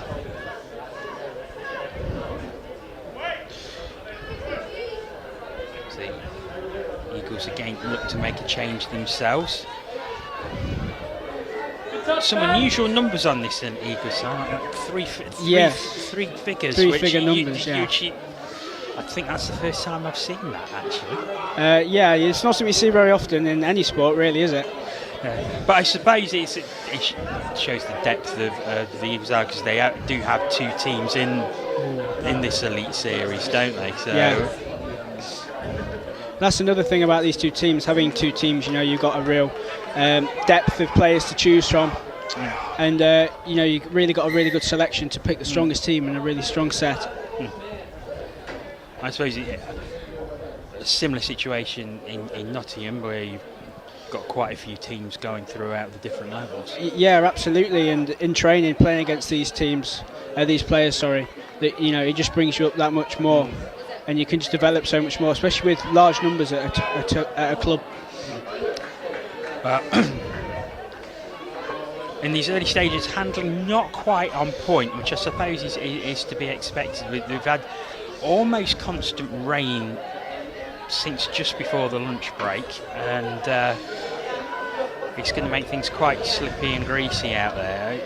How was you finding it in the previous game? To start with, it was really tough, but it's greasy, but it's manageable, and it's just about switching on and really concentrating on the right things. We were saying to Chris in the last game, we started seeing a few divots coming up from the boots, which we've not particularly seen this morning despite the rain, and I guess the pitch is probably starting to soften quite a bit now. Yeah, this morning the pitch had been quite hard, and as you can see in the middle of the park, that there's quite a lot of grass from the grass being cut. So, you know, there's a few. I think in the game before we saw a few slips in the end zones and stuff, with the ground softening a bit. We'll see if that makes any differences as we go on throughout the day, throughout these knockout stages. As it is the Hoods who have possession now. Changes made as a fresh set of legs come on. Driving. Good drive this. His play is over. Pass not completed though. And the Eagles will have possession. It's quite a cagey start to this game. It is. There's not a lot of dominance early on, and you know, we're seeing a good even game. Both teams struggling with the wet ball and the greasiness. Hopefully they should warm up into the game and we start to see a few more touchdowns.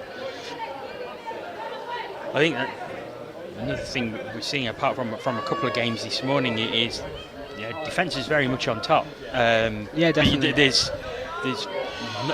not been that many real good clear-cut scoring opportunities. No, it's just with the wet and the greasiness, it kind of takes out a few options passing around the side. You know, everyone's trying to go through the middle, and it's really easy for the defence just to, you know, realise that and then close in and have an easier time of defending. So Nottingham look to come again.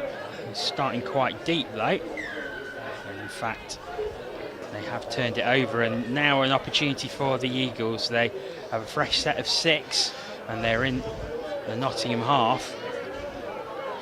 Yeah, I think it's really important in these conditions to, especially in your own half, keep hold of that ball, and because you know, teams like London's Eagles get a fresh set of 6, and you know, you have dives like that, and you know, it's always close dives like that.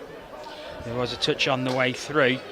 I think the referee might have been thinking about it. He certainly had a good long look at that, as unfortunately a handling error, and it is back in Nottingham hands.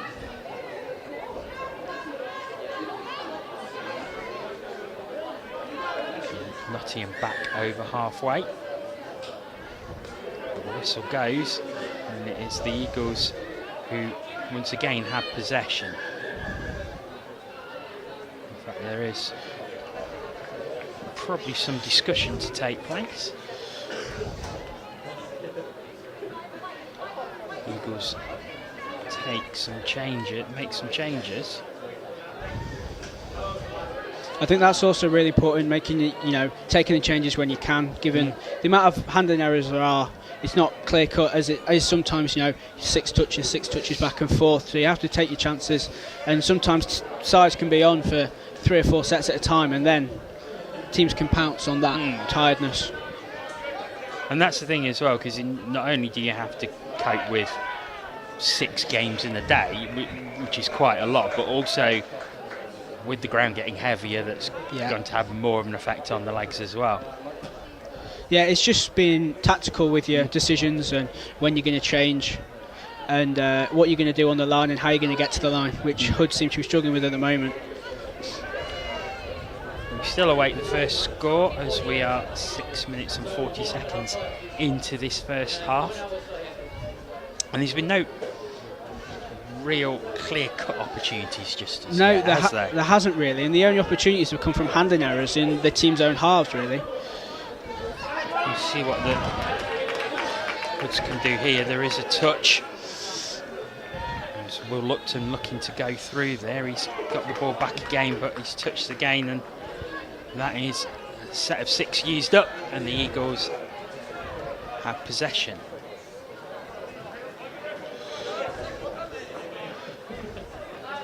And it goes, there's 2 touches already, not quite at halfway. That's the third. Good pressing defence from Nottingham, stuck keeping them away from their line. Now a good drive from Eagles here. Oh, that's good speed shown. Oh, he just couldn't. It was a great rush into the end zone. And it was Jack Judd, but looking for that pass, because obviously as Mark, you can't put the ball down, you've got to take the pass off. I think that's something that probably anyone new to the game wouldn't quite understand. They're probably thinking, well, why didn't he just go down for the try? And it's really hard to break the line. You've got to be going at full tilt, and you really got to have your supporting players in the ideal position. Oh, that's a nice passing set, and now here's the opportunity, but that's a good touch. Oh, and a bit heavy on the touch there, Judd, and the crowd weren't liking that, were they? Quite a few in the grandstand here, and they did not like that at all, and made it known. Now here's an opportunity, a fresh set of 6 for Nottingham, deep into the Eagles' half. Is this the chance that one of these teams needs? Yeah, to pick parts of the pitches like this, the handling's got to be spot on. They've only taken 1 touch and they're already at the line. So back to the 7. Just looking for that little chink of light, that opportunity, and there it is. Oh, it was a handling error. It was good fast passing, to be fair. From Owen Carroll's really strong, yeah. Abigail Walters just couldn't quite take it. Great position to be in. Just couldn't quite take the ball and pop it down for the opening score. And you could say if it was a dry day, that'd be a score. And but at the same time, on days like this, simple passes with hands are the ones that you want to be scoring. Yeah, we talked about this with Chris in the last game. We were talking about risk and reward. That sometimes you do have to sometimes take that risk to try and get the try.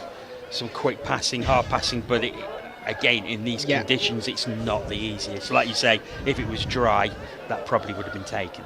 Yeah, you spot on there. It's just with it being wet, you've got these other attacking options limited, and you've got to take every opportunity you've got.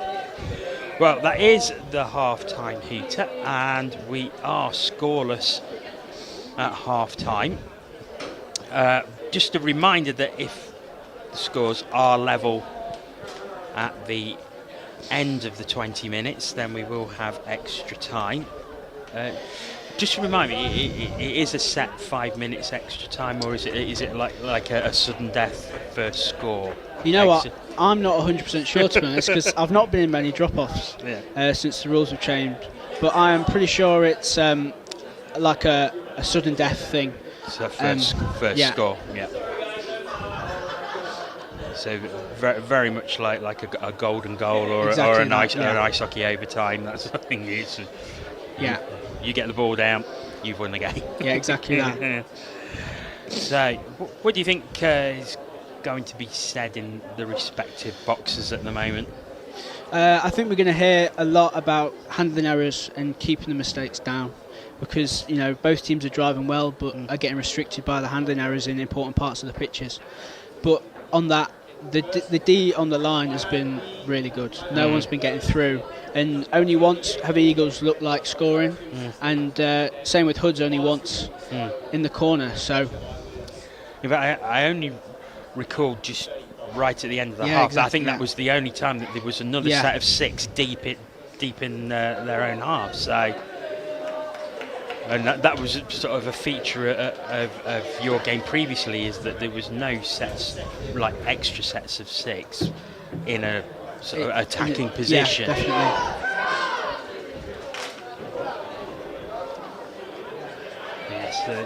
Yes, it's even quite difficult because it's been so even that it's very difficult to even predict how this one might go. It really is, and I think the mistakes and the handling errors will be the deciding factor in this, because that's what both teams have been doing. That's the only thing that I can see that's been going wrong for both teams. Well, both teams back on the pitch now. It'll be Nottingham who will get us underway in this second half. Just await the klaxon.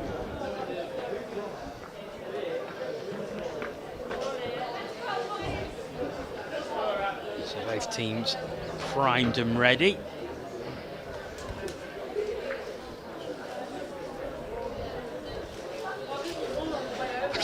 It's very a lot of scraping of boots there on the line. Yeah, just making sure that them studs are clear, and you can make sure that you get some good grip on the ground.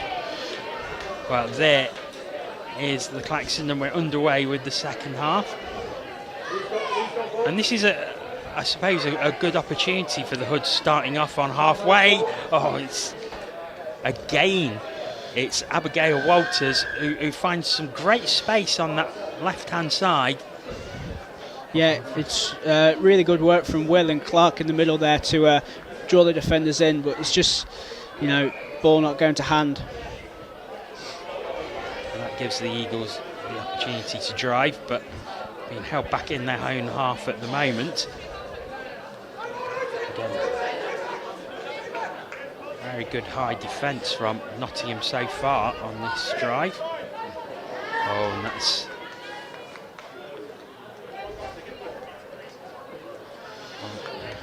another error, but is that That's interference in the ruck, so not allowing the ball to be put down cleanly from the defence. So Eagles keep their possession. Good hard defence from Will Lupton, pushing them back.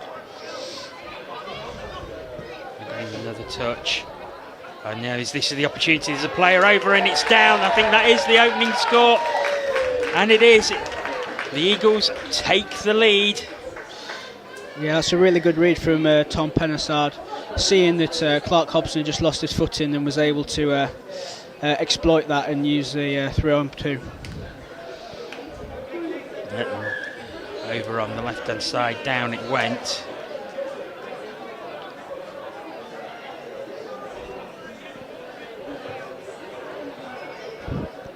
There's Karis Dunn, who put the ball down. But it's an opportunity for Nottingham straight away, and it's an equaliser straight away. Oh, as the old cliche goes, just like buses. You wait for ages and two come along at once. Yeah, good score from Charlotte Lloyd there. Yeah, lots and lots of space, but really good vision as well from Ben Lenore. He looked around. I don't think he could quite believe how much space that she had over there, but it was an easy handoff. And just like that, we are all square.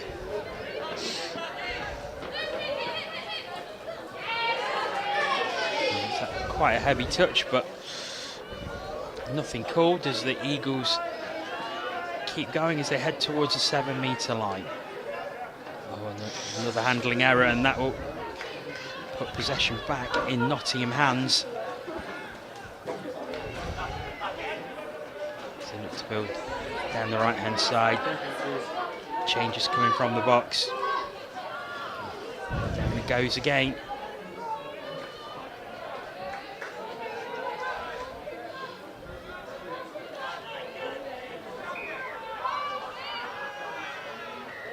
Oh, good hands from Owen. It was very, very good hands, because that's 6 though.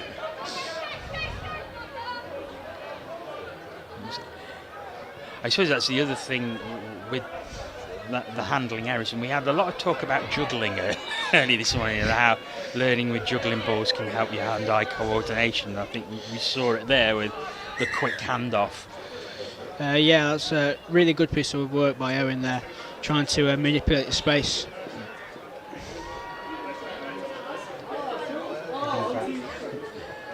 Not quite heading back to halfway, but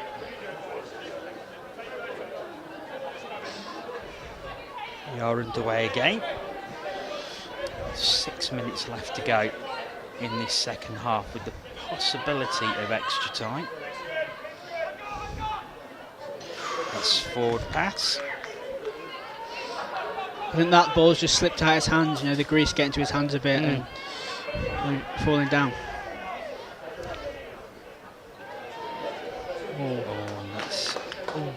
That's a harsh call, I think. The defender's feet might have got in the way of that a little bit. As it is, the Eagles again take control. Good press from Nottingham Hoods, getting right up in their faces. Yeah, high defence. Has paid dividends with them before on previous Eagles drives. And now, is that going to count as mishandling? It is. And so the Hoods have possession.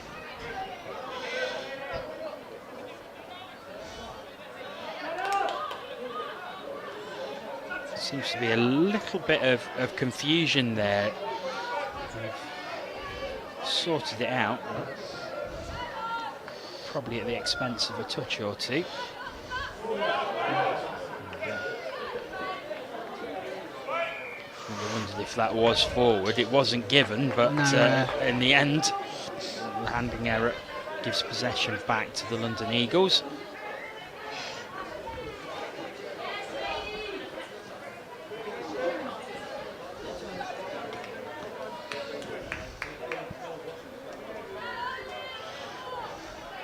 Drive by the Eagles as they look to attack the 7-metre line. They're there now.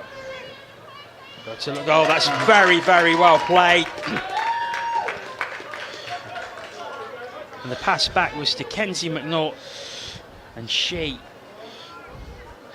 That's really good work from Tom Penasard there, just squaring his opposite man up, and they just couldn't get the mirrors right on the defence in time.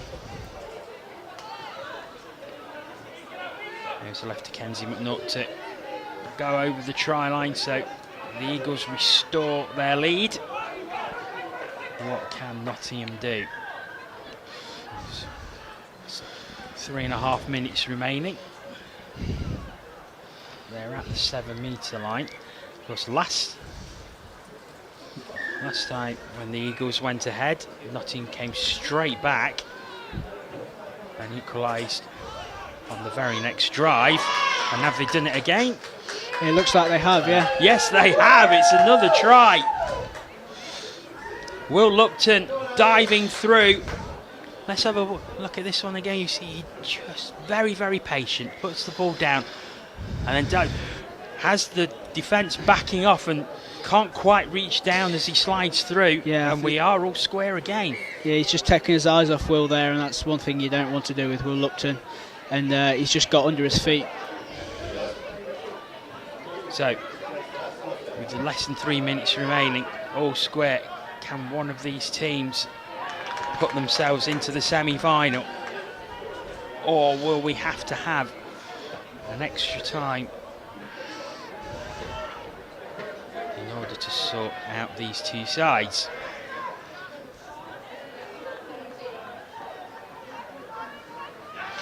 Diving through again, the touch is claimed. I think the touch is given.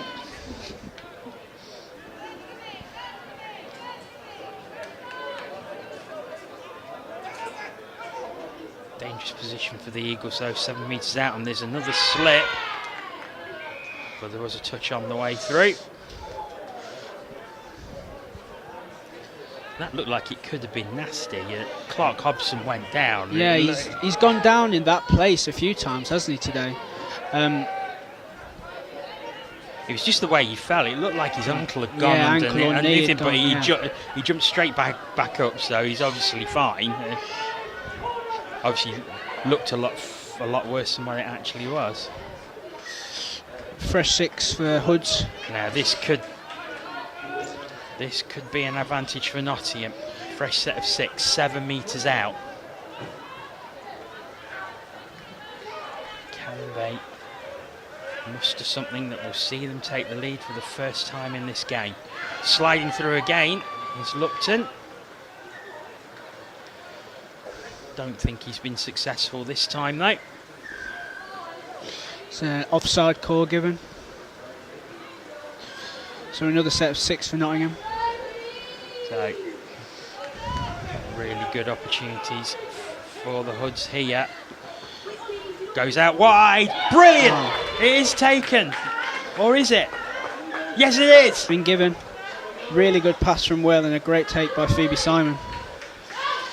Phoebe Simon puts Nottingham ahead for the first time in the game, and what a time to go ahead with 30 seconds remaining. We were saying earlier in this game about mistakes. I know it wasn't a handling mistake, but 2 penalties on the line just gave Nottingham more than adequate chance to get the advantage over London Eagles. Eagles have to score here, sliding through. Cheering from the Eagles box, but unfortunately there was a touch on the way through. Very good dive from a long way out. And there goes the klaxon, it's the final play, and there's the touch, and it is the Nottingham Hoods who will go through to the semi-finals with a last gasp try. Wow, what an exciting finish to that game. A really, really good game and a really good second half from both teams. Yeah, so after 0-0 at half-time, both teams coming to life in the second half and producing an absolute blockbuster over 10 minutes of touch rugby. Yeah, absolutely. It's been a brilliant second half. Both teams have really switched back on for that second half, and you could tell that they both wanted it. Hood's just able to grasp it at the last minute. Oh, Joe, I want to thank you for coming and joining us on commentary for this game. I want to wish you all the best of luck for the rest of the afternoon with the Mavericks, of course, in the bowl semi-finals. But thanks so much for coming up. Thank you very much. Thank you for having me. Thank you. And thank you for watching. We'll be back at 2:40 with the plate semi-final as the Raptors take on Oxford. Join us for that very soon.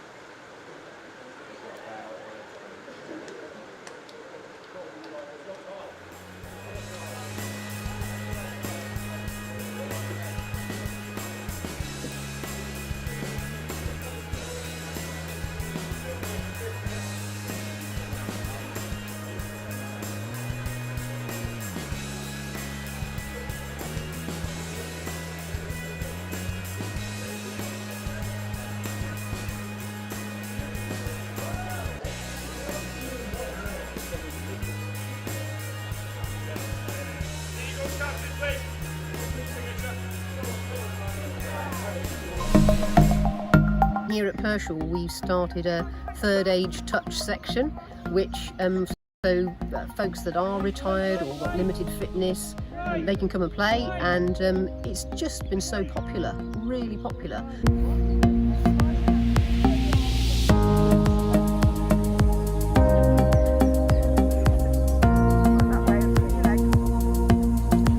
Never stop learning, Sammy.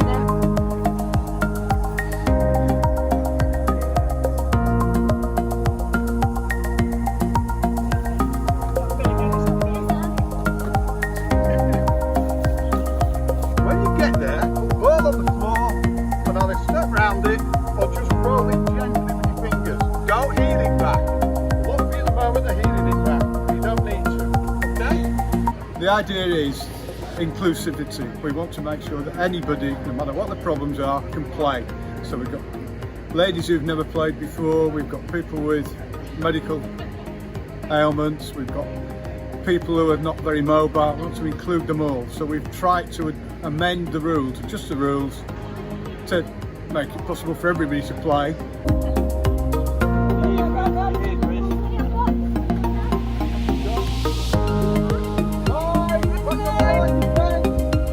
We don't expect everybody to be a wonderful player.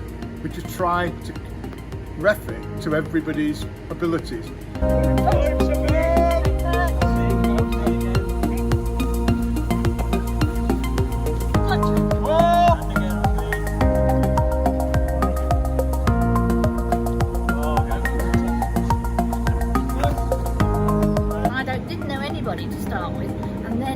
I've got to know lots of people. It's very inclusive. I like the fact that it's mixed, men and women. It's very active. It's good fun. And I just like being part of a proper game that we're actually running. We seem to just run around and have a great chat, great fun, and then afterwards, nice coffee and a chat. Yeah, makes it nice. And I don't know if you enjoyed the meal, but everyone just got to it, put the plates out, picked it all up. Yeah, it's a nice feeling. Yeah, I hadn't picked a rugby ball up for over 57 years. So decided that to give it a go and gave myself a surprise. Well, I've got 3 older brothers and 3 sons, so I didn't like the idea of joining the WI, and touch rugby sounded a good alternative. And Di suggested it to me. I always wanted to play rugby, but they wouldn't let me at school. I'm hoping that will be kind of like rolled out across other clubs as well. You know, the model here, you seem to be really useful and good, get lots more people playing. We've got little ones literally playing touch here as well, and you know, we've got a really big junior touch section, so I just think it's going to grow more and more with more people seeing that this is a great way to run about with a rugby ball out in the fresh air and have fun.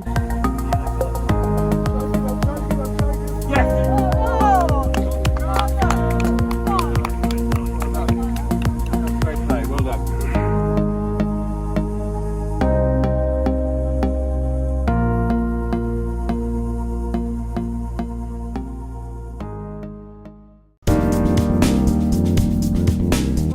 Provide support to Balfour Beatty's charity tournament and to standardise the rules of the game. Previously there were 7 aside and some rules that weren't familiar to kind of the international game of touch. So we're here today to help standardise the rules for everyone, to help support with our England touch referees and coach players, especially new players, through games and help them enjoy the game to the full. We're here to ultimately to raise a lot of money for charity, so hopefully somewhere over £15,000, and actually just to promote health, well-being and inclusion across the construction industry, and it's just bringing a collaboration of like-minded companies together and fun day out.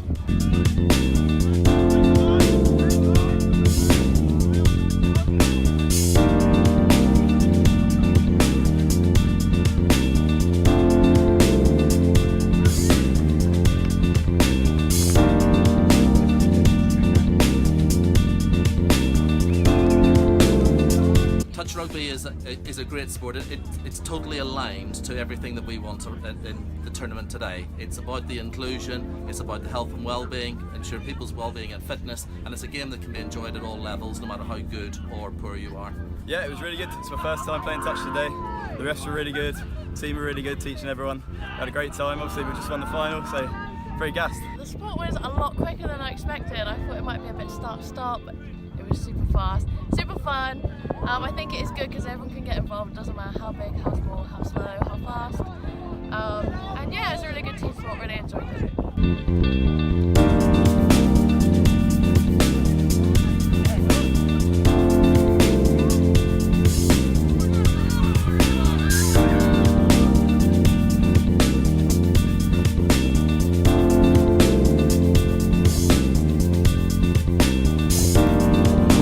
Referees here today, and we've also been supported by our partners London Irish, who are hosting the event today with their community coaches, who are also learning the game of touch and how to referee it so that they can deliver in schools competitions with us as well. England Touch just bring a level of professionalism to the tournament. This is our 5th one. England and Touch have been involved for the last 2 tournaments, and having England Touch referees just brings a structure and a reputation to the tournament that we couldn't do without them.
Welcome back to Banbury as we await the plate semi-final. The Raptors taking on Oxford.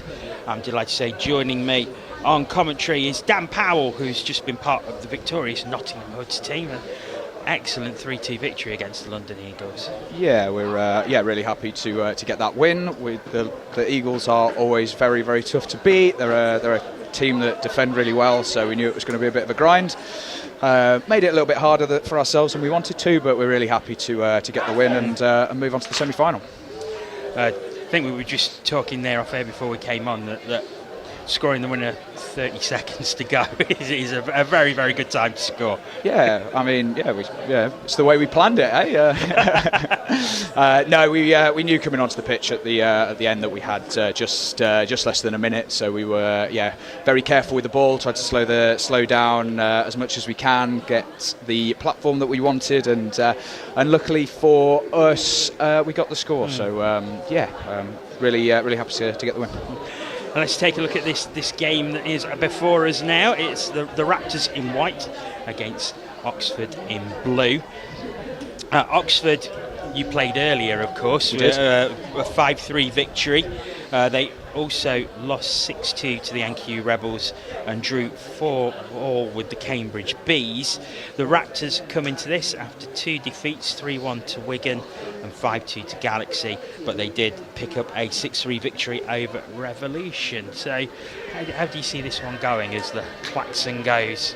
I think it'll be quite a tight game. We, as you said, we played against Oxford earlier, and they're a team that always runs the ball really hard. They've got some really experienced players in there, and will make it they'll make it hard for anybody who plays them. Raptors are a newer team to the circuit, but they've got lots of youth, lots of pace on their side, and again, they're a really good side. So it's a tough one to call. Oh, well taken on the long pass. Been driven back a bit now, which is good defence by the Raptors, and they will get their first possession of the game. Yeah, it's the conditions out there are absolutely rotten at the moment. It's really hard to ball play, to move the ball around. We found our most success when we were kept things simple and tried to look after the ball. So it's definitely not a day for spraying the ball around. No. As we was talking, it's been constantly raining for probably a good couple of hours now. A bit of rain as well this morning, so it is very, very greasy out there, isn't it? Yeah, the ball's so hard to move around. If you're looking to pass the ball more than 5 or 10 metres, good luck to you getting the ball out, and even more luck needed to the receiver. So do the simple things well, and you'll win on days like today. How are things underfoot? They're okay. The ground's strange. Nice drive there for a 33 scoop. The ground's really strange because we obviously haven't seen much rain over the last couple of weeks. It's made the ground really hard. So rather than the ground churning up or being muddy or anything, we're finding it's just wet. So if you're not really careful with your feet, you find yourself on the floor. I think most of our players have found themselves on the floor at some point or another today. So it's a day to look after your footwork and to stay on your feet. Yeah, I think there was a incident with yourself in the last match where I think it looked like you went over. Your ankle went under you just on the line over here. But to be fair, you jumped straight up, but it looked from here. It could have been quite nasty. Well, I think that's the kind of. It's the nature of the sport a little bit. There's a lot of lateral movement, and it's very difficult when you're trying to make good defensive behaviours to in weather like this to do the basic things well. Oh, that's unlucky. It's like you say, good luck to the receiver on long passes like that, but wide open, and that was a really good opportunity to open the scoring. Yeah, the passes to the long balls they're catchable today, but they've got to be right to the chest. They've got to be perfect. Any balls out in front where the winger's reaching for it, they're going to find really hard. So possible foot in the ruck penalty there, but not seen. And a good touch by Marnie. Yeah, very good touch. And that comes back just outside the 7-metre line for the Raptors. Just looking for a bit of space. Rather crowded on that left-hand side, but it's opened up a bit now. It has opened up. So there's the first try. They defended excellently all the way there until the end, and that's what Raptors will do to you. They'll look to move the ball around, and as soon as they've got on the outside of you, you're in trouble. So yeah, good score there. I must say, the way he sort of almost nonchalantly jogged in, I thought he'd been touched on the way, because it was almost as if he gave up and then put it down. It was so 1-0, but the Raptors lead. But Oxford looking to come straight back. That's unlucky. Yeah, Raptors will be really happy with that. They've got themselves a score, and they've managed to D out the defence. It's really important in this game to be able to go and, as he says, as they turn the ball over, cheeky little kick the ball away as well. Yeah, really important to be able to D out your set after you get a score and get the game back into a midfield rucking game.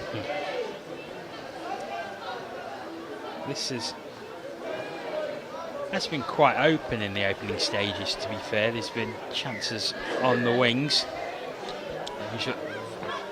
Yeah, very different to the to the first half of your game, which, as you say, was very much that sort of midfield battle. Yeah, definitely. Both teams defensively are letting the attack onto the ball a little bit. I think Oxford look quite well organised, and they're getting their strike players in where they need to be.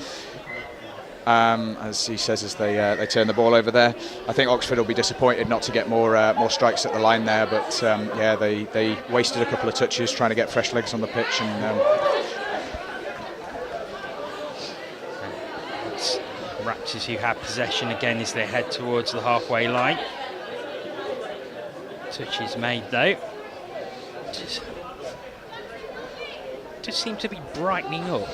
I can't see any evidence of sun, but it does seem a lot brighter out there. Well, we're playing in half an hour, so I expect the rain to turn on in about 27 minutes. So.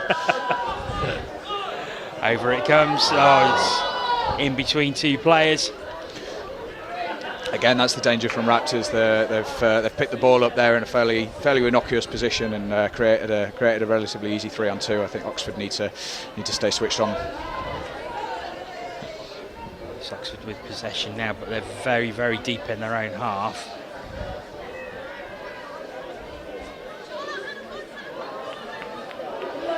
Only just over halfway now. That's the fifth touch. Turnover just over halfway for the Raptors. A good drive here could see them right on the 7-metre line. Just 2 touches to this point.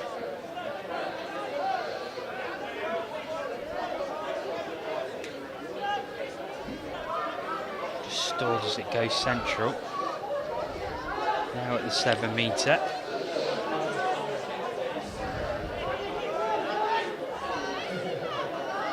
Goes, it's on the 5th touch, but it's good defending in the end, right on the line. Yeah, really good defensive shape there from Oxford. They were happy to let Raptors do what they want on the line, and yeah, they held their shape well, and yeah, Raptors didn't manage to capitalise on their good yards in midfield. Yeah, good call from the referee there. Oxford were needing a good drive there, but it's been turned over.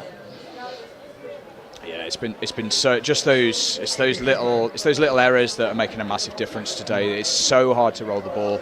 The ball is slippy, and yeah, just being able to set a safe platform and get the ball down on the floor has been for us the difference between those good halves we've had and those less good halves that we've had today. So down it goes again. It's just outside the 7-metre line for the Raptors. Is a little bit of to me to you. Oh, and it goes right out wide. Oh, that's unlucky. That was absolutely perfect right until the end there. The Raptors did a really good job of pulling the two middles apart, which is and getting really good pre-touch, which is what they're looking to do. They're looking to get both middles up in the touch, try and get them separated if possible, and create some space. And unfortunately, the ball carrier hadn't quite realised how much space he was in, I don't think, and could have had an easy score there, I think. Oh, nice throw. Oh, just runs out of pitch. There's a nice quick passing. Probably the deepest that Oxford have managed to get in this game so far. Yeah, it's what Oxford need to do. They need to start stretching the Raptors' defence a little bit, and getting that getting their legs stretched and on the back foot is what they need to do. It's just run out of space. Well defended by Raptors. Oh, now a bit of speed, and I think that's going to be try number 2. Indeed, it is. Just putting on the burners on the left-hand side, down in the corner. See it again here. Yeah, it's a nice score from Raptors. Not just identifying that they created an overlap in midfield and executing it well, getting some good legs on the outside there. That's 2-0, and in these really short form games, the 2-0 is a really hard deficit to come back from. Especially with just 15 seconds or so remaining in this half. So, however, can Oxford get something right at the end? Touch is made. This is going to be the last play. They'll have to get something from this. Oh, it's again emphasises just how slippy the ball is. Yeah, absolutely. And it is the Raptors who go into the half-time break with a 2-0 lead. So I think the Raptors are going to be very, very pleased with that 10 minutes. Yeah, I think they'll be really happy. I think they'll be happy with how much ball they've had. They've 2-0. 2-0 is a good position for them to be in. I think if I was Oxford, I'd be going over to that bench and telling the players that they need to step up a little bit more in midfield and take the line away from Raptors, because they look really dangerous when they're on it.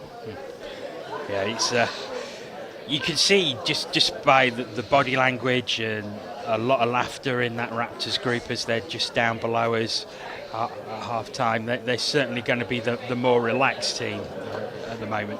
Yeah, definitely. I mean, at these comps where it's 2 10-minute halves, it's so short. A 2-0 lead is a massive one. It doesn't sound like it, but there's with 10 minutes left to play for, then I'd consider them massive favourites. They'll be really happy with how that 10 minutes went. What do you think Oxford? Obviously they need to score some tries, but what do you think they need to do early on in this second half to bring themselves back into this game? So when they're on the line, they need to have a go at the line. So they've run quite a lot of quite nice sweeper plays, and their platform looks okay, but they've had a couple of opportunities where the line may be on, where the defenders are offside, and they've not necessarily had put the dive in or gone at that line there. They're then looking to pass off in the face of an offside defender, which is, as a defensive team, is absolutely perfect. That's what you want. Early on, I'd be saying, when you're on that sweeper, that first person to go and get that ball, just have a dive. I mean, it's so wet out there that you can slide from 7 metres out, and it's incredibly hard for a touching defender to go and make that touch. Then if they're to get onside and make that touch is incredibly difficult. So you're looking for some help from your other midfielders. So yeah, I'd say have a go, be a little bit more positive at the line, and once you open up that line, once you've scored 1 or 2, then the options outside start to open up. So I think they just have a go at the line a little bit. And for Raptors, I think it's just carry on what they're doing. I think unless Oxford are able to start putting a little bit more pressure on in midfield, Raptors will be happy to cruise towards the line and take whatever setup they can get. Yeah, so Raptors will start off in this second half. So a set of 6 from the halfway line. So again, quite a good opportunity to get an early score on the board in this second half. Already towards the 7 metre. Just looking for that A little opening. That's interesting. Yes, I thought he. I thought the same as you. Yeah, they might be a little bit lucky there to still have touches, but yeah, Oxford have defended it quite well. They look quite tentative, Raptors, when they're on the line. They look like they don't quite know who they want to be dumping the ball, who they want to strike. It's it's one thing to move the ball around and try and get the middles engaged, but they're not necessarily not necessarily got the setup that they want. It's a poor change from Oxford there, which gives possession back to the Raptors. Yeah, these are the coach killers. You get a really good defensive set. Happy to do the team out after the tap off, and then go and give them another set of 6. So let's see what Raptors can do with it this time.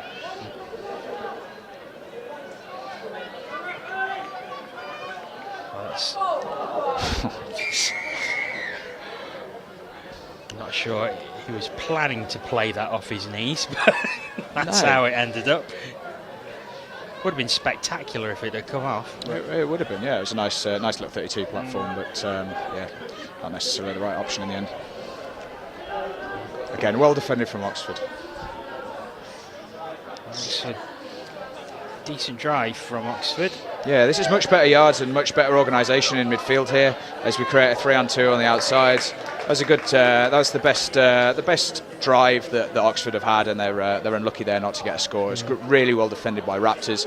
They did everything right there on the open side. As soon as Oxford were able to create that overlap, they were able to come up and put pressure on and not allow Oxford to get that 3-on-2. A chance for Oxford now is that handling error gives them a fresh set of 6 deep in the Raptors half, and they've taken advantage of it. There we go, it's something from nothing. Game on, 2-1. So Oxford reduced the arrears, and I think the Raptors will be disappointed with that.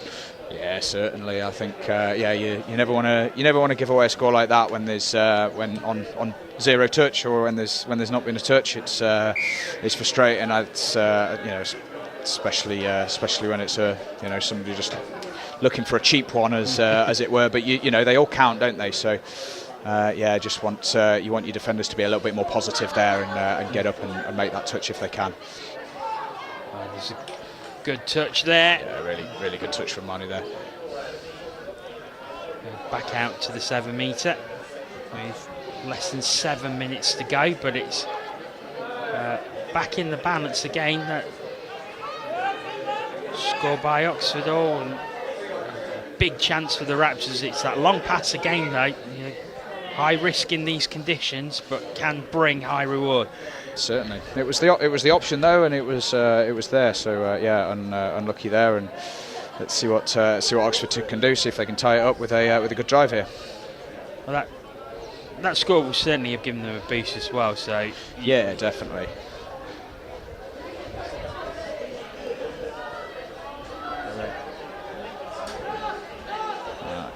Well, that's good hands there, but no, the touch had been made. 6th goal. Yep, so turned back over to the Raptors. Yeah, again, well defended by Raptors. They're just getting up into the defensive line and taking away options for Oxford. It's exactly what you do want to do in that situation. But another good drive from Oxford. I think that they're applying a bit of pressure here, and if they can keep holding Raptors out. Let's see how the next 5 minutes goes.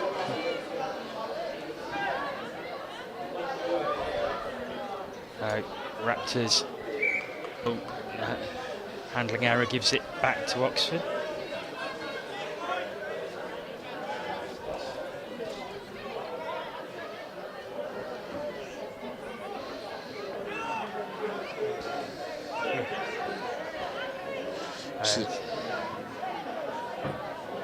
Oxford driving well.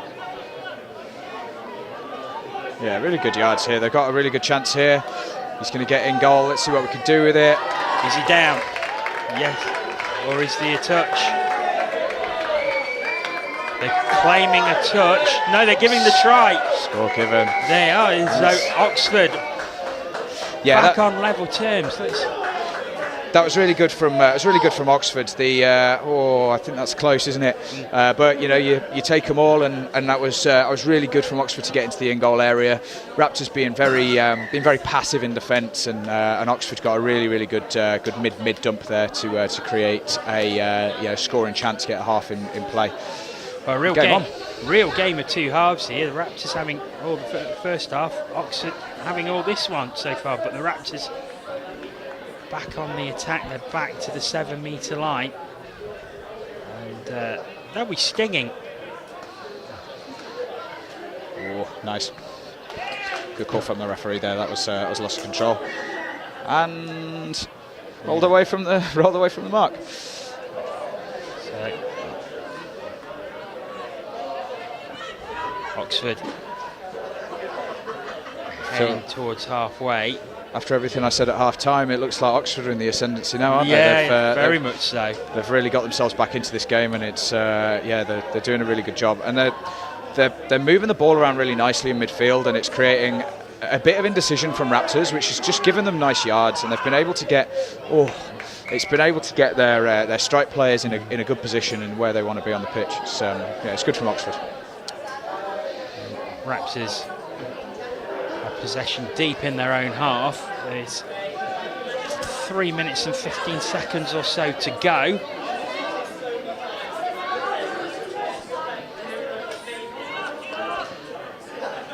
That's a nice pass. Oh, but it's well good touch. defended. Yeah, well came back there.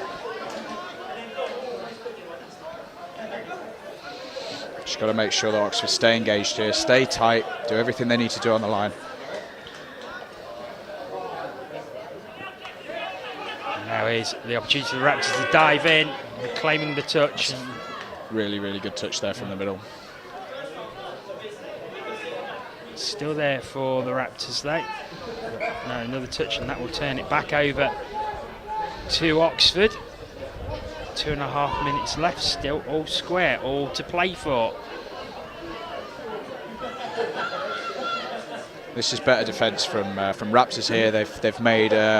They've made some really good positive touches, and it's kept Oxford out to 4 touches in their own half, which is exactly what you want. Which is exactly what you want in defence, and they've kept Oxford off their line, which is exactly what they would have wanted from that set there.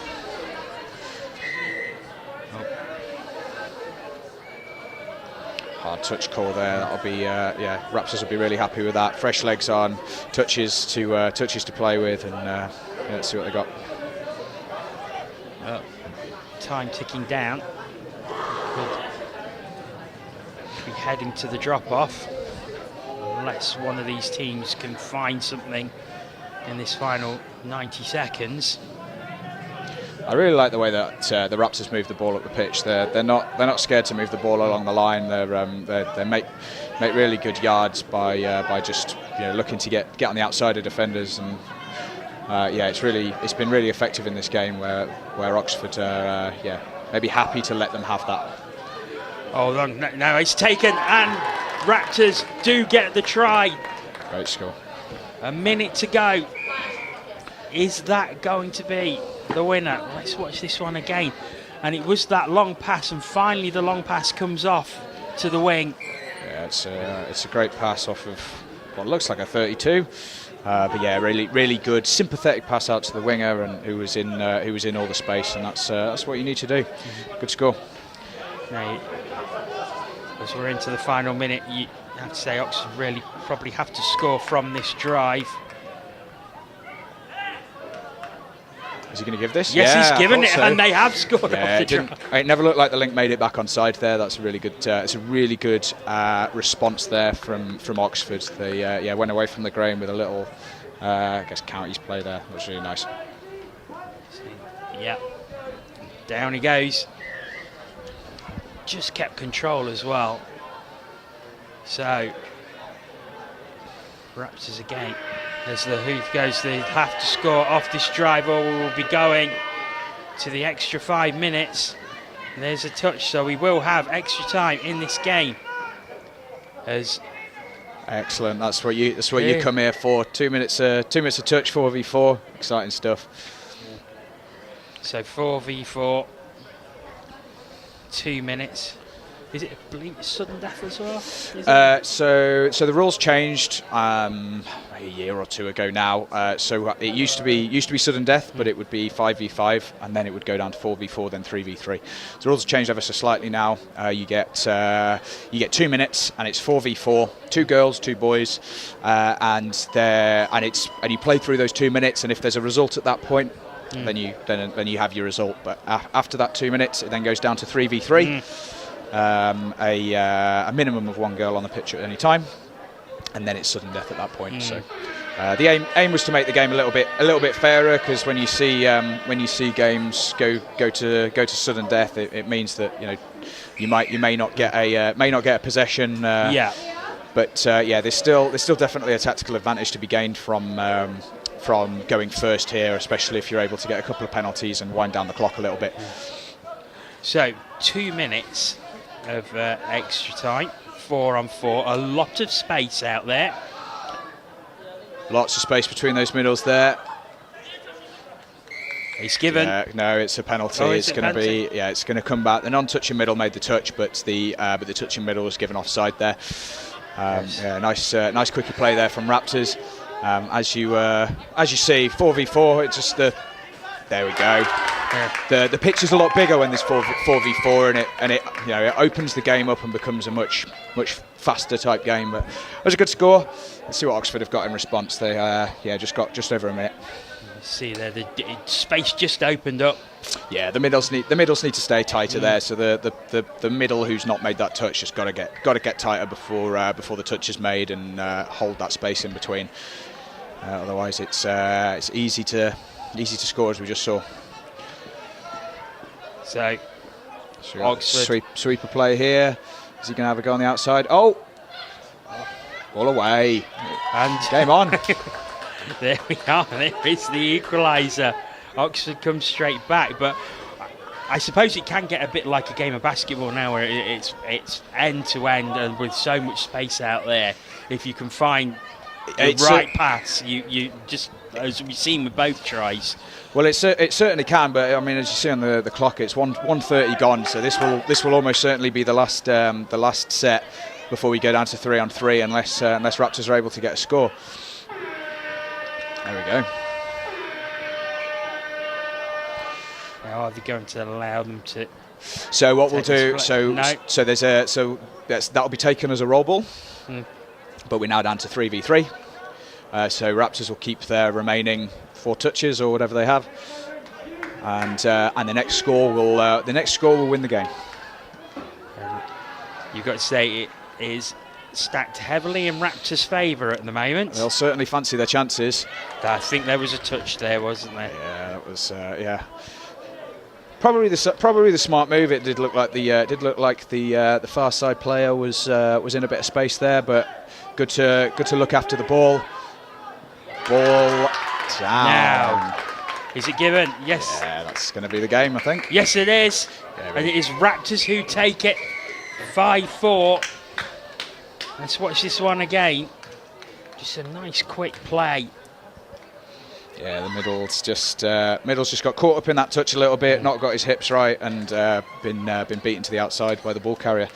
Yeah, use the winger as the foil. Yeah, and it's the Raptors who go through to the plate final with a 5-4 extra time victory over Oxford Touch. Dan, I want to say thanks so much for being with us for commentary. It's been a pleasure to have your company, and all the very best of luck for your next game. Cheers, I've got a semi-final in a few minutes, so I need to go and get my body moving again. Well, good luck to you, and we will be back with a cup semi-final very, very shortly. Do join us. We're due to start that one at 3:15.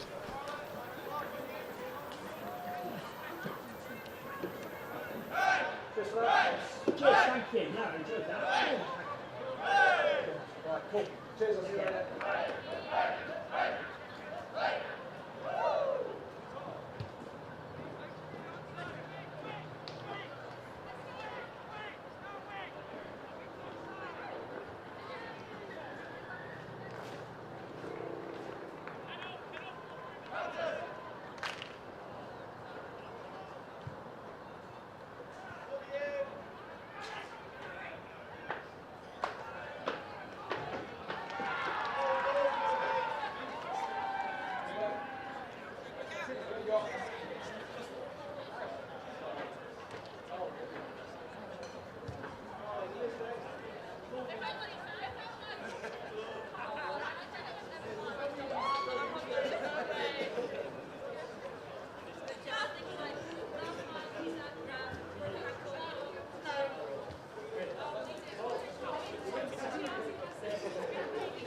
Okay, so go for you.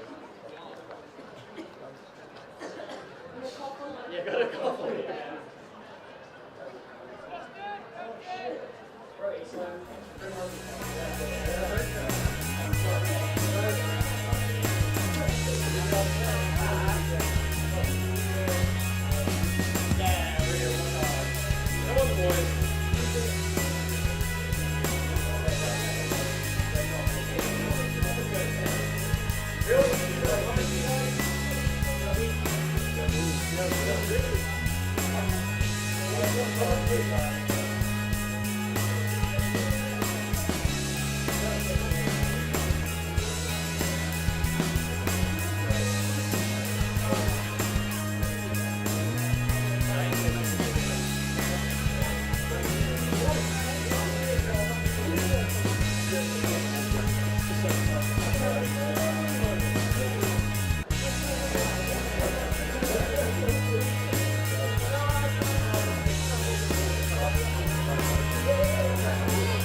Welcome back to Banbury. It's the Cup semi-final coming up as the NQ Rebels, who we saw earlier on the streaming pitch, take on Hot Custard. The NQ Rebels beating the Cambridge Hornets 5-1 in the quarter-final. Hot Custard getting through with a 4-2 quarter-final victory against the Wigan Warriors. I'm delighted to say that from the victorious Raptors in our last game, we've got Sophie Arbuthnot. Great to have your company, Sophie. Thank you for coming along on commentary. Hi, no, thank you for having me. And that was some game that you had in the plate semi-final against Oxford. Of course, extra time and then sudden death. Yeah, yeah. It's always nerve-wracking going down to drop-offs, especially when you can't play and help out and stuff. Yeah. So. Yeah, you've seen you're just out of the squad at the moment because of injury. So yeah. that sort of bittersweet, I suppose, in a way. It's great to see the team do well, but not being part of it, unfortunately. Yeah, I mean that's always hard, but it's been a while now, so I'm quite used to it.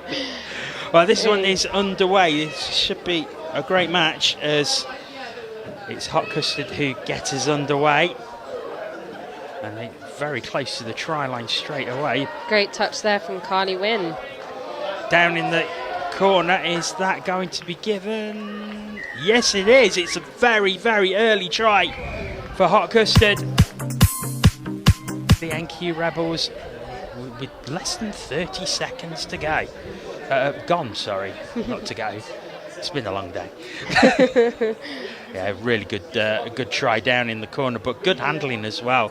And that has been something that we've seen throughout the day, is that the conditions, which I think has finally stopped raining, but the wet and the moisture has really made handling difficult throughout today. Yeah, I think we've noticed in our games the ball's quite slippery, so it is quite hard to keep control of it. It does change the game dynamics a bit, long balls aren't always as easy, and I think that's something else we've noticed during the day, where often those long passes out to the wing, where there's often a lot of space, you've not seen so much of today, because it is a far more riskier move. Oh, and just as I say that, there's a long pass out to the wing. Yeah. Not quite taken that, and possession returns to Hot Custard,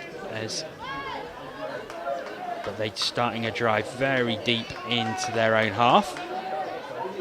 These are two great teams, always so fun to watch, great at moving the ball around. NQ's actually relatively new to the circuit, I think in the past 2 or 3 years, but they're just full of pretty amazing players. Yeah. Of course, runners-up last year behind the Wigan Warriors, but it's no try. Oh, it is a try. It is a try. It's just, you saw the referee make the way. I thought, is she calling that off? But no, try given. So 2-0 very early on. So a great start by Hot Custard in this semi-final. That was a great switch. And down it goes. So NQ Rebels with work to do. We saw them earlier, of course, against the Nottingham Hoods in their group game, with a narrow 2-1 victory in that one. But they do have a lot of work to do early on. Plenty of time to bring this back, of course, and we saw in that last game that Raptors 2 ahead and then Oxford bringing it back. So a 2-try deficit is definitely not unsurmountable. No, not at all. They are quite unusually short games, though, at this NTS, which plays into it a bit as well. But we've got 2 halves. It's a 2-half game, as you said. Yeah. We were up by 2, feeling quite comfortable. Yeah, it is a very, very different dynamic, this short of format, because you see other formats of the game generally 20-minute halves, isn't it? Yeah. So much longer and a much more tactical game, whereas this, it's very quick, and gotta score. Yeah, exactly that. And as you can see out there, the pitch conditions are quite slippery. We've had a few stumbles. Yeah, I think as well, with having so much dry weather over the past few weeks, that the water has tended to sat on the top rather than soaking into the ground. I think it's soaking in more now, as we've had more and more rain throughout the day, but it's been noticeably very, very slippy on top there. Yeah. We've needed the wet though, haven't we? It's been so dry. I was talking about it this morning and saying, it's probably a lot better to play in conditions like this and temperatures like this than maybe yesterday. Yeah, yesterday might have been a bit unsafe. It was a bit too hot, wasn't it? It's Custard on the attack again. Some quick passing, but 6-touch made. That is the turnover back to the NQ Rebels. Once again, they're starting from very, very deep. Oh, that's another turnover for off the mark there. So, Hot Custard with a fresh set of 6. And I think that's indicative of the handling errors that we've seen today. You can see he tried to roll the ball, but just slipping out of his hands somewhat. Yeah, very slippy ball there.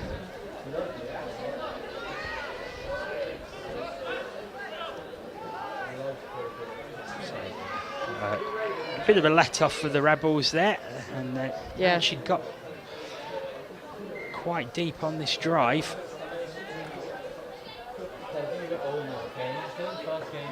Nice. Oh, here's the opportunity, and it is down. So the arrears are cut to 1.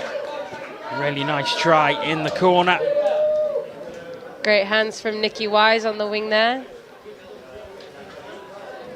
Again, good pass just before the touch, and Great. loads of space.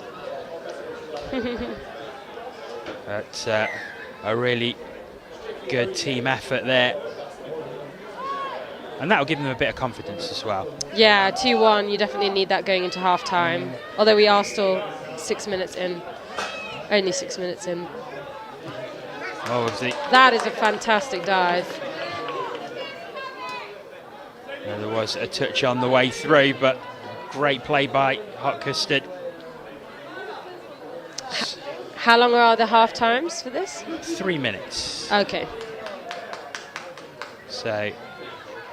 Not a lot. Not a lot, but enough to probably just go through some systems quick. Is that what usually happens? Just yeah, I think it's a bit of a breather, a bit of an assessment of what's going wrong or what the other team are doing and what we can be looking out for, that kind of thing. I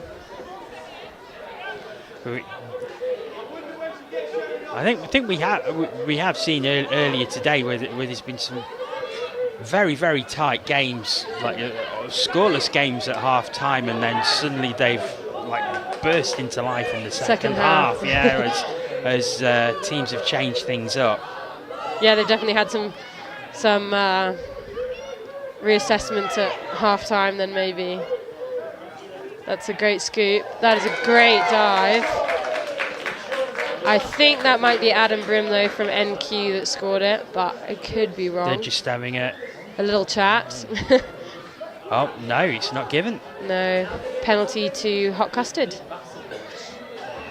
who are driving straight for their box. Think they need a sub. There we go. Yep, and fresh legs on for Hot Custard. They continue the drive.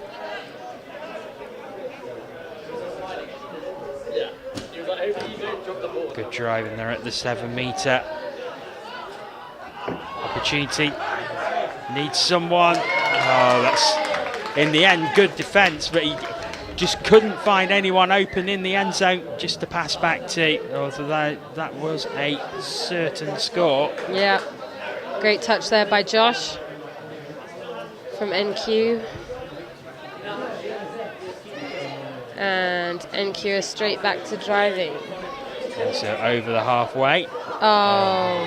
Again, just not quite coming off. Gives possession back to Hot Custard. Fresh set of 6 from halfway, so we'll see what they can do with this.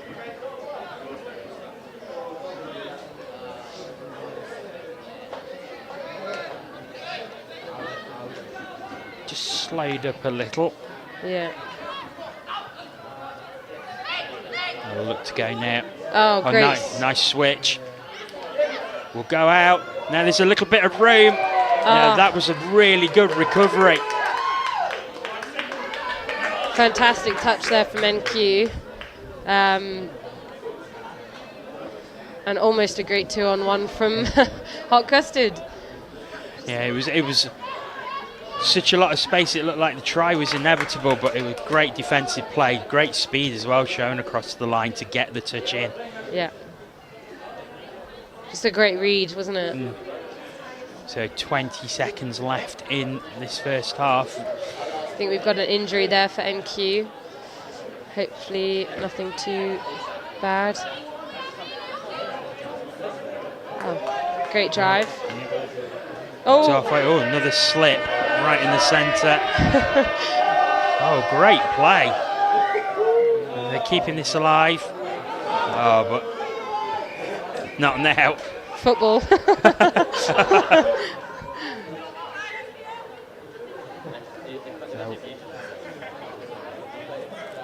Oh, we have to go back for a penalty, I think.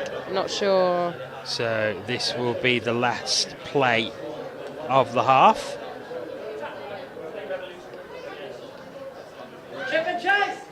No, they just go straight for the touch. And that is it for the first 10 minutes. So 2-1 Hot Custard lead. NQ Rebels coming back into it though after being 2-0 down very, very early on.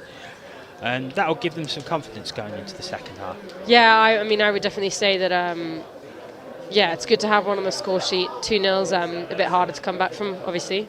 So yeah, it'll be interesting to see what happens in this second half. They're two really great teams.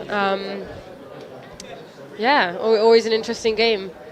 NQ seemed to grow into the match as the half went on, I felt. They got off to a very slow start, 2 really good tries for Hot Custard early on. But after that, I think, once NQ managed to get on the score sheet, they really grew into the game and were probably the better team for the last 4 or 5 minutes of that half.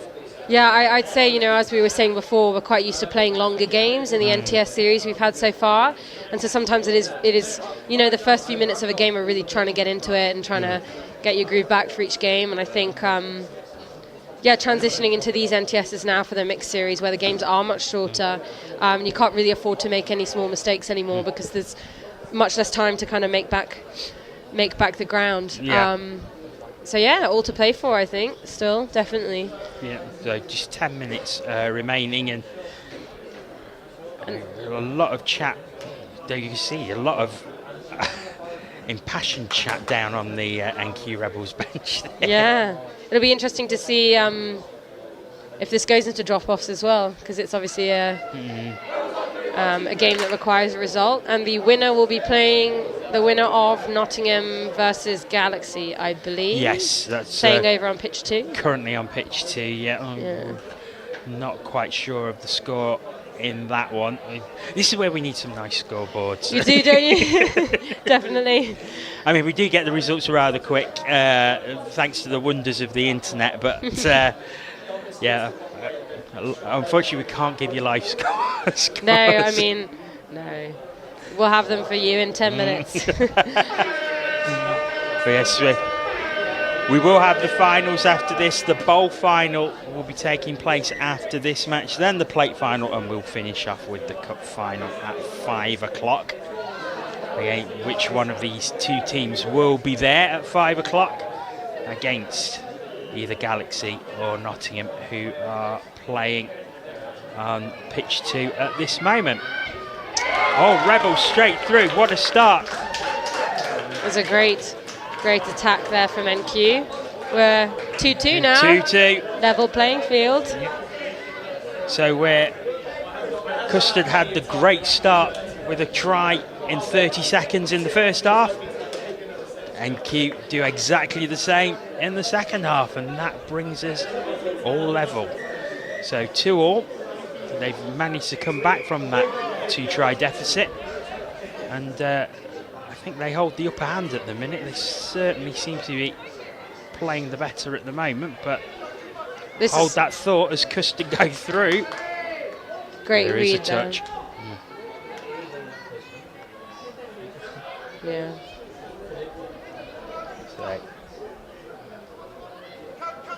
good defence by NQ. The dive through. And fumble means that NQ should get possession again, I think. But I think, yeah, there was a fumble there, but it looks like either offside or dropping is the call there. So Hot Custard get another set of 6. So this will be dangerous for the Rebels as Custard with a fresh set of 6 on the 7 metre. Yep. Good defence. Very good defence. Yeah, NQ's reads on the line have been very good. Yeah, just closing down the spaces. And it doesn't quite come off. We're seeing that slippery ball again. Yes. it's the high risk can lead to high reward, but unfortunately not that time. At this level, you got to make that risk sometimes, though, don't you? Got to take that risk, brother. Here come Rebels once again. Oh, again, it doesn't quite find its mark. The coach in the box just puts his hands to his head as that one didn't quite come off. Definitely getting brighter here at Banbury. Hopefully you haven't just jinxed that. Well, I have said it a couple of times today. And then the rain's gone. But the last time it looked like there was a huge grey cloud beyond it. So. Yeah, it's coming. Yeah, it was quite difficult reading the weather report for today after yesterday and seeing the sunshine has become rain. So, but I think the pitches needed it, as we said. Yeah. Needed a bit of. Yeah, because it has been very dry for the past couple of weeks. So. And that's also hard to play on, you know. It's hard on the body as well if you're diving about and stuff. Great scoop through there from NQ. Just needs to. Oh, well done. Very well done. Finds Carly Wynn there on the wing. Now, is the try going to be given? The ball has headed back to the centre, and the try is indeed given. And NQ take the lead for the first time in this game. They've really, really come back into this. Let's watch this again. Just looking for the pass. That's a great dive. Because it wasn't so much a direct. It was a difficult take because it wasn't a direct pass to her. She had to actually work hard to get there. So a really, really well taken try.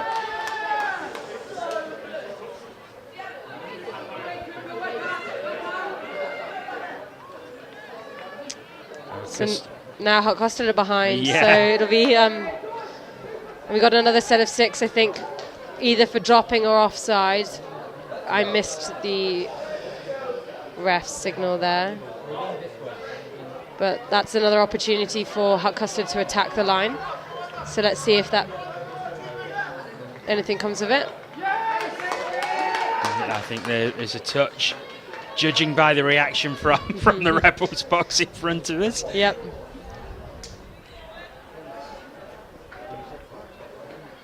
Custard still with touches to play with. Oh, it's not quite down.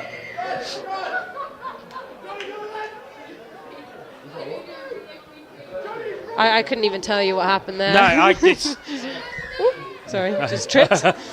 I think the ball was loose. He could just pick it up and go. I think that's what he was looking to do. Yeah. I don't know if that applies, though, when he's kind of on the floor being knocked out. I'm not really sure how it works, to be honest. Great take. I think it might be a forward pass there. No, it is a forward pass. Yeah, it is indeed. So it doesn't quite come off for Custard. They've still got time, but not a great deal of it. 4 minutes and change remaining.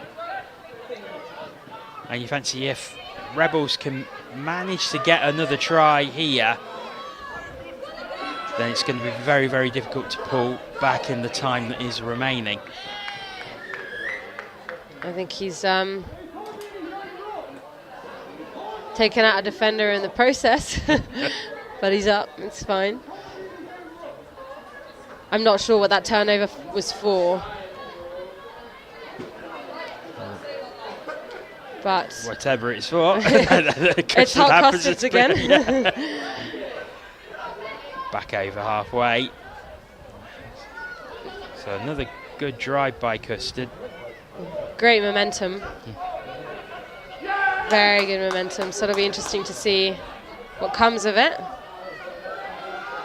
Can they go? Right, oh, that's no. Are they going to say that was battered down? I think they are. Yeah. So that will be 6 more now to Hot Custard again.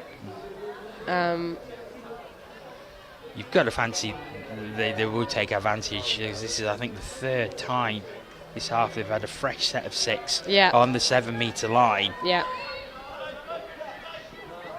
And again, another set of 6. We're running out of time for Hot Custard, though, here. Yes. About 3 minutes left. going to need... Oh, maybe a bit more. There's more than 3 minutes, isn't there? No, there's 2.5 minutes left. Does that include half-time then?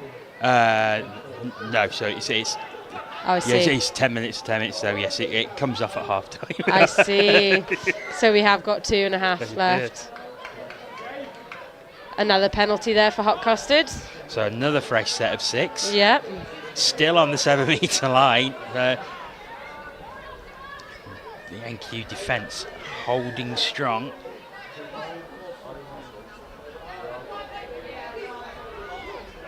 As the time continues to tick down, we're into 2 minutes remaining.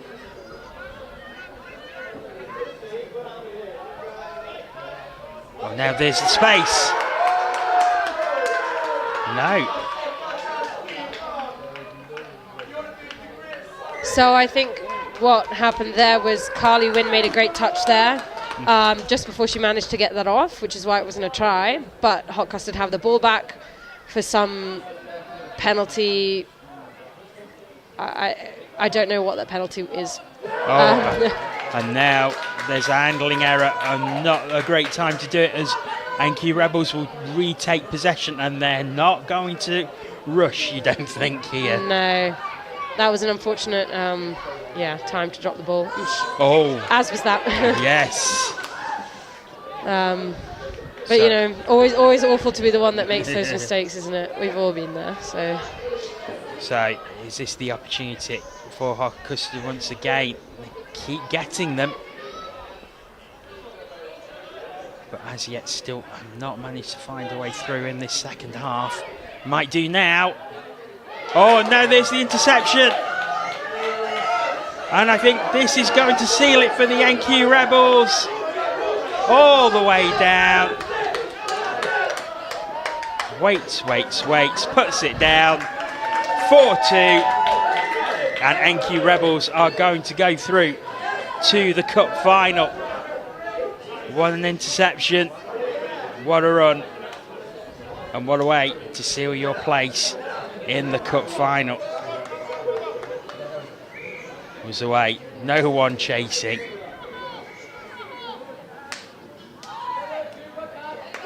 Great run there from Josh Ingram. As the klaxon goes, and Hot Custard, who looked so good at the start of this game, taking a 2-0 lead, but credit to NQ Rebels, came back to 2-2 and then stretched away in the second half and sealed right at the end with an intercepted try. And NQ Rebels will go to the cup final after a 4-2 victory over Hot Custard. Sophie, been an absolute pleasure having your company for this game. Thank you so much for coming on commentary. Thank you for having me. And we will be back with the bowl final. That will be taking place at 10 to 4, so in about 12 minutes time. But for now, from Banbury, please stay tuned and we'll speak to you very, very soon.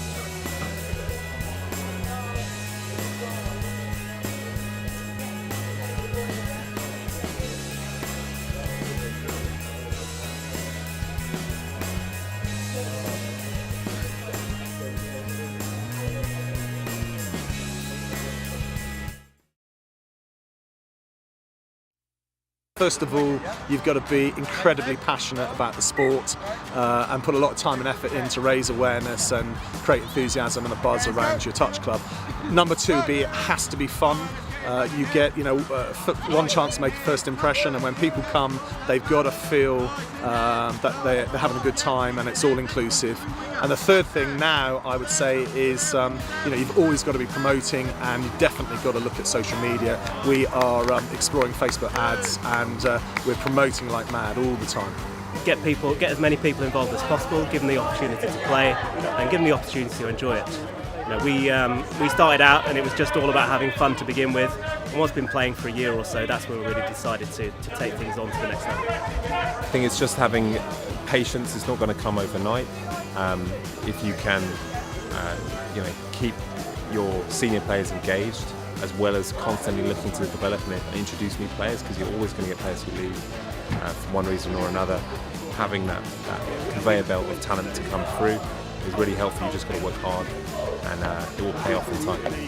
From a point of view of growing the sport, bringing as many children down with their parents and getting an all-inclusive, fun environment that anybody can have a go in, and focus on that of building the baseline of as many players as you can. Don't worry about trying to go through the ranks and put the best team out there. I think build from the base upwards. So I'd say to keep your competitive side and your social side. Don't go too much down one avenue of having solely one or solely the other. With the social side, your performance side always sort of flourishes with this, and also vice versa. It's always good to have the competitive side and impart a bit of knowledge on your social side. Keep the player base interested. It's not all about, right, I want us to get from A to B and we're going to do it with these steps. We're going to coach this and then this and then that. Keep it a bit fluid. Like, you don't always have to start off with loads and loads of drills to get people into playing touch. I mean, you can just play rugby, netball, something simple. Just get people used to handling a rugby ball. Not everybody has come into this sport playing lots of rugby. They may not have the same hand-eye coordination that others have. Just get everyone onto a level with some more casual games.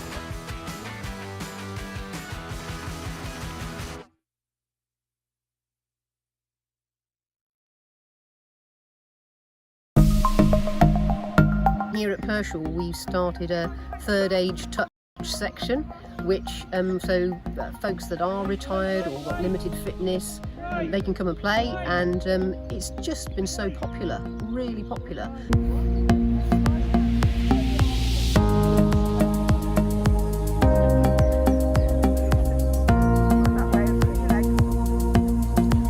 Never stop learning, Sammy.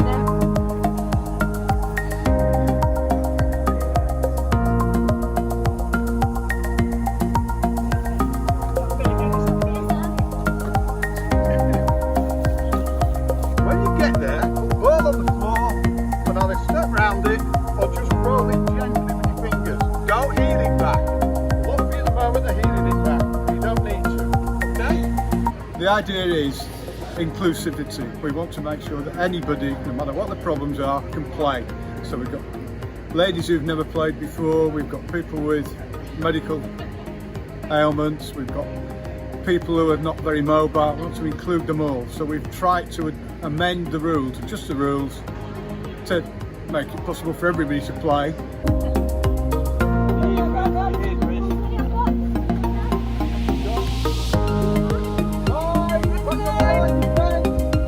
We don't expect everybody to be a wonderful player. We just try to ref it to everybody's abilities.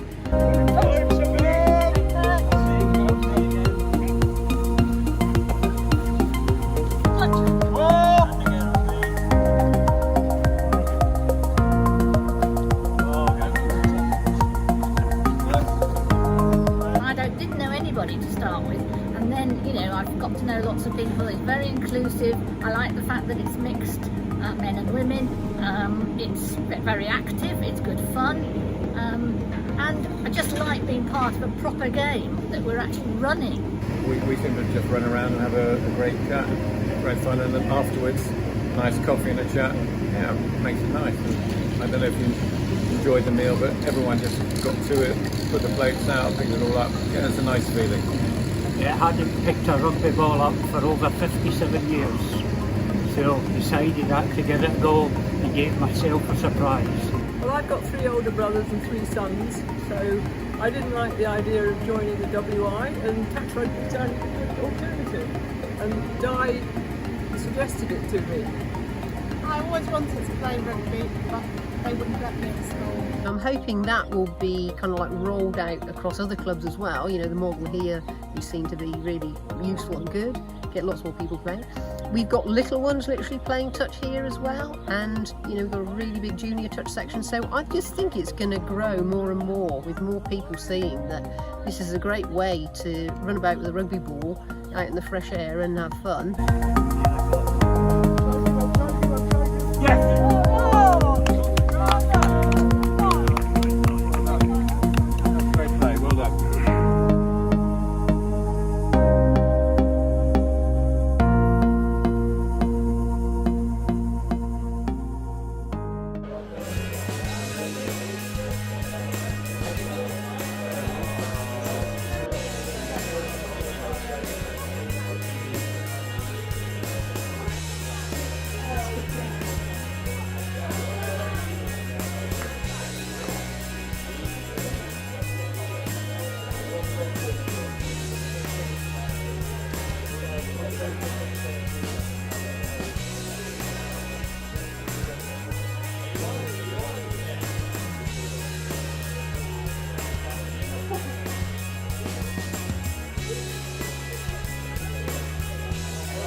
Welcome back to Banbury. It is not the bowl final, as I mistakenly said at the end of the last game, but it is actually the plate final that is taking place now.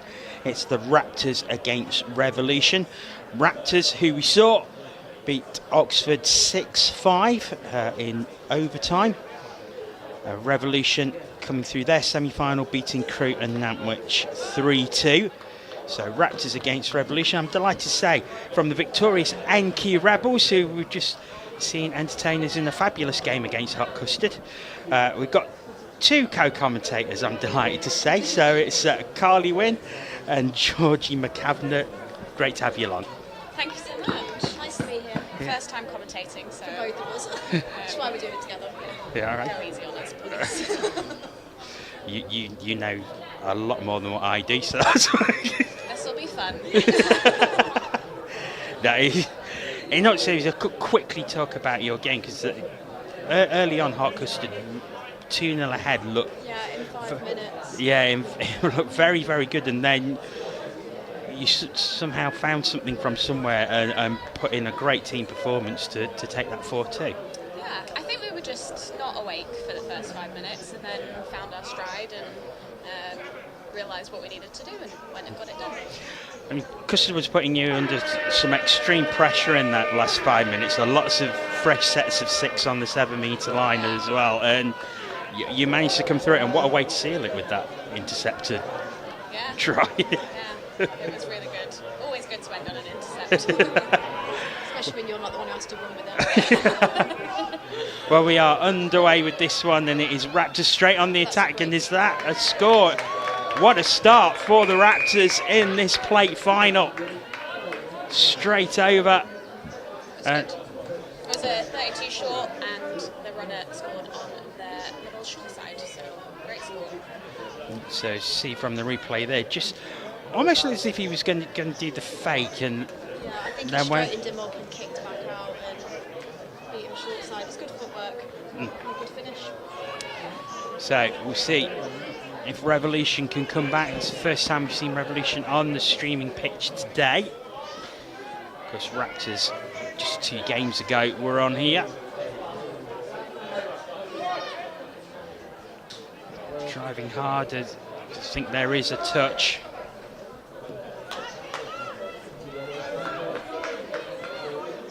And Raptors have possession once again. Starting from deep though. To head to the halfway line. Yeah, it looked like they were going to sub them, but I think found some space, so have gone direct.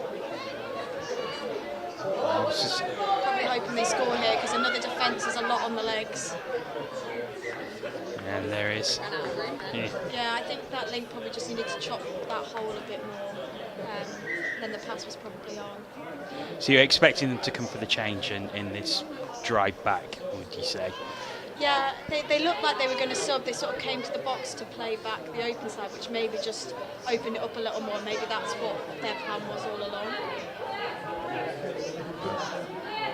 Revolution have managed to change.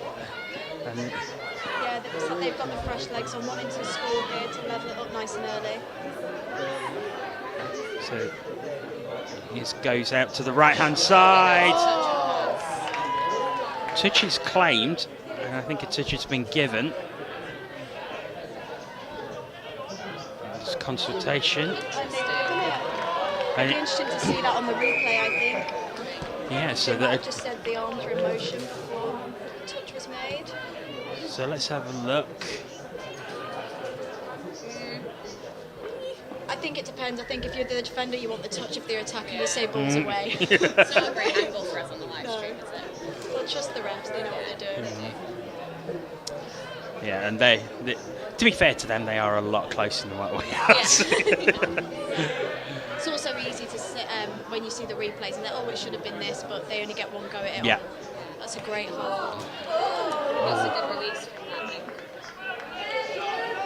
Yeah, like you say, they get one look in real time. Replays you can slow down and have a look at. It looks like they're going for 32s as their primary option on the line. They've got no touches now, so let's see if they can play the running game a bit more.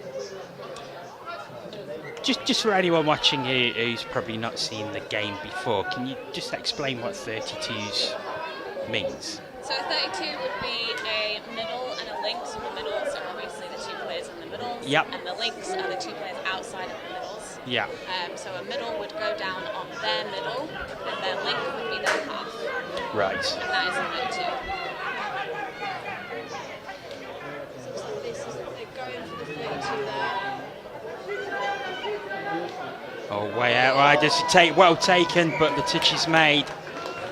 And there's one thing we've been saying throughout the day today is as the weather has been what it has, those sort of long passes have been quite risky because of the handling, but that was really well taken. It's a tough day for wingers out there when it's raining. I can speak on behalf of them. Looks like it's drying up a little bit now, Yeah. so might see a few more long balls.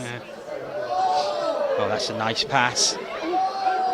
Bit of speed shown. Oh, that's brilliant. Absolutely brilliant try. That is a great try. Can we call it try of the day? We've got a final yet, so we'll try.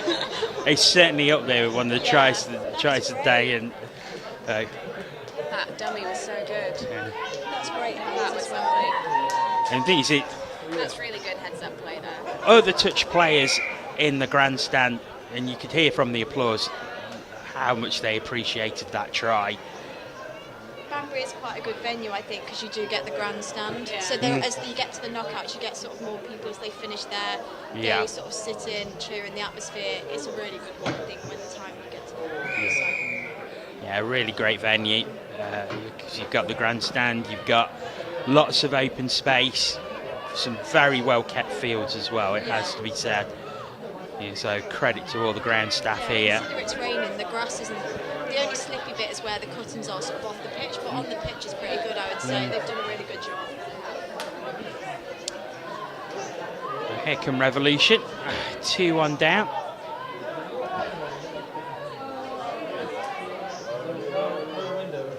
And that is behind.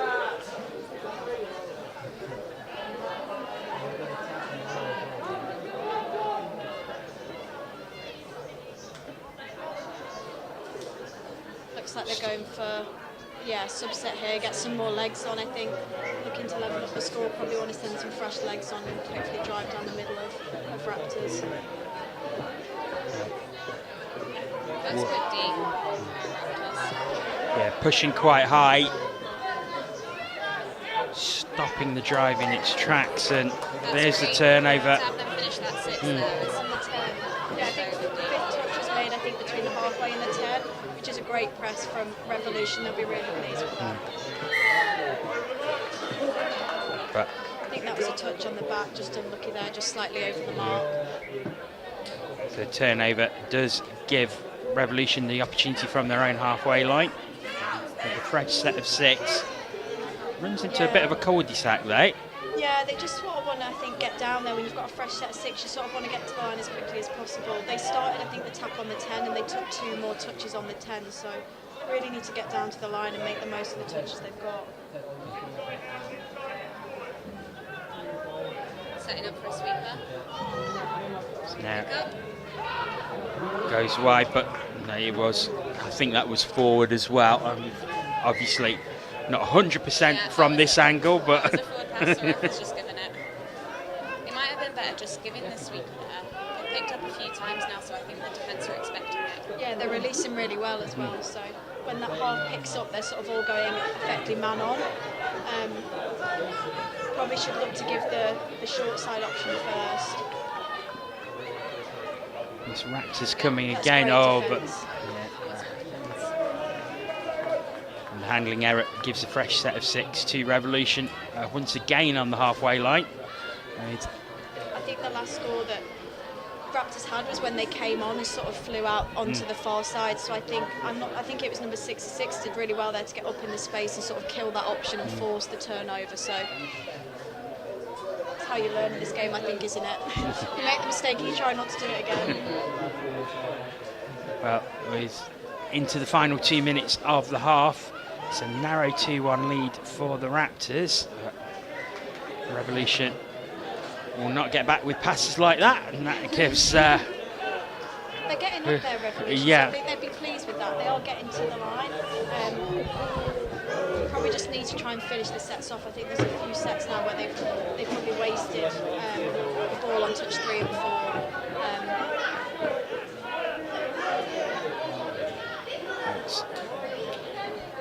Raptors looking to finish the half on a high at the 7 metre now.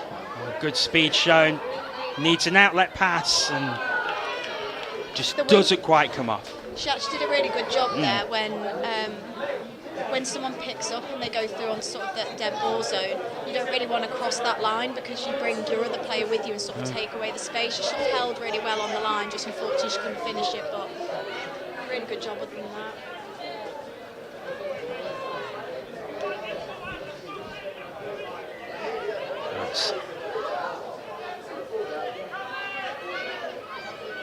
Good drive by Revolution here. And, good speed shown. Now, is this the equaliser? I think it is.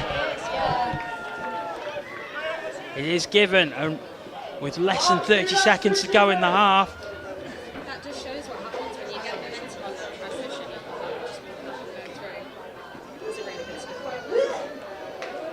Showed a nice bit of speed to get free to take the pass as well.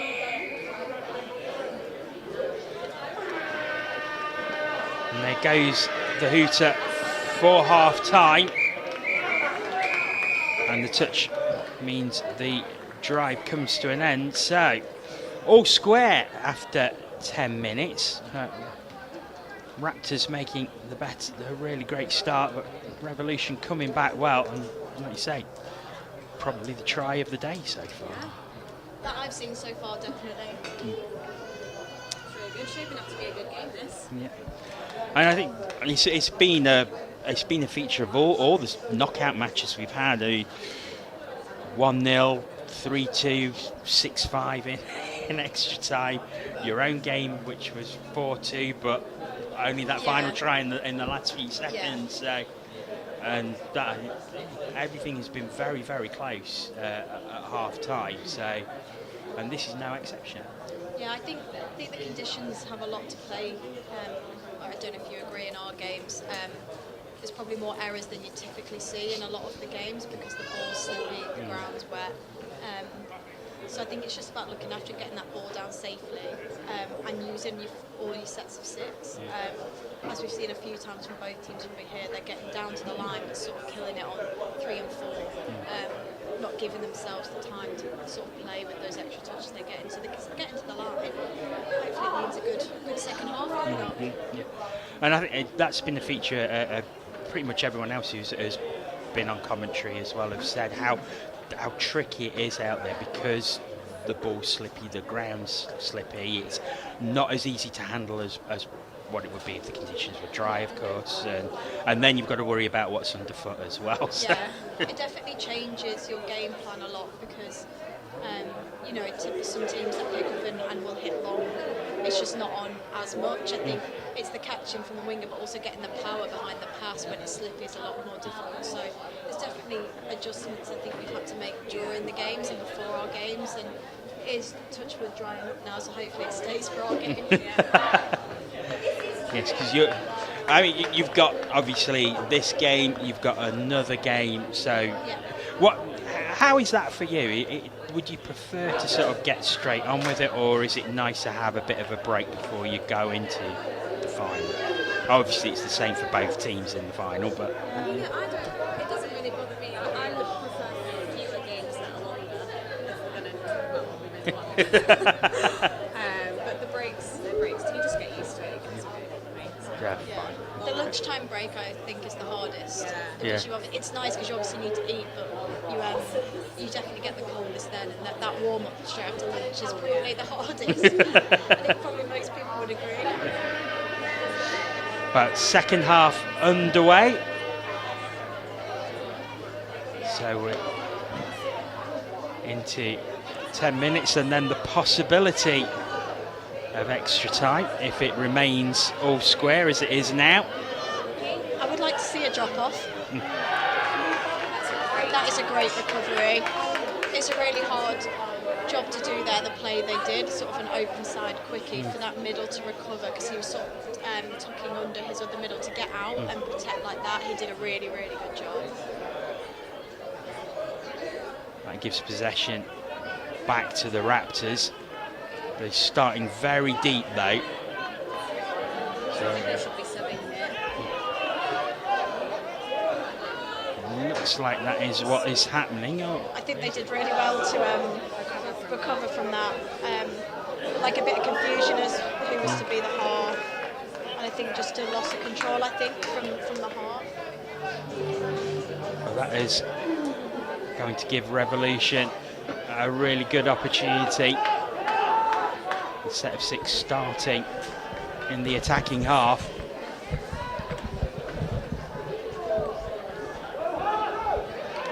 I think Revolution, need to look to go forward there. The number 25 done really well. There was a lot of sideways motion. She actually took the initiative and went forward, got onto the 7, and then you've got a chance to score. Shoulder drop and shimmy doesn't quite work. Almost came off. I think the Revolution need to look at their options off that 32 now. I think they've run the short side a few times. It's not worked. I'd look to run an early release or a long. I think it looks like Raptors are coming to the box, getting some fresh legs on. I think there's still a bit of confusion on that half work when they're coming off. they get into the box really well, but then it's sort of the it seems to be almost, but it seems to break down, doesn't it? Just as they're making the changeover, yeah. So that was a good take, but unfortunately, I think it was slightly forward. Yeah, it's good. I think it was just one of those. It just gave another good release. I think the Revolution released really well there. I think it's last touch. They're trying to get it away from the other team's sub box.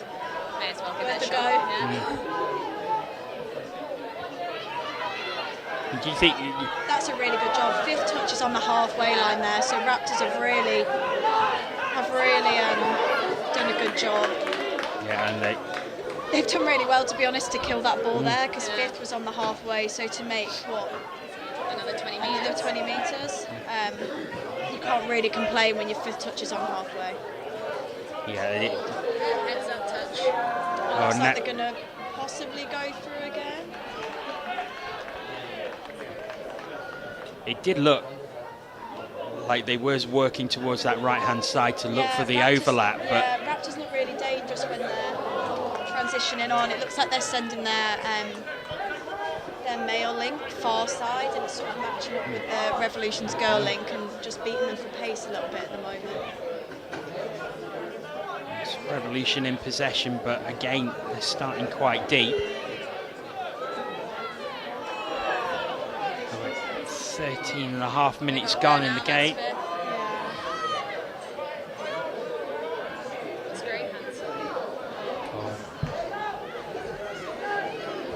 I think Revolution are just going to want to try and just pump it up a little more, because that's the sort of second time in a row their 5th touch has been on, or just after halfway. It makes it really difficult if you're that 5th player. You've got a long way to go to try and scoop through, and then to find someone as well. Raptors. Scramble defence there. Yeah. It slowed the momentum down quite well though, that recovery touch. Down it goes. Oh, it's just lost. just seemed to fall out of his hands, really. Yeah, I think that's quite an unlucky call, to be honest. I'm not sure what the ref signal was. I don't know if it was in the rock. Was it offside? So a set of 6 for Raptors. Long. Oh, that's a great touch, by the way. That's a really good read. Yeah. To be fair, it was a great take because it was behind him as he as he took it, and I think he was in mid-air as well. But a very good touch made as well. Looks like, short again, short side. That's down. Yeah, touch was claimed, but the ball was down. I think that's a well curated try. Yeah, I think that's hard for the winger there. She sort of did her job and protected her outside, and sort of had to step in the last minute, because I think her link had to step in to save their middle, and then she has no choice but to step in. But really, the link should be protecting their link short side. But it was a good score. Very good score. Good footwork. So 3-2, the Raptors lead. I think Revolution are going to have to make the most of this now, because I say that as they try because they've not been getting to the line, but the sort of the tap offset gives you a good chance to get there. That's commentator's curse, that. I know. Oh, don't worry, it's not the first time it's happened today, and probably won't be the last either. So this is Raptors coming out of the box again, looking really dangerous. Oh, that's a great touch. Really good touch. I don't know if that's the same winger. I don't know whether I haven't noticed whether it's going sort of on and off, but she's doing a really good job at the moment on that far side. They've got a lot of pace when they come on, and she's really well to disrupt that. Yeah. Lost a bit So of they're momentum for Raptors, but they can get it back. I think it's last. Yeah, they are at the 7 metre out. I think there was a touch there. Yeah, there was. So it remains 3-2. Is it a penalty? Yeah. Not really sure what for. I don't know whether it was a forward pass. Think it from the motion like that, so I think probably forward. Not that anybody can see us. I'm not a ref, so I defer to G when I need to know what the signals mean. So 3 minutes remaining. Yeah, let's see if Yeah. Revolution can make something of this now. They've got another touch. I'm not sure if they're aware. That's that. Took that like a champ, as if it didn't even hit him in the head.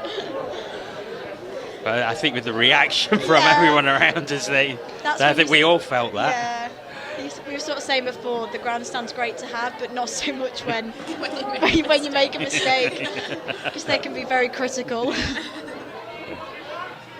So that comes back into the centre, 7 metres out. Long ball, oh, great take.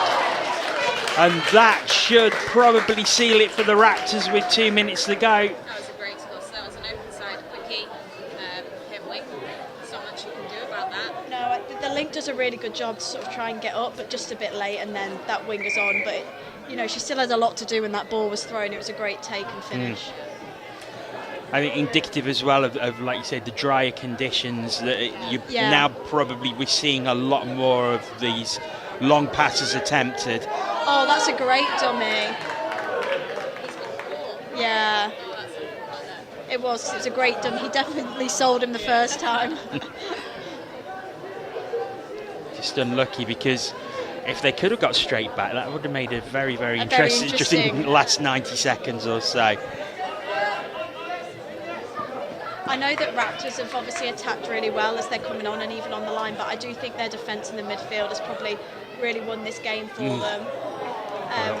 They force Revolution a lot of the time to play their fifth touch on the halfway or at the 10-metre line, and it's really, really hard once you get there to try and make something of it.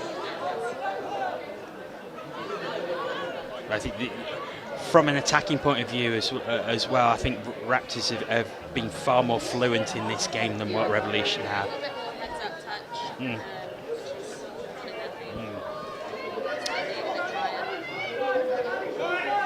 It is Revolution on the attack there at the 7 metre. I think they've just lost the touch count a few times, Revolution. That's unlucky. I think just dumping it on fourth, probably not realising they've got an extra touch. Credit to Raptors, I don't think they have defended really. They have, I would agree. So we're into the final 20 seconds or so of this game. Yeah, if I was Raptors, I'd be very much taking my time with any turnovers or roll balls now. See this one out. Down it goes. And there goes the Hoots. They're just going to allow themselves to be touched now. Oh, in fact, they're still going. He's not happy with 4-2. They're going for the spectacular try to celebrate a great win.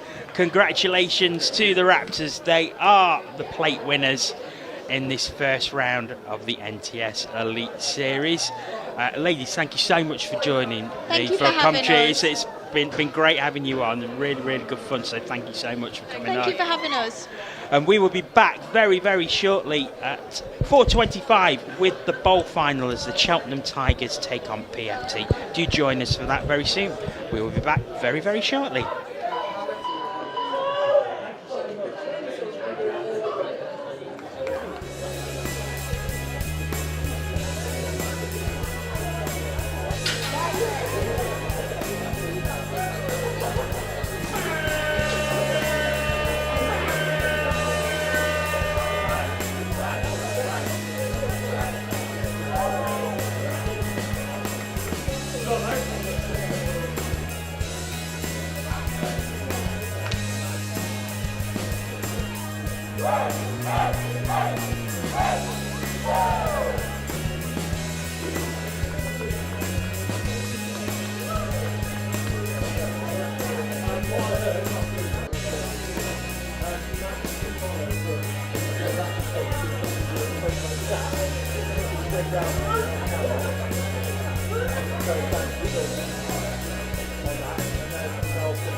Delighted to welcome to the stream Max DeCorno, the victorious Raptors coach. Thank you for having us. What a game.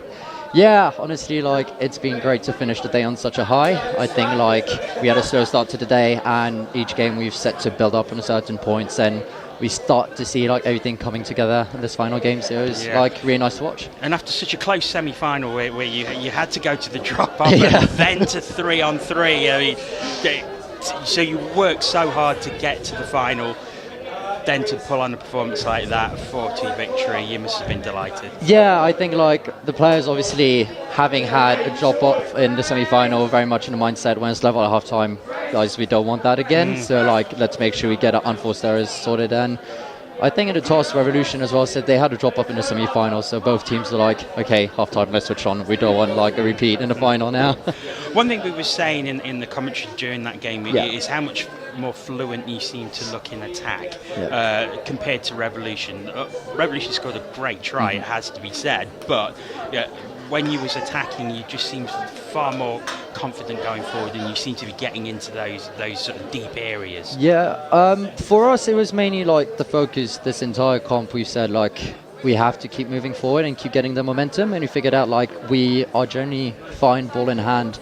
It's just having a bit more synergy as a team, and I think that's why building up to this last game we were finally able to pull it off. And also defensively as well, you was very, very good, just allowing the 2 tries from Revolution, and it seemed to be you was really collapsing well in the middle. Yeah, so I think it's been a big work on since last year, where there was a bit of disruption between our players in the middles, and this was the big focus, to keep everything nice and tight, and especially on a wet day like this, force the balls to go wide and make them drop them. Well, Max, thank you so much for coming up straight after the game. Many, many congratulations on your victory, and thanks for coming up and joining us. Thank you for having me. Hope you have a great day. And we'll be back with the plate final very, very soon.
Welcome back to Banbury. We're just getting ready for the bowl final as the Cheltenham Tigers take on PFT, and I'm delighted to welcome Mel Day on co-commentary. How are you, Mel? Yeah, tip-top today. It's been a really good day.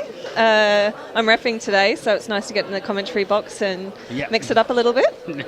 Certainly is, and glad to be out of the rain, because I can imagine you've... Yeah, it hasn't been a great day in terms of the weather, but it's all cleared up now. It's nice to have dry weather for some big finals coming up, including this one. It's going to be an absolute cracker. So yeah, Cheltenham against PFT. Cheltenham we saw in the first game on the live stream way back at 10 o'clock this morning. It seems such a long time ago now, with a 6-1 victory over the Exeter Eagle Owls. Cheltenham, of course, the development champions last year coming into this, and not really surprised that they made it to the bowl final. No, absolutely not. I played DTS with Galaxy last year, and both of these teams have gained promotion to the Elite NTS this year, so it's no surprise that they've made it to the bowl final. I think this means that both teams are then promoted up into the elite section of the tournament, which is great. For round 2, which I believe is in Burton in a couple of weeks. Yep, Burton, way up north. All the Manchester teams are very happy about that. It's moving north, but yeah, it's brilliant to see both teams in the final, and they're two absolutely talented teams. Really good to watch. I'm quite happy it's in Burton, living in Nottingham, so it's not far away for me to get down there. Yeah, but they do have a very good bar in the clubhouse at Burton as well. So I've heard. I'll be driving anyway. So don't let that stop. No, I'm just kidding. I can have an alcohol-free beer, I suppose. Yeah, their Heineken 0% are quite good there. Other 0% are available, of course. So looking ahead to this one, Cheltenham PFT, a close game, do you expect? Yeah, really close game. Playing them a fair bit last year, they do have some really good long ball specialists from both teams. So I think the long balls will definitely be on today, and now that the weather's dried up a little bit. I think it's going to be tricky. I think my money I think is on PFT by 1. Okay, well we'll see if that holds out after 20 minutes of play. And a lot of people we've had on co-coms, and you can probably add a different perspective to this, but they're saying that how different it is in this shorter format of just 10-minute halves. Yeah, it does become a little bit tricky. You do need to have some momentum, but I think with 10-minute halves, I think some teams might panic a little bit because they're very conscious of the shorter halves. But 10 minutes, you do get quite a few sets out of it, and it means you can run very hard for that limited time. So we are underway. It's Cheltenham who do get us underway. They're driving towards the line very, very quickly. The attempted long pass goes forward, unfortunately.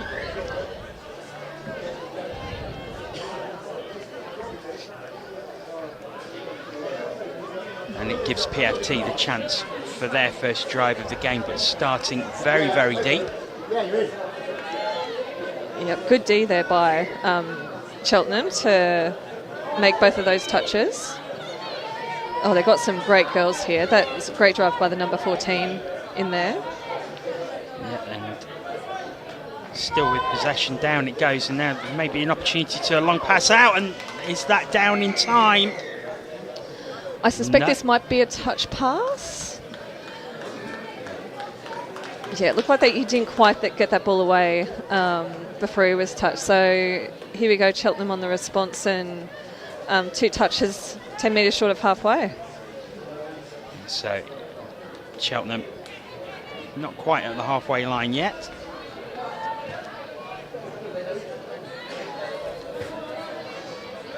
Down it goes as they drive to the 10, going towards the 7. Oh, nice bit of speed, but oh no, there wasn't a touch. Yep, refs called play on there. I think both of those defenders didn't make it onside, so the referee has validly called play on, and Cheltenham have more than made taken advantage of that. Yep, so Cheltenham with the first try. Let's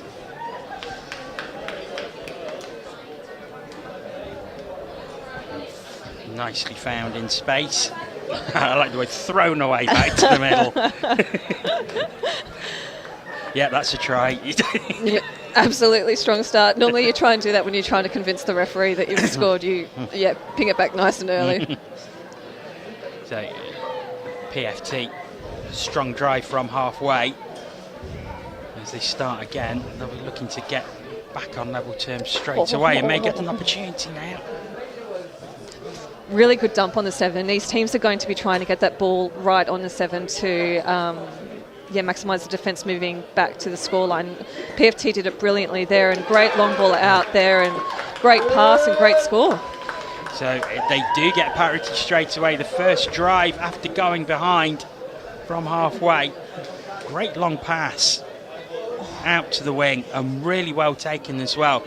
And that is something that probably early today with the rain, we may have seen a fumble. It may not have been taken properly.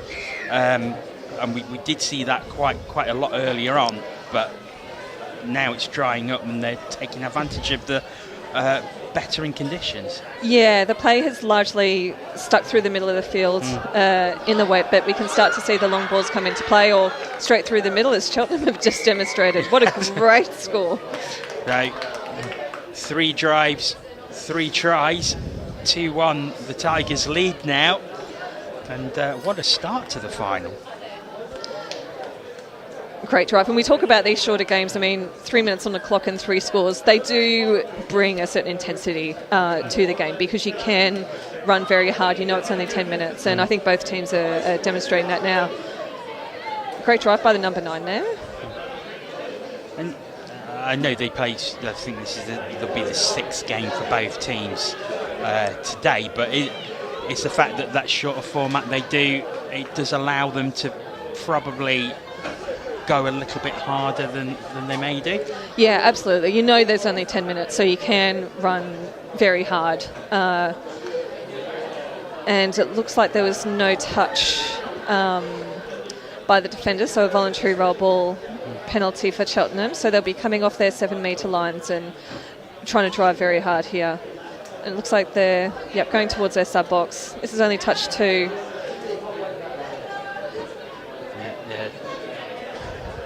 Now halfway with touch 3, 3 touches to play with as they get fresh legs on. And the guy who just made the touch there from PFT, who was involved in the touch there with a bit of overgrowth, so he had a bet with a teammate that he was going to stay single for the rest of the year, and he lost that bet. He's subbing off now, so he's shacked up and apparently knows he's made a new pair of boots. Well, not a bad bet to have, actually. No. If someone bet me I'd be in a relationship by the end of the year, it'd be a much safer bet, let me tell you. And I think that's going to be 6 again. I think that was touched by the Cheltenham player in the air. As a very happily married man, I won't say anything. As a very happily married man, I won't say anything suggestible to you in this commentary box going forward. Okay, Mid's playing around with the ball, just trying a couple of quickies at the moment, and it looks like they've gone through there. They have gone through, and that is the equaliser for PFT. You can see the defender not very happy about that. When they're so close to the touchline, they will look at the defender's feet, and you can clearly see that defender didn't make the line. So I think that was a good call by the referee to play advantage and, give the score. I think a lot of the time when a call can, and you will know as a referee when a call may be contentious, I don't think there is an appreciation of how good the official's positioning is at times to see those sort of things. No, mine is exceptional a lot of the time, and I don't think I get the credit for it at all. I'm just kidding. No. To be fair, as a referee, because you want to have good visibility of the roll ball, generally you do position yourself in the holes, and you'll see where the referee is positioned. Generally that's where the score comes through in the middle. Just the visibility is normally in the bigger hole, so you naturally stand there. But we've got Patrick, a level 3 ref on the field at the moment, and there's a level 5 on the far side, Bruce from Cornwall. So we've had a really well-resourced tournament in terms of the refereeing today. I think another thing that sort of shines through in these games is how well that the officials communicate with each other as well, especially when there's something that may not quite have been seen, and there's always a conference to say, did I get that right, or did I make the right call? Yeah, it's really good, and we try and keep those conferences to a minimum because ideally we want to maximise the time playing touch, especially with the 10-minute halves. And here come Cheltenham on the outsides. Oh, it's given. I don't think there was a touch made, but the effort by the PFT Lincoln wing there was incredible. You can see them going outsides. What an excellent dive. Like, incredible work by the defenders there.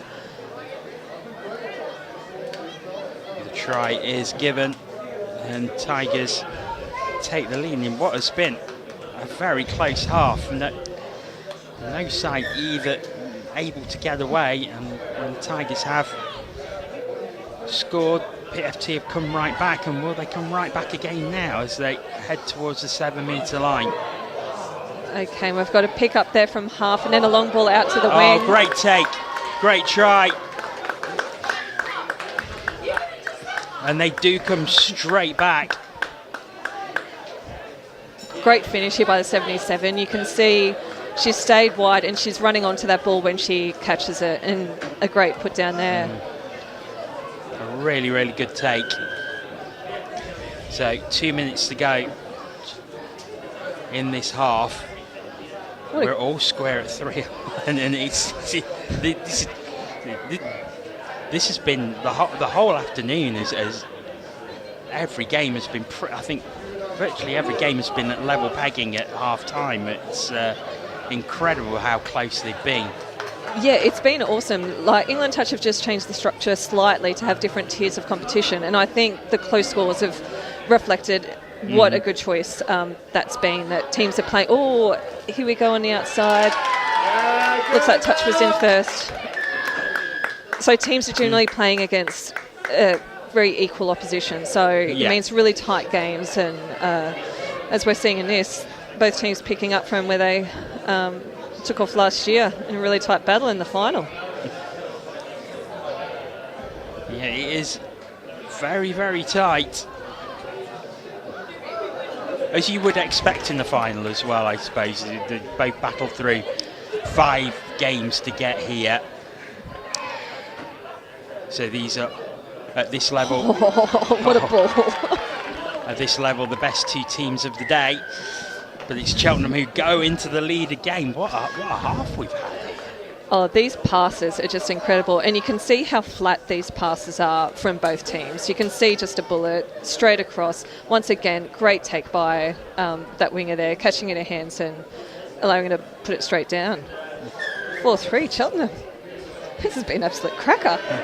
So the klaxon goes to signify the end of the half. And, wow, what a half of rugby.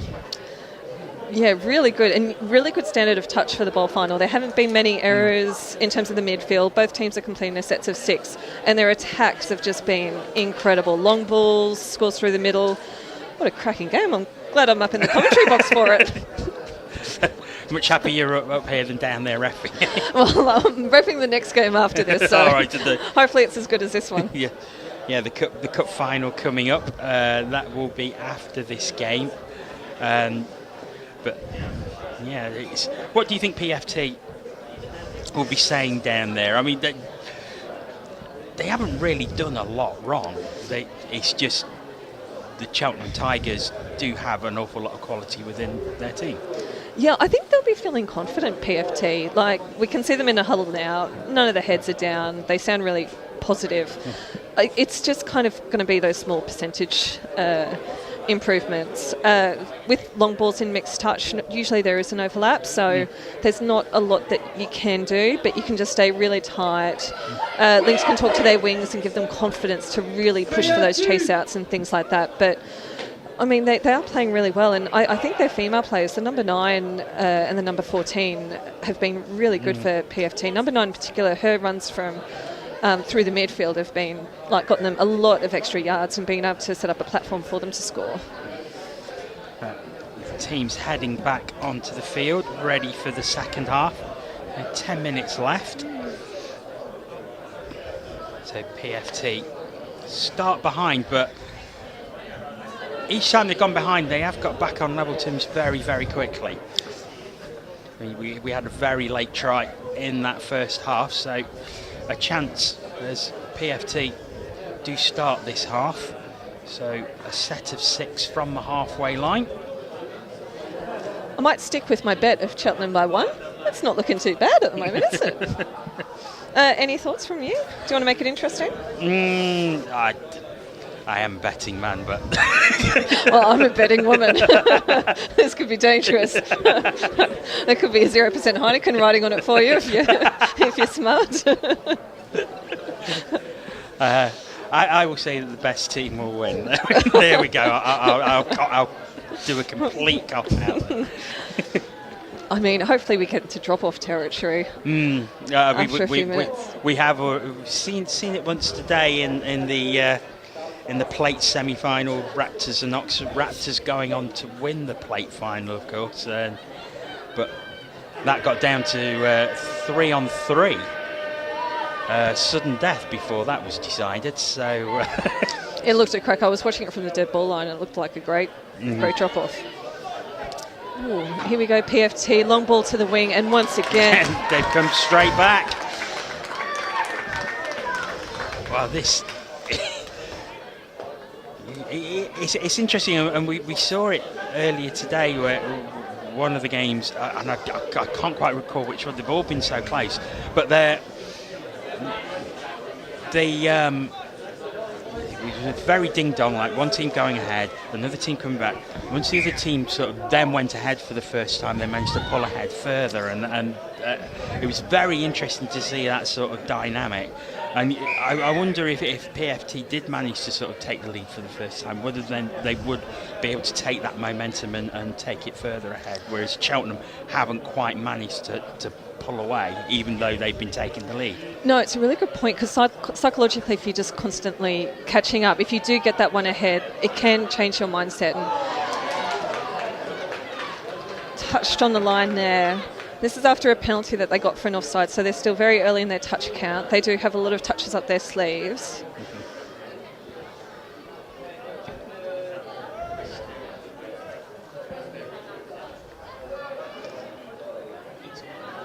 And here they go again. Oh, ball down, unfortunately, but it looks like they're going to get another penalty for an offside. So they've got 6 more touches. You can see their wingers both staying very wide and very deep. At the 7 metres, so they're coming back into the middle, just allowing the touch there.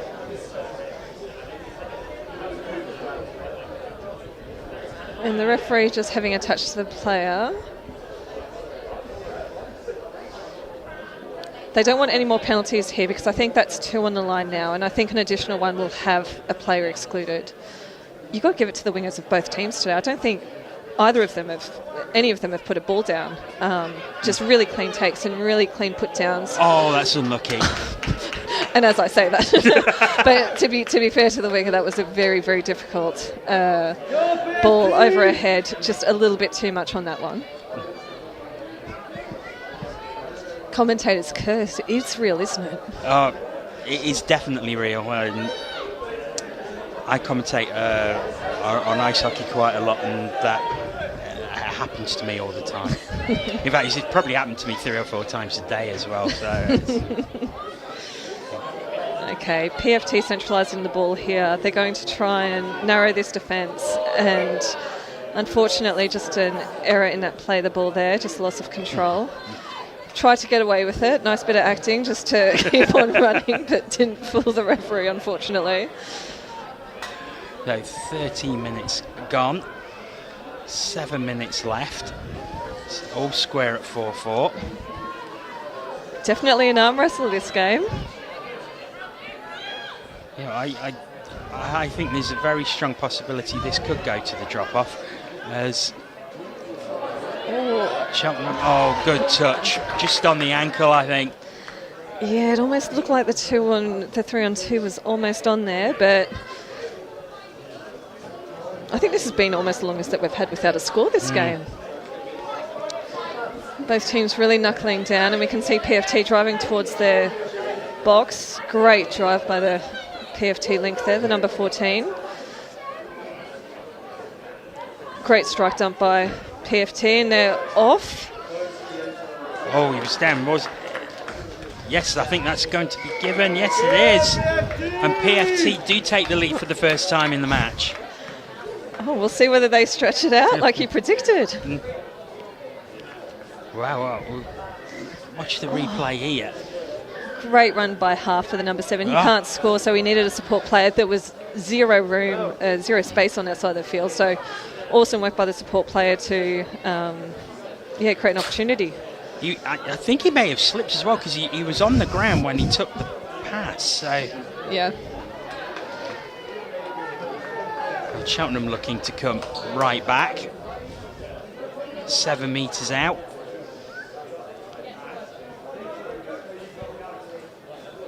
Okay, number 4. I think he's through there. I don't think there was a touch at all. Yeah, just a bit of step work. So as PFT came back straight away, Cheltenham managed to come back straight away. Incredible stuff. 5 minutes to go in this game. A cracker, and you can see the standard of this touch is incredible. Long ball, scores through the middle, tight game. It's really great to watch. Right. These teams might show up the cup final by the looks of it. Exciting game to finish off the day. Yeah.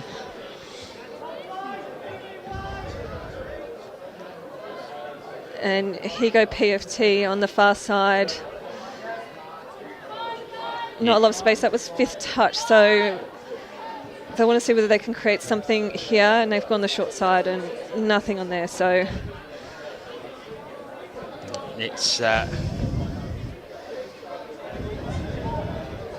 Cheltenham who have possession. They take the opportunity to bring some fresh legs on. Yeah, they're a little bit flat-footed here. They're still not over their halfway line. I think this might be touch 4.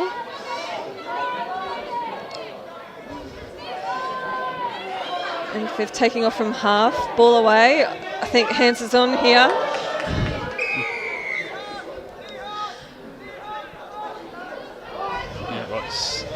It's PFT who have possession, but they're very, very deep in their own half. A lot of work to do, but that's a good drive as they get fresh legs on.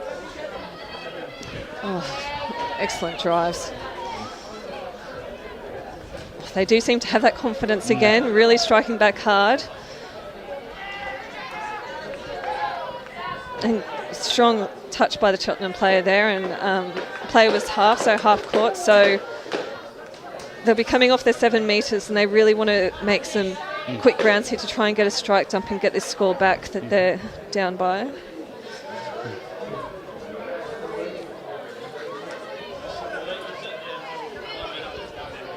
Oof. Unfortunately, that was their 5th touch, and just probably needed to get that ball away.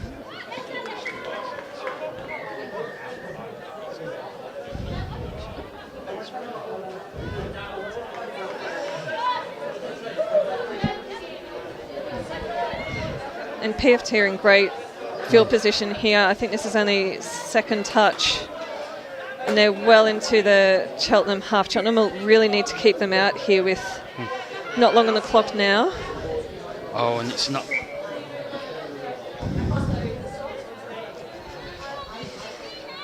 It's Cheltenham with possession.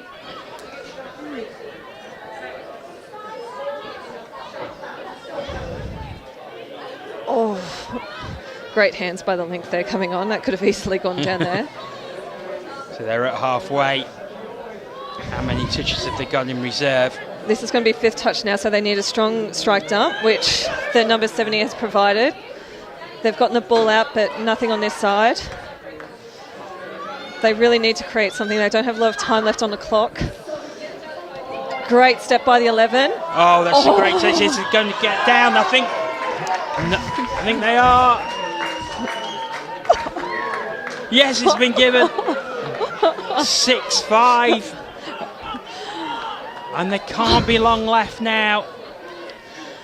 Looked like there was absolutely nothing on there. That number 11, just with a bit of stepping, created the overlap. And once again, great finishing. If you could give an MVP in this game, it'd be to every single one of these wingers. They've just been absolutely outstanding.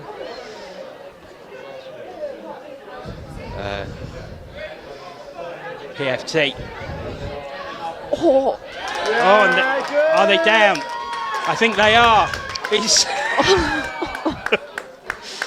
I think a drop-off is more than likely. And you've got a final to. Well, I think Cheltenham are down by 1 now. I want to say PFT score. We don't have visibility of the score in the commentary box. Oh, it is 6-6 now. Yeah. Oh. Well, Cheltenham do not want a drop-off and have done themselves favours, unfortunately, there. So it is 6-6. And you can see the intensity. PFT are just driving incredibly hard to the box, and we can hear the final hooter. Unless they can create something here. Make it count! Make it count is the shout. But it doesn't, it goes out, so we will go to the drop-off. Love a drop-off. So 4-on-4 for 2 minutes. If it's still level, after 2 minutes, we go to 3-on-3 sudden death. So, effectively, we're starting from 0-0 again. And you can see the teams. I think there was just a penalty on that last play, they've just taken the touch and resolved that they're going to go to a drop-off. So, yeah, 2 minutes straight through. 4-on-4. PFT gathering for a bit of a huddle, but there's not much of a turnaround on these drop-offs. Well, the klaxon goes for the start of the 2 minutes. They're all running up.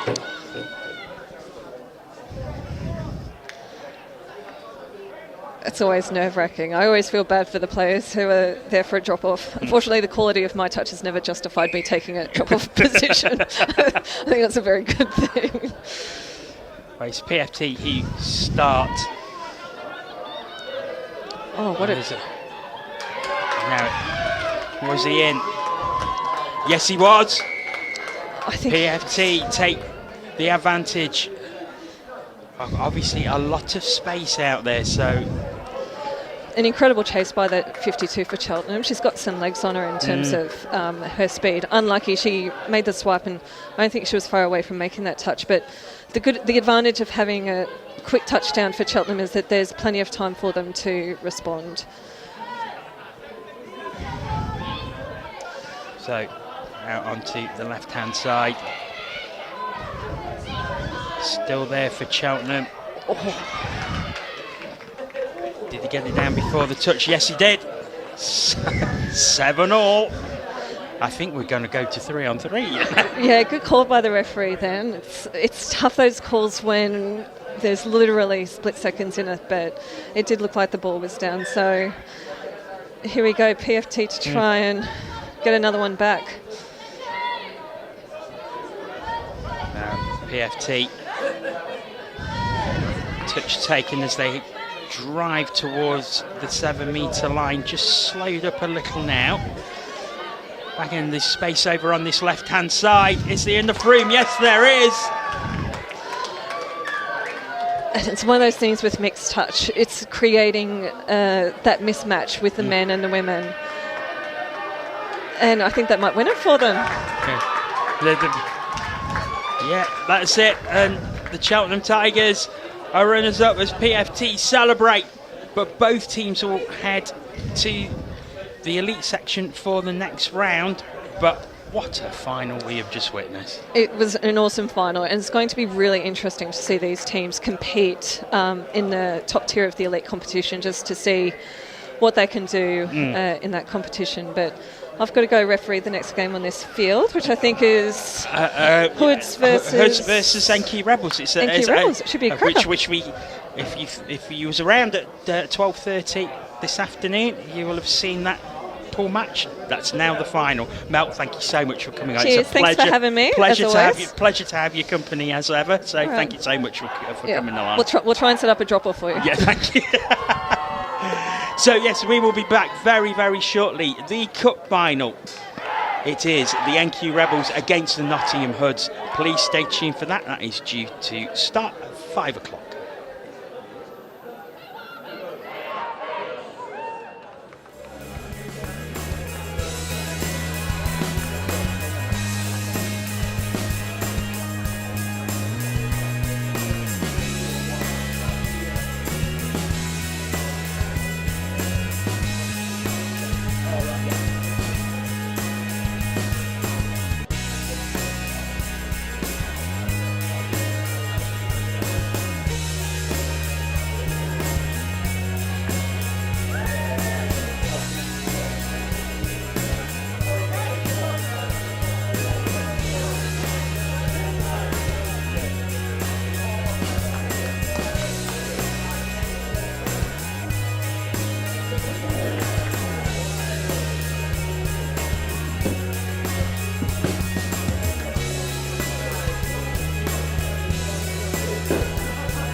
No.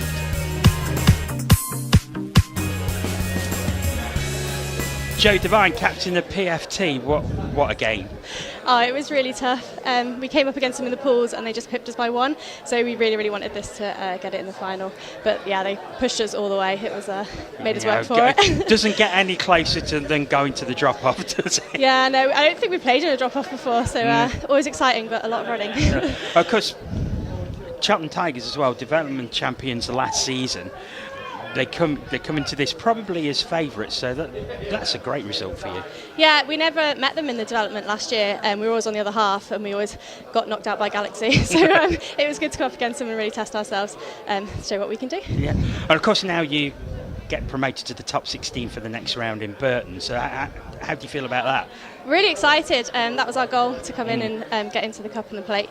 There's a couple of teams already in the Cup and Plate we've played over the winter and that we think we can hold our own against, so we're excited to show what we can do next time.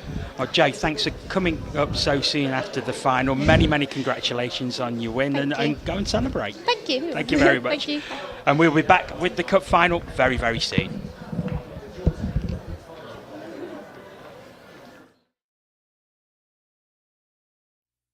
First of all, you've got to be incredibly passionate about the sport and put a lot of time and effort in to raise awareness and create enthusiasm and a buzz around your touch club. Number two, it has to be fun. You get, one chance to make a first impression, and when people come, they've got to feel that they're having a good time and it's all inclusive. And the third thing now, I would say, is you've always got to be promoting, and you've definitely got to look at social media. We are exploring Facebook ads, and we're promoting like mad all the time. Get as many people involved as possible, give them the opportunity to play, and give them the opportunity to enjoy it. We started out and it was just all about having fun to begin with, and once been playing for a year or so, that's when we really decided to take things on to the next level. I think it's just having patience. It's not going to come overnight. If you can keep your senior players engaged, as well as constantly looking to develop and introduce new players, because you're always going to get players who leave for one reason or another. Having that conveyor belt of talent to come through, is really healthy. You just got to work hard, and it will pay off in time. From a point of view of growing the sport, bringing as many children down with their parents and getting an all-inclusive, fun environment that anybody can have a go in, and focus on that of building the baseline of as many players as you can. Don't worry about trying to go through the ranks and put the best team out there. I think build from the base upwards. So I'd say to keep your competitive side and your social side. Don't go too much down one avenue of having solely one or solely the other. With the social side, your performance side always sort of flourishes with this, and also vice versa. It's always good to have the competitive side and part of it knowledge on your social side. Keep the player base interested. It's not all about, right, I want us to get from A to B and we're going to do it with these steps. We're going to coach this and then this and then that. Keep it a bit fluid. Like, you don't always have to start off with loads and loads of drills to get people into playing touch. I mean, you can just play rugby, netball, something simple. Just get people used to handling a rugby ball. Not everybody has come into this sport playing lots of rugby. They may not have the same hand-eye coordination that others have. Just get everyone onto a level with some more casual games.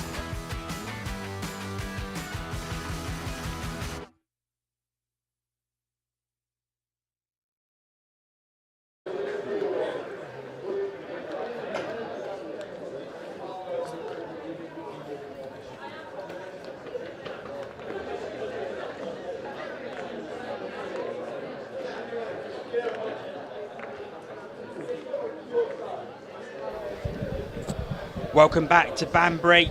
It's the final game of the day coming up, the cup final, and it's a repeat of the game that we had at 12:30 on the stream, the group game. It's the Yankee Rebels against the Nottingham Hoods.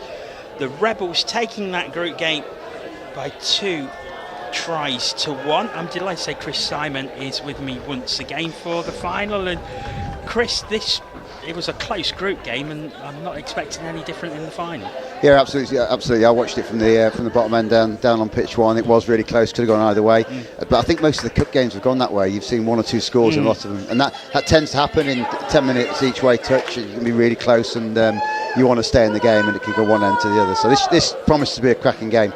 And I think it's worth saying right now we've got 3 cracking refs out there in Robin, Jack, and Mel Day, Jack Harris, Robin Budd, who hopefully will let this game flow, and it'll be a fantastic prospect. Yes, Mel.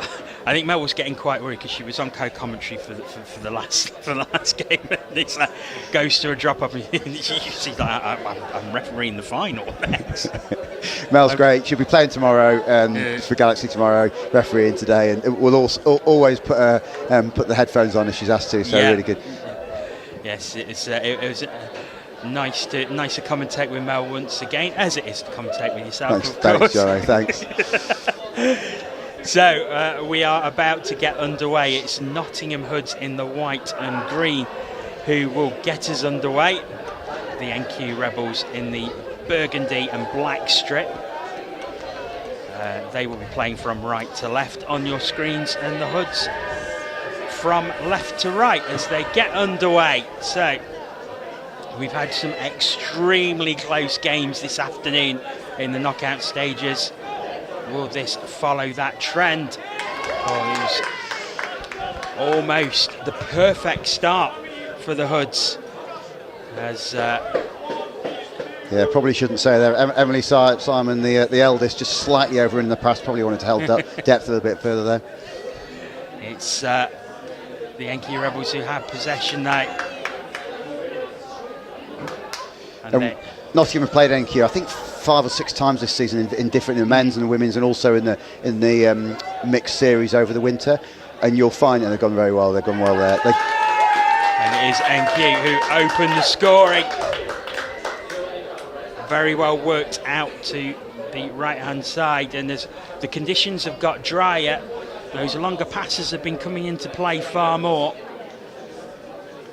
Yeah, I think good take. Was it Carly Wynn out there on the far line? I think it's Carly. They've got a great team in NQR, and what they do is they come really direct, drive really hard, and you saw there they came all the way from the 7 up to the other 7 in I think 4 touches really hard. It's the Hoods driving from the restart. Again, another long pass. Oh, it's taken. It's an offside in the middle. Drop in early, I think he's given.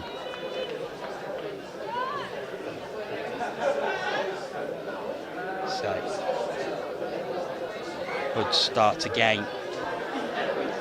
Down it goes very quick and it goes out. Oh, and I think she's got that down. she got it down. I think she has got it down. Yes, she has got it down.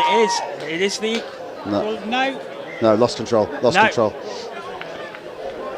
I think there was a quick discussion between the officials there. Yeah, I think it was the Mal putting 2 hands on the ground, and yeah, that is loss of control. But Robin reading that it was actually a score. So it stays 1-0 to the Yankee Rebels.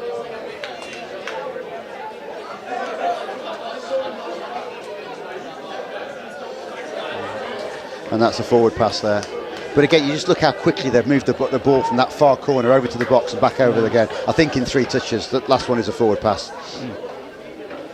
So the grandstand filling up as most players stopped on most of the other pitches. Just a game going ahead on the second pitch.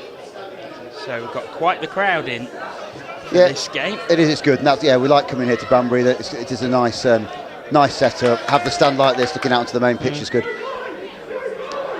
It's Hoods. No, I think there was a touch. There certainly was. Will Lupton just looking to break through the middle there. He gets touched on the way through. And NQ Rebels hold their 1-0 advantage. That's right out to the right-hand side. Becomes a really, really good drive for the Rebels.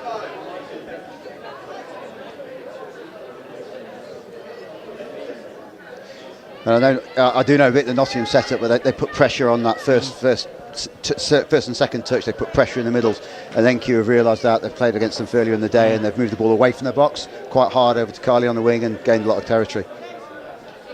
There they are again. It's another. Oh, that's excellent. That's a forward pass. Or was it forward? Yeah. It's obviously very difficult to tell from this angle, but that was almost the perfect play. Almost. Yeah, good hands, very good hands. And I know they just drift forward, but great hands.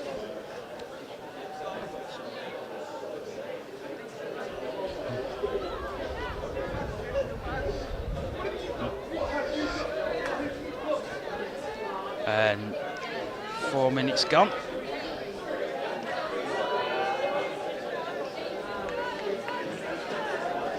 Hoods over 7 metres, but NQ take possession again. Offside, yeah. Oh, you can see his eyes light up from here as he turned and look, a clear field in front of him. As it is, the Hoods retain possession. Go to the left. Have to re-engage there. The ref will do it for dropping early. Yeah, that's a score. Yeah. Yep.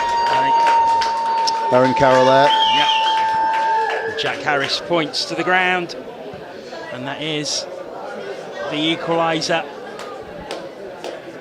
Yeah, that's the Welsh wizard. I think Aaron Carroll, men's open for Wales, be featuring in Nottingham in the European Championships. Yep. Sliding through. And Ball on the ground. You watch Owen and Will Lupton. There's not a lot between them. They're quite difficult to tell apart. Very sort of tall and gangly, almost giraffe-like when they're scoring. Very long-limbed. That's in all seriousness, that is a real advantage. The taller you are when you're going for that reach. It's although, as I say, that one of the shortest players on the field. And it's not. I don't think it's been given.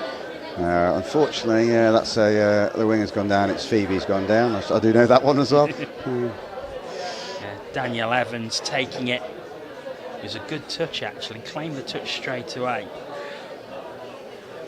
But Daniel Evans confidently kicking the ball back towards halfway.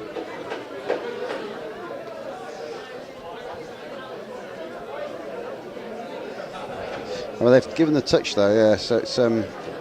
I thought they might go back to the penalty. It looked like the link was offside from the.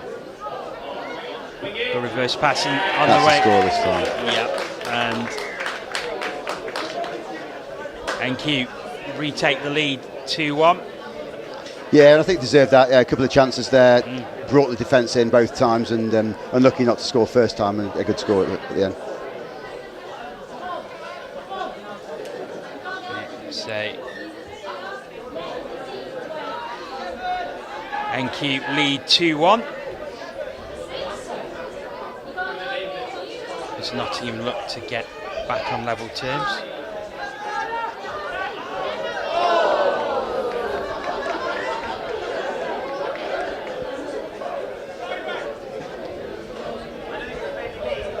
NQ with possession once again. And you watch NQ, they often use their female players pretty well on the drive. Yeah. They're all, it's a very fit, athletic team, and they drive really, I said earlier on, they drive really hard at you, straight down the middle. It's a direct drive here, they've not gone to the box.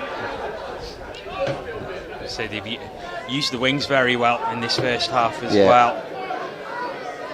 So both tries have come from that. Was not in the script though, I don't think. No, a bit disappointed there, basic error on the ruck. Uncharacteristic mistake. Let's head towards halfway. Coming through the middle. Down it goes. I think this is fifth coming now, I think.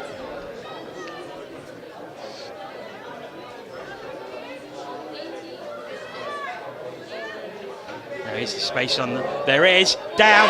Oh, that's a great take. That's Phoebe Simon. She's just come back from bounced up from the other corner. She'll be pleased with that one. Yeah. And he was just didn't seem to notice that she was there. There was a lot of ground to make up. Phoebe Simon goes over. I think it's easy to see up here, but you look at the ball and I'm sure hands were backwards. I've got to say hands were backwards on that. But from up here, it does look like it drifts, but it is a bit windy down there. So I think a good long ball by Will Lupton there. I think what NQ will be doing when he comes up, he'll be looking for that dive that we've seen earlier. So they'll be playing quite tight, trying to protect the space inside. Oh, nice dodge. That's a great score. That is a very, very good try. It's a touch. That's Melling giving the touch from Erin. Yeah, Erin Carroll making the touch, but Nikki Wise there, a lovely step inside and lucky not to score. It's one of those things. Something like that you sort of would say it deserves a try almost, and they have got a try. Straight to the other side. Yeah. I think that's Carly Wynn there. Yeah. And almost a carbon copy of the second try. Yeah, absolutely. Yeah, and again, I mentioned about the direct driving that NQ do, but they've moved the ball from side to side so easily, almost without effort. It looks it's pretty good to watch. So 3-2 into the final minute of the first half. As close as it was earlier, albeit with a few more tries. Oh, that's unlucky. Just bouncing before it gets to the wing. Yeah, almost at half time of the NQ. If they know the time in the box, which they should do, we'll be thinking just keep the ball, don't lose it, nothing silly at this end. And you can see they're just going hard down that side, killing some time.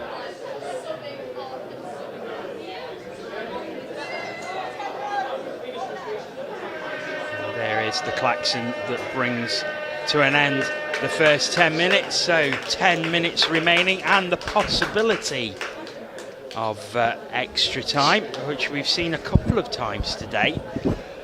But it's indicative of how close these games have been, isn't it? That we've had a couple of drop downs already. You can't rule it out in this game. Yeah, absolutely. Yeah. And we've seen every. At the end of the first half, it's been either one try or level pegging going in. It's been so close, so competitive. Absolutely, and I think when it's like that, the game, the opposition, you're always trying to stay in the game. You're always trying to keep the mistakes out. What you don't want to do is go 2 or 3 down, particularly in 10-minute touch, 10 minutes each half, because then the game goes away from you very, very quickly, and you start then taking the risk more than you do just playing percentages. Whereas at the moment, teams will play percentages, hope they're going to score off the back of it. I think it's an NQ start. I think Nottingham started the first half, so NQ have got the advantage. Almost if you start in the game, you'd want to go in at least level, ideally up at half time. So NQ are on top, and I think this is their game to lose if they go out well and start the second half well. So NQ looking very relaxed, and looks like they've got a very small player down there. Bless her. I know we talked earlier about the touch being a sport for all, and it is amazing how many players in touch, as soon as they've had children, their children are down here and you'll see them, and it'll be somebody else who's looking after them between games. And there's a lot of partnerships in touch, within the game, both who are playing in the same team and between teams. So you'll often see the kids running around on the sideline. Hopefully not on the pitch. Nice to see, really lovely to see. From a Nottingham point of view, what do you think's being said over there as they make their way back onto the pitch? I'd probably say not a lot gone wrong first half, not a lot in it. I think D hard, win the ball on this first one, don't concede off the tap off here, and then get back in it. And then you score next. Nottingham won't need to score the next one really. You go 2 downs. I've said it's a hard game. It's hard to chase in 10 minutes of touch. So Enke heading back onto the field. So we're almost ready to go with the second half. 10 minutes remaining. The drop-off still a possibility at this point, but Nottingham will be wanting to make a strong start to this half, but of course it's Enke who have the touch off, and a fresh set of 6 from halfway. It's a good opportunity for them. It is, and I think watching them earlier, they'll probably prove me wrong now, but probably move the ball one way or the other, drag the ball across the field, get Nottingham chasing a little bit. So, Enke. I knew they'd prove me wrong. They've gone fairly direct in the middle, working the 2 middles. They do go down the middle, but come at speed now. This unlucky. It was Georgina McAvanna, I think. It was, Georgia should be a bit disappointed with that, I think. As she held that, I think she was on the outside of Izzy Hobson. She probably fancied the chances to score. Will Lupton on a bit of a wander towards the box, gained good ground, and we're only on Nottingham are only on 3 here, third touch, and Sadie latching in on 4th. She's been trying to get the mid in there, but the link, Johnny Lutter's made the touch, and 5th, and they'll have to go hard from here. Well, down, it's a long pass, is it? That's a good touch. I think there was a touch on that. Yeah, there is a touch. Great work by Nottingham though to make the opportunity. Yeah, good. I think they'll be pleased not to have conceded off the tap off, got down the other end, and now it'll all be about putting pressure on them. Trying to limit Enke to as short a drive as possible. I think this is 5th now. It is 5th now. I think that's Toby Phillips there. They made the 7, but so Nottingham starting deep. Alice Hobson took the ball there, but touched before she could make any attempt at the line. Nottingham at halfway, fresh legs on. And coming up for 5th again. We'll want to go hard from here. Will Lupton. Oh, and they'll be pleased with that. Enke will be a little bit disappointed. I think that there was a lot on there. Yep, so a fresh set of 6, quite close to the line. Absolutely. Nottingham will need to convert. They want to get back on level pegging and we want to score off this. That's a touch, I think. Yes, it is. It will go back to the 7-metre line.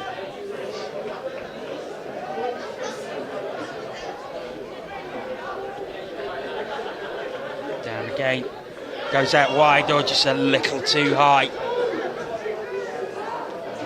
Abigail Walters stretching for that one. I was chatting to both teams earlier on. Admittedly, Nottingham I know very well, but quite a few of the NQ men and women as well. And both of these two today set top 4 as their challenge. So quite nice. Both have at least achieved top 4. So I think whatever happens, they'll both be pleased to have made the first final of the season. I suppose it's when you get to the final, you're always going to want to win it. Absolutely, yeah. It's and there is a bit of rivalry between these two teams now, so it's especially as they played each other earlier in the day as well. It was in the same pool, and that isn't common, is it? Where teams who have played each other sort of in the group stages then end up meeting in the final. Yeah, I think it's ironic today because I think Cheltenham and PFT played each other beforehand, and they also had a close game in the bowl pool earlier on and ended up in the final. That's a nice pass. Try gets to halfway.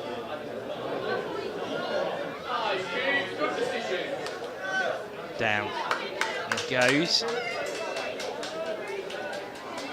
Still there for NQ as they look to go towards the middle. Back out towards the right wing now. Touch made. Very calm and patient build-up from the NQ Rebels.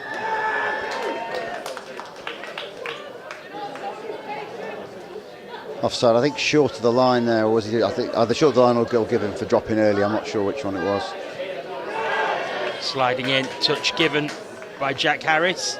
Straight away, back to the 7 NQ go.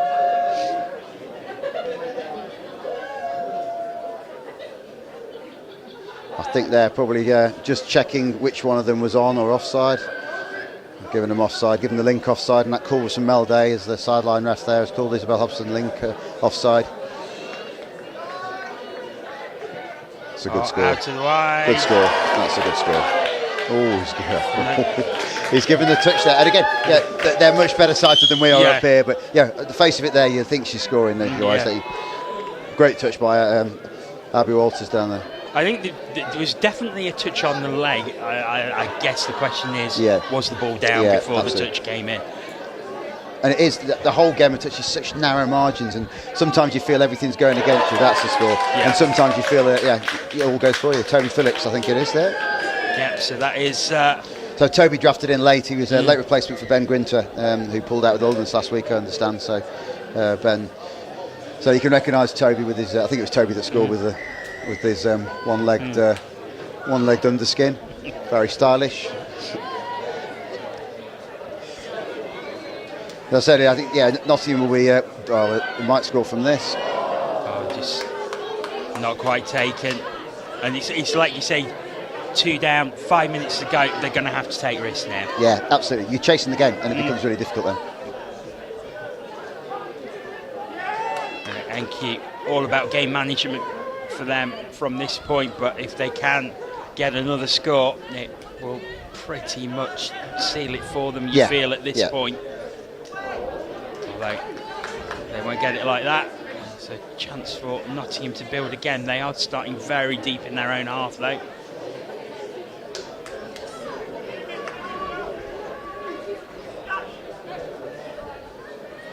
Working towards the right hand side as fresh legs come on. Oh, great speed. Oh, no, I think the touch had been made. So I think it was just Robin was just checking there with Jack. Was she onside when she made that touch? I think she was. I think she was just tracking the line and made it onside. But it should have been a roll ball from half court. And they have gone back to it. So. Change of rule. Previously, if you incorrect play of the ball, you turnover ball. Now you can just go back and play it correctly. All right. So, thank you. Out halfway. Nice quick into passing. As a couple of changes are made. Now over to the 7. There's. Oh, that's a great try. A really, really good try, so quick. That's Sam. I think that looks like Sam Thorpe, can't quite see from up here. But it's a great score. Just a quick pass and take.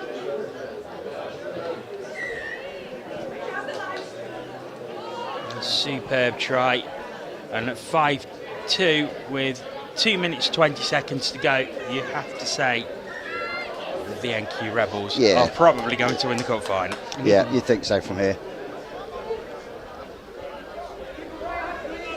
If not, I wouldn't want to be their coach, that's for sure. That's probably Nottingham's chance gone. That's over the mark, so... Oh, fresh set of 6 for Nottingham, so you feel to have any sort of chance they have to score here. Yeah, pretty much. And I think, even then, you're probably...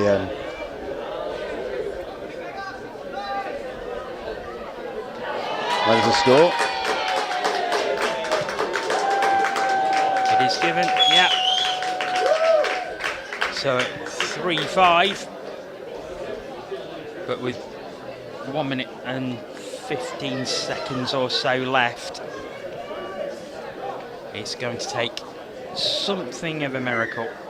Yeah, and I think now, this is you want to be able to play the game according to the clock at this stage as a team. So actually, NQ don't need to rush this. Yeah, they want to keep possession. They want to be playing down here against Nottingham. Yes, keep it down here, and it doesn't matter if you lose the ball because it's going to take play your 6 out. Yeah. Down it goes. Over they make. Really put the cherry on top, and I think they do.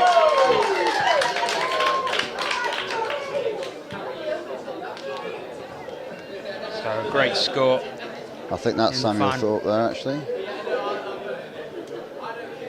Down it goes. Yeah, that one's Sam.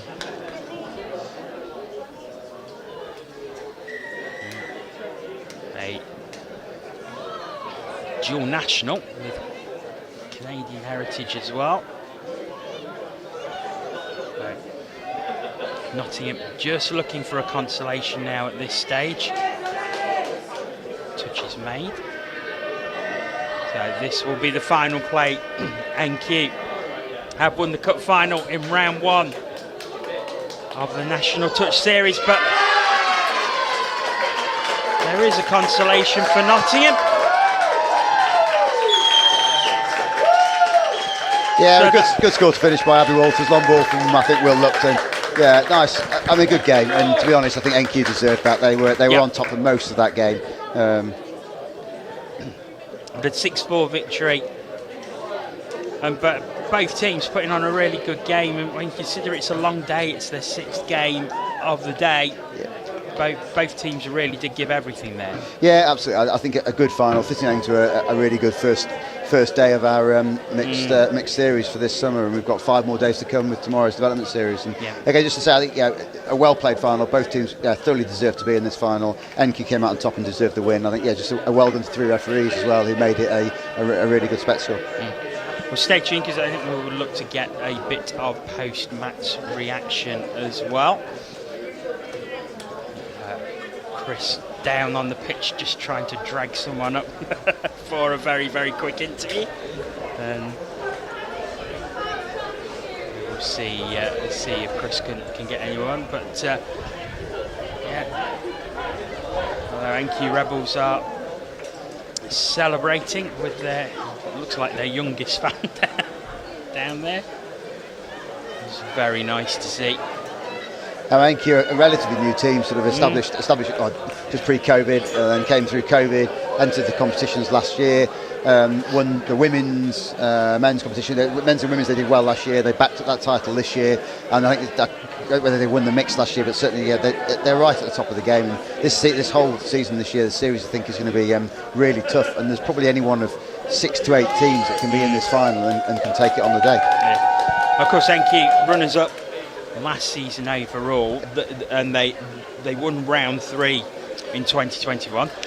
They've improved on that by winning round 1 in 2022. And they've been building, and they've got a really strong side. And actually, they've got a few players missing today. And when they strength in depth at NQ looks really, really good. And it'd be exciting to see what they do in rounds 2 and 3. Yeah, of course. We'll have the 2 bowl finalists who will now come up and play in the elite section when we're at Burton in a couple of weeks' time. So Cheltenham and PFT will come up. I think it was Green+Gold and London EY Vipers, I think, who were the bottom 2 in the cup. Sorry, no, they weren't. They were the bottom of the ball. I can't remember who was the bottom of the cup. Canterbury and one of the others. So they will go down. They'll switch over, and it just gives those 2 teams. Cheltenham and PFT both played very well today. I was lucky enough to ref one of them earlier on, and it was a good standard, a high quality game, and I think it will be fitting in this cup competition in 2 weeks. Well, it looks like we are going to get some reaction. Just hand the headphones over.